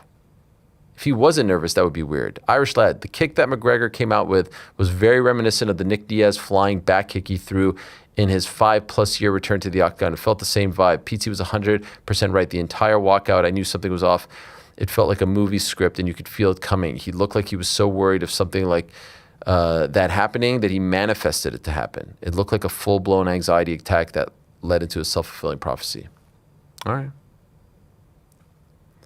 Love and War also says it looked like an anxiety attack. The moment was too big for himself. First time I've ever seen that from Conor. I think, again, first time you ever seen it from Conor, no athlete is the same 5 years later after multiple injuries. It's like everyone just wanted him to be back to 2016 Conor, and that wasn't, that wasn't in the cards, and it was foolish to think that. I'm not making excuses for him. I've said it a million times now. I don't understand why they started the fight that way. I'd love to ask them, why would you start the fight that way? Why not just like flow, guys, flow. 1 minute, I think this is from Frank Kiss My Mom's Ass. I think it's clear as day Conor was injured going into that. No, I don't think it's clear as day. Stop it with this. Okay. Gaza Brew says, I was one of the few Irish fans that traveled over to Vegas on Saturday night. It was actually shocking to see how little support he got from the Irish. I even didn't really divulge I was going to Vegas and watch McGregor because of the judgment I'd get. Was a little heartbroken with the main event, but love MMA, so the card was fantastic. My question is, do you think Conor lost the last of his support in Ireland? I was a little pissed he couldn't even shout at his fans that traveled over and everything. I got to admit, I didn't meet a single Irish fan. Did you guys? Not really, no. Didn't meet a single one? Nope, not one. Didn't see one? I mean, one that was very clearly like, with the flag, that was wild. Do I think he lost? I don't know. It's impossible to say. It's very clearly not the same. Mac Daddy, Conor is in purgatory. UFC will not let him fight out his contract, and he will not want to sign for more fights. I mean, he only has one more left, so why would they let him fight out his contract? He has said multiple times he wants to fight out his contract. He wants to be in the UFC. Greetings, crew. Since Conor's return from the leg injury, it got me thinking about athletes who have had career-ending injuries and yet decided to try and come back, but were only a shell of themselves. Well, it's not really career-ending if they come back, but okay, I think you mean like devastating. Some that come to mind, Rogers' Jets career, sure, but he was also much older, and he did come back and play for the Steelers. Derrick Rose. I mean, Derrick Rose played like another 14 years. Was he the same? No, but he still had a very solid NBA career, including on the Knicks. Bo Jackson is a good one. Joe Theismann is a really good one. Joe Theismann had his leg snapped by Lawrence Taylor.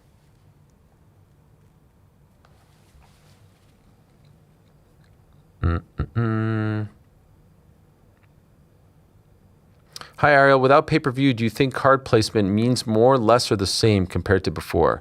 I mean, if you're like right next to Conor, I think that's big. Otherwise, no difference. Like, in this case, it really helped Patty, Exactly. But it doesn't always work that way. So it's more times than not kind of not important. But in this scenario, it was very, very important. 100%. Like, it doesn't really matter that Gable wasn't on. Nah, if he was the first fight of the pay-per-view or the main card or this or that. But Patty being in that spot really mattered. Okay, finally, some good questions. Nick, and I'm just kidding. They were all good questions. They're all good questions. Nick Peace W. and love. Peace and GC, love. please blind rank these 5 burgers. Oh, yeah, here we go. 5 Guys. Ooh. Do One. it.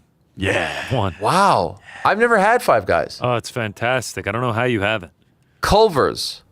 4. In-N-Out. I think we're all out on In-N-Out, right? I'm gonna go 3. I'm fine with it. Shake Shack. 2. Grindhouse Killer Burgers. Oh wow, that's like. I would be shocked if any of y'all had that. Never had it. Down in Never heard of Atlanta. it. I'll go 5, but I would rather have it 4. But yeah, I'm satisfied with that ranking. Nick W. says, Frank, the audiophile, please blind rank these 5 sounds. Let's do it. Strong winds through tree leaves. 5. Oh, 5? Ocean waves. Oh, that's a solid 3. Rain on the roof of a tent. Tent, damn, 2. That's nice. Distant thunder. Bit I'm gonna have to park it at 4 because I want to know what 1 is. Dustin Poirier saying IGBBMN. I'm good with this ranking. That's a proper one. That is a proper I'll one. take it. Rick, please blind there's one for rank me. Yeah. these 5 heavyweight greats. All right. Randy Couture. 3. Frank Mir. 5. Alistair Overeem. Fuck. 4. Cyril Gahn. Oh, Jesus. 2. Gable Stevenson. Yeah, I mean, naturally. You knew where this was going, right? I knew where it was going, but I didn't know who the other names would be. I obviously wouldn't have gone above fucking Randy Couture. This is Stevie B. Hello, all. Do you think Robert Whittaker should embrace the fat guy image and adjust the nickname to Bobby Knuckles? Wait, Blobby Knuckles. Excuse me. No. That's actually pretty funny, though. No. Like Blob Tang and Blobby Knuckles? That actually is pretty good. I thought he looked great. No. I thought he looked great. I like Tried the how he subs came- out yet? Did I what? Oh, yes. Feeling swole? Have you seen? Sorry, it's too big for that, you know. Doesn't even fit. Yeah. Yeah, you got sound effects. Got to do the. Okay, Ariel, real question. You complain about Buffalo Bills games when you're at Is home. this all the same guy, by the way? Is this all? No, just sorry. Like one stream of Am I not giving? No, you haven't said a Oh, name. sorry. You're I'm just sorry. Shake Turk. Keep my fucking name out your mouth. When you're at home and you get completely bent out of shape, but people being upset about the McGregor outcome and ludicrous and unjustifiable. How so? Do those things differ for some reason? I mean, okay. Do you hear me getting upset when the Bills lose because they lost, because like they were screwed by the refs, this, that, and the other? Or do you hear me getting upset that like the game wasn't worth my time? That it was like an embarrassment and all that stuff? Do you not see the difference? I choose to sit down and watch the Bills game, and I know that there's a very good chance that I will leave that game thinking, golly, I hate my life. You guys, some of you were like, that was an embarrassment, that was a joke, that was the worst night, da-da-da-da. I'm like, well, what about all the other great stuff that happened? All those other great fights? Like listen, if you're just a Conor McGregor fan, the only people that can really complain about Saturday, in my opinion, are the ones that flew in there, bought tickets, spent their time, hotel, all that stuff. I feel for you. We met a guy from Scotland, paid $8,000. I feel for that guy. You sat at home watching on Paramount Plus. What are you so mad about? Sports don't go like that. It's not fairy tale stuff. Sometimes it's a bit of a downer. And guess what? If you would have paid for it on pay-per-view, I would have said you have every right to be upset. It wasn't on pay-per-view. If you have a Paramount Plus subscription, you don't have to pay anything more. There's no ultimate package. So come on. I just don't like the entitlement. That's all. Anyone disagree with me? I just think I don't know. Everyone stop chatting shit. Ace Cruton, hi Ariel and team. Do you guys consider doing the Las Vegas show in public, like in the sports book or on the casino floor? It would be cool to see fans. We did that in September of 24. It's just a little, there's audio issues, right, Frankie? It's just also such a hard environment to control. Not ideal. Distracting. For the production, yeah. Yeah. A couple more here. Tyler, hey Ariel, just want to know your thoughts on the Canes owner putting his entire family's name on the Stanley Cup. Yeah, I saw this. People were all up in arms over this. You know, I wouldn't do it. It's a bad look. It's a bad look. They probably had to leave off some training staff or someone who worked all season to get those guys on the ice, just so that yeah, I your wouldn't grandson can be on the Stanley Cup. Was it really his grandson? I don't know. I'm just using. I thought it was his kids. It's not my thing. Now, when it gets full of names, they replace it, right? So they eventually, when it gets full, the ring, they take it off, and then they can replace it and put a new one. So they can and then they put that ring in the Hall of Fame. Got actually. it. So it gets immortalized, but then there's always like a fresh place. Cool. Is that the first time someone's ever done that? I was reading recently that owners have been pushing the limits a lot more. This has obviously been the most egregious, but yeah, it's just. Does the owner get whatever they request on there?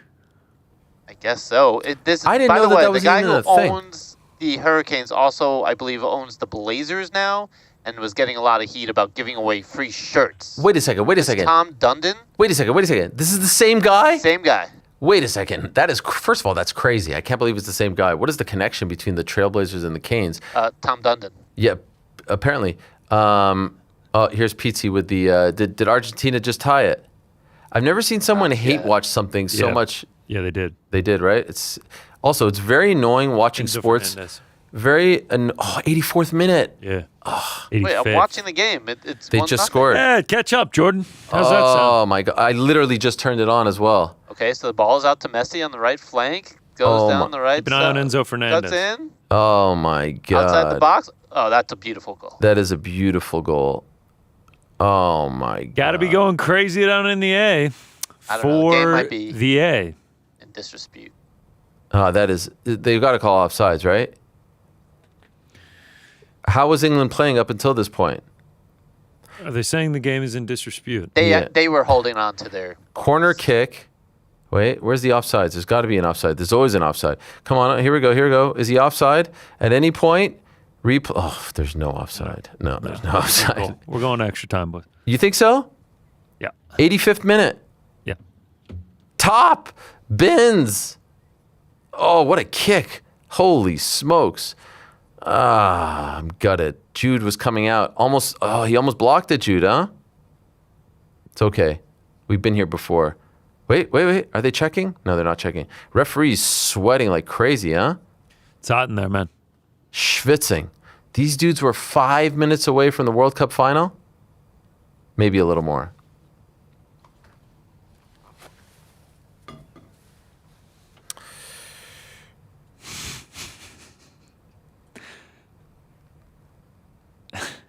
Thanks for tuning in to the Okay, uncrowned World Cup semifinal watch party. My group chat is actually one of the guys in the group chat is saying this is how England loses every game, and Corporate Jake was like, it's a tie game, and then he said, just wait. So it seems like your boys from the future. Have you guys seen the got tweet that that's been DeLorean. going viral from 2021? That is weird. And the guy's like, just in 2026 World Cup final, Argentina beat Spain 3-2. Yeah. 1 second. That is weird. Do you think they edited it? I feel like they did. No, you can't edit after 90 minutes. Is that true? Yeah. Really? Oh. Let's do some super chats, shall we? Yeah. What was that? Super chats. What was what? I heard Andy go, oh. Yeah, she was pissed about the super No, chats, it's just man. the animation. I wasn't ready to clear. It's Oh, fine. sorry. We did it. We're doing things. We're there moving. was a super chat I did want to read actually. A Substack comment if I Oh, can find it. okay. From Abay Maja. Oh, my guy. Yeah, Our boy shout out to Abay. Abay. He said, guys, I'm about 5 episodes behind, but refuse to skip anything, which That's led to insane. the most embarrassing and hilarious moment a couple weeks back. Please, Frank or one of the BITB, find the clip of you guys arguing about merch on, I guess, June 23rd. They gave a time code. So let's just take a listen. Intern Josh has already gone ahead and clipped it. Wow, so we've done a whole thing here. Yeah, it's 10 seconds. Nice and quick. Let's hit it. Andy's. But there's really no difference between that or dicks. No, dicks. Excuse me? Sports Authority. Whoa. Sorry. Excuse me? You guys. Yeah, but you know what? If it was dicks, you'd love the dicks just I don't as want. much. I don't. Stop. You guys are crazy. He said he was pulling into a Tim Hortons to get a mango cooler, and he rolled down the window, and that's what the lady in the window heard. Oh, my God. That is amazing. Dick's is a sporting goods store that was popularized here in America. Do they have it in Canada? I don't know, but it's quite popular. Yeah. What's with the sunglasses? What's happening?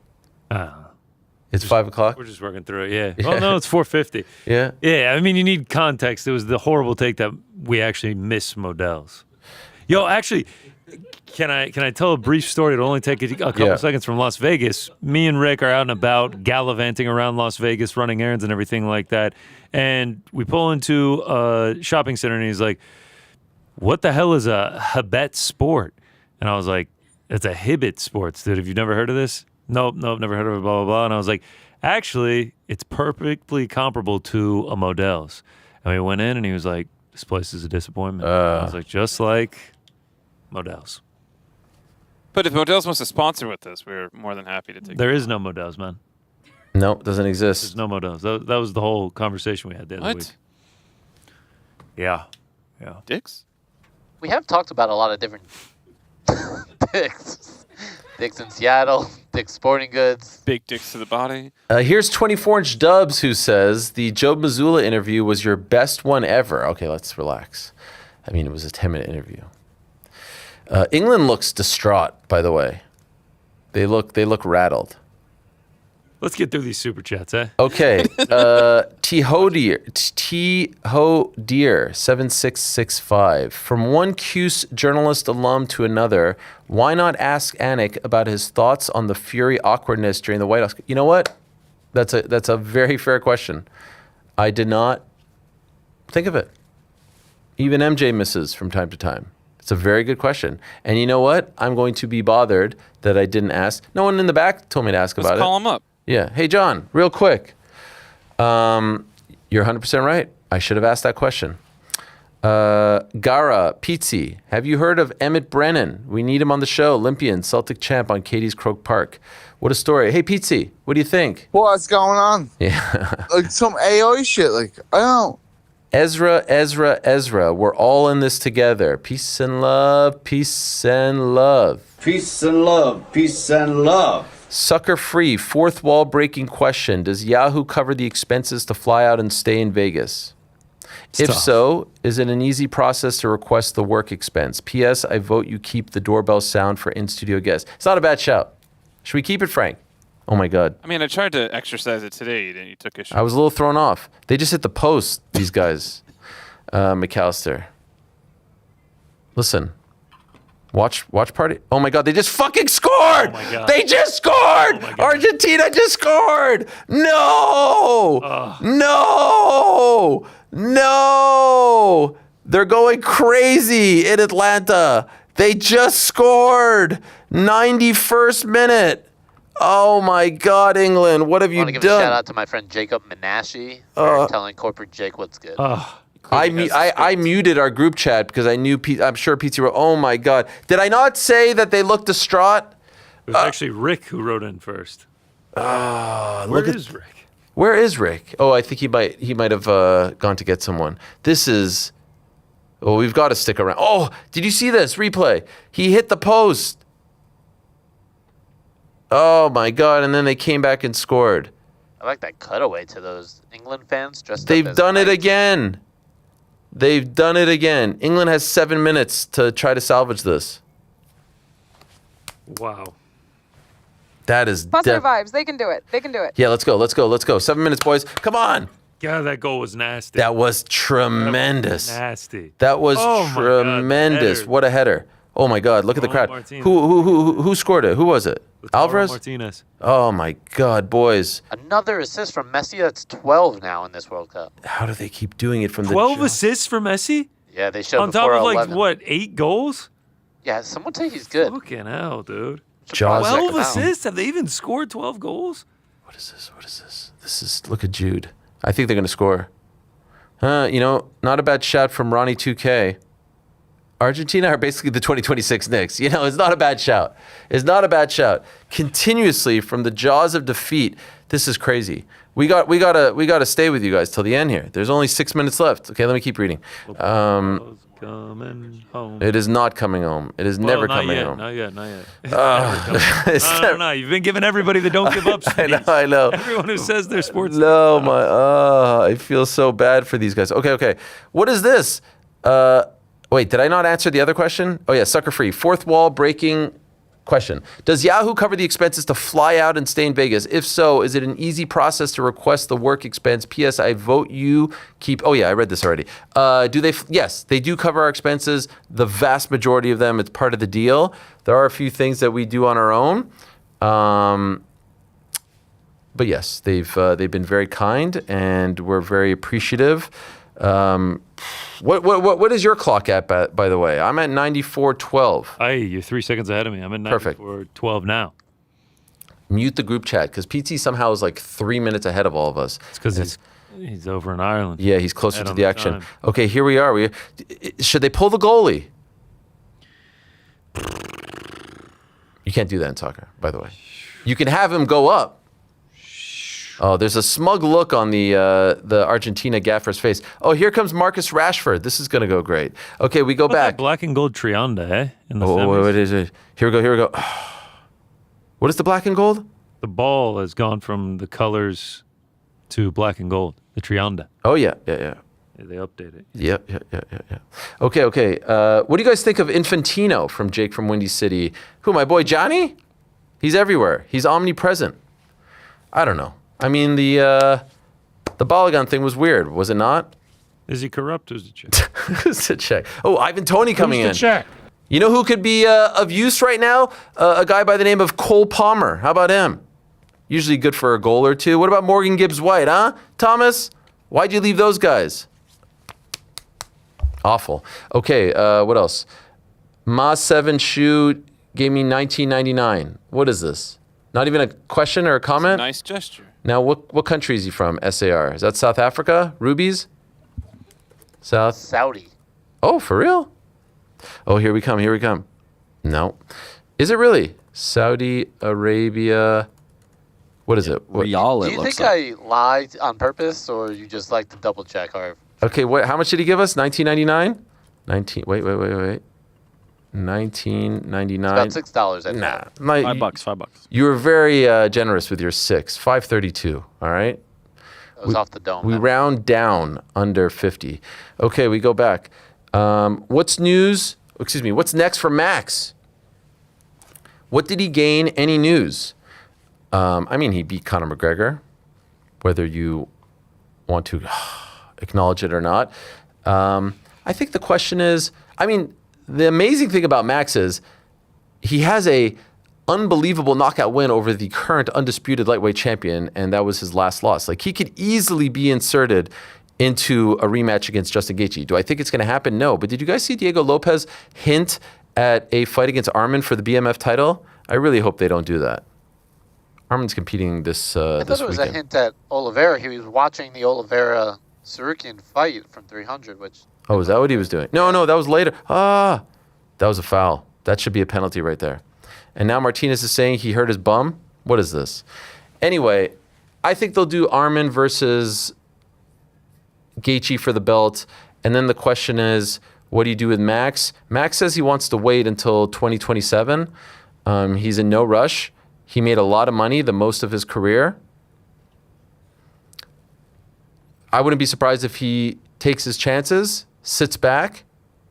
There's a super roided up guy in the crowd right there. And just waits to see if they do the Conor fight again. Why should he rush? He's fought twice this year and 4 months apart, fought for the BMF, probably got paid well for that, and then comes back and fights in this one. Okay, England is pressing right now, guys. Here we come. Here come the boys. That was an awful got a pass. couple more shots at this. Well, there were 2 goals in stoppage time, so probably... No, just the one. No, the other one was 91st minute. Wait, when? Oh, 85th. That's right. I think they probably got 3 more minutes. 3 more minutes? They're wasting time, Argentina. They're time-wasting merchants. That's kind of what you do, no? Yeah, it's kind of what you do. Oh. Okay, it's a little bit of a patty cake going on here. I think something's happening. I think something's about to happen. There's no sign that something is actually happening. Oh, here comes Rashford. On the wing. Corner? No. Oh, no. Nothing. God damn it. It's no. been 3 seconds Sorry, behind. I'm sorry. Just hit the refresh. I'm way ahead of you guys now. Are you? What are you at? 98.34? What are you at? 98.57. For real? So if they score, you're going to beat us by 20 seconds? I won't even react. Mine buffered a little bit. I'm at 98.31. Jordan told me they already scored. Now I'm getting messages from intern Jack. Wait. That what? That it's over? I didn't read it. I don't want to hear it. Yeah, I don't want to hear it either. I just want to let's just we can witness an all-time moment right now. Okay, now we're at the 99th minute. Come on, boys. Oh man, they could blow it any minute now. I don't really care about a Spain-Argentina final, if I'm being honest. I actually love it. You like it? Yeah, I do. Messi, I feel like deflated. Yamin. Oh, it's the rematch of the UNICEF picture. Isn't that crazy? You guys know about this, right? Yeah. The Lamine Yamal baby picture. It's actually him, right? Yeah. No, that's been like confirmed. It's real. Confirmed.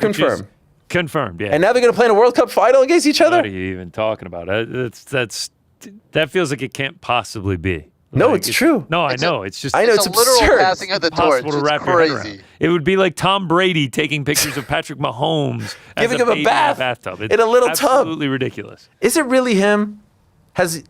Yes, I think like multiple outlets People- have confirmed it. That's insane. Okay, I mean, this is over. Argentina has the ball, and they can't. Oh, I can't believe they choked this. I can't believe. Okay, here comes Elliot Anderson, kicks it all the way down. I mean, this is painful. They had it in the bag. I'm not even looking at our group chat because I'm sure PT's insufferable right now. Right? Actually, not a single text. Yeah, nothing yet. Wow. 100 minutes, 15 seconds. 100 minutes and 40 seconds. The players are all standing on the sidelines, hands up. Still nothing. Jordan's still going. Jordan's still going? We're still around. I've moved my watch station here so I can see what's going on there. To see on his? This is good. Yeah, dude, he's too TV. far ahead of me. He's too far ahead of me. Yeah, that's what I was This saying is earlier. so great. Welcome into the uncrowned. No different than watching a fight on a stream. What's the difference? Welcome into the uncrowned Argentina-England watch party, everybody. We want to welcome I everyone. feel like something's about to happen. I feel like I'm a morning DJ disc jockey right now. Welcome in to B98.5 into the for box. your morning drive. No, we're ahead. How much more time left? We're definitely gonna need to get a clip of you when Argentina scored the second goal. Was it bad? No. Was he watching? Yeah, he was watching it live. I was watching. We've been doing the uncrowned I was out Argentina there in England the, watch in party the for the hall last and 20 I saw minutes. it. Yeah, it's been a great day. This is so great. This is so great. They could blow this at any second now. Oh, there it is. Is it over? Is it really over? Yeah, it's over. It is not coming home. England is eliminated. I know Guys, Pete was, PT looking can we- forward to them can we losing, call but this PT is on FaceTime ideal again? for him. We need Can we PT call on PT right on now. FaceTime you know again? what? You're 100% right. As annoying as he's going to be, We have to. Is he going to be like 8 Guinnesses? What's going on? Whoa, he answered quick. That might be my all-time. real Ariel, quick. man, what the fuck is this? Real quick, we must get his Yeah, reaction. we need his reaction. What's going on? Do you think he's 9 deep? No. No, I think he's dead to the world. Still in bed. Do you think he's even watching? He was Yeah. texting earlier. Oh, this is crazy. This is his chance to stick it to the English, and he's nowhere to be found. Oh, PT, It's not coming home, Ariel. Tell me. go ahead. It's not coming home, is it not? Tell us. You didn't show up to work today. No, you tell me. You didn't show up to work today, but I'm giving you the floor. I'm giving you the floor, Pete. Go ahead. I'm just letting you know. We knew this was going to happen. You sang that stupid fucking song in my face the whole day after the Norway. And I'm so happy. The way it happened too. Cheer, Reg. Cheer in the back of the Reg. Yeah, tell him.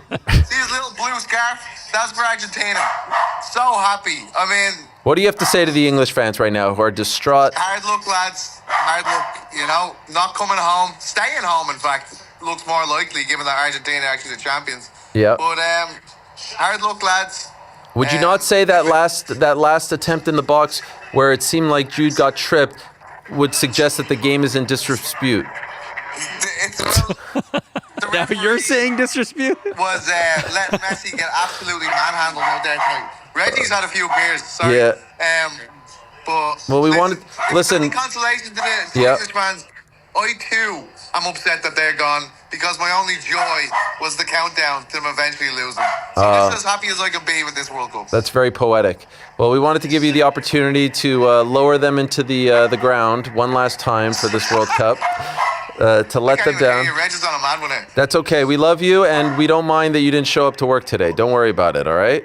No problem. Okay. Thank you. Bye-bye. Bye-bye. Of course, we all remember how Ireland did in the World Cup this year. Oh, Wow. To hold that post hang up. No, It's hang crazy work. And you say that. Crazy work to hit the hang up before that. I do want to let the English fans know that one day you too can become champion. This is what happens when you believe. This is what happens when you don't give up on hope. And so I do want to let you all know that you should not give up on hope, and that one day a trophy such as this one can be yours. But I know you're distraught right now. I feel for you all. After Canada, after US, I was all about England. After two other teams, yeah. All about them. I was all about them. It's Argentina, Spain. Kalshi, what are you saying? Oh, Oh, there it is. You think Messi was talking shit in this moment? Oh my God! Listen up, you dirty baby. That is the No, you're clean, greatest baby. foreshadowing in the history 2026, I'm of gonna be sure. humanity. What a chin on this guy, huh? Yeah. What a chin The on this cheeks. guy. The cheeks. That's where you go? He's like 6 months old. He has no neck. And I love that it's in one of those like turquoise little tubs that we all have, you know? Yeah. Ugh, amazing. I can't believe it all played out this way.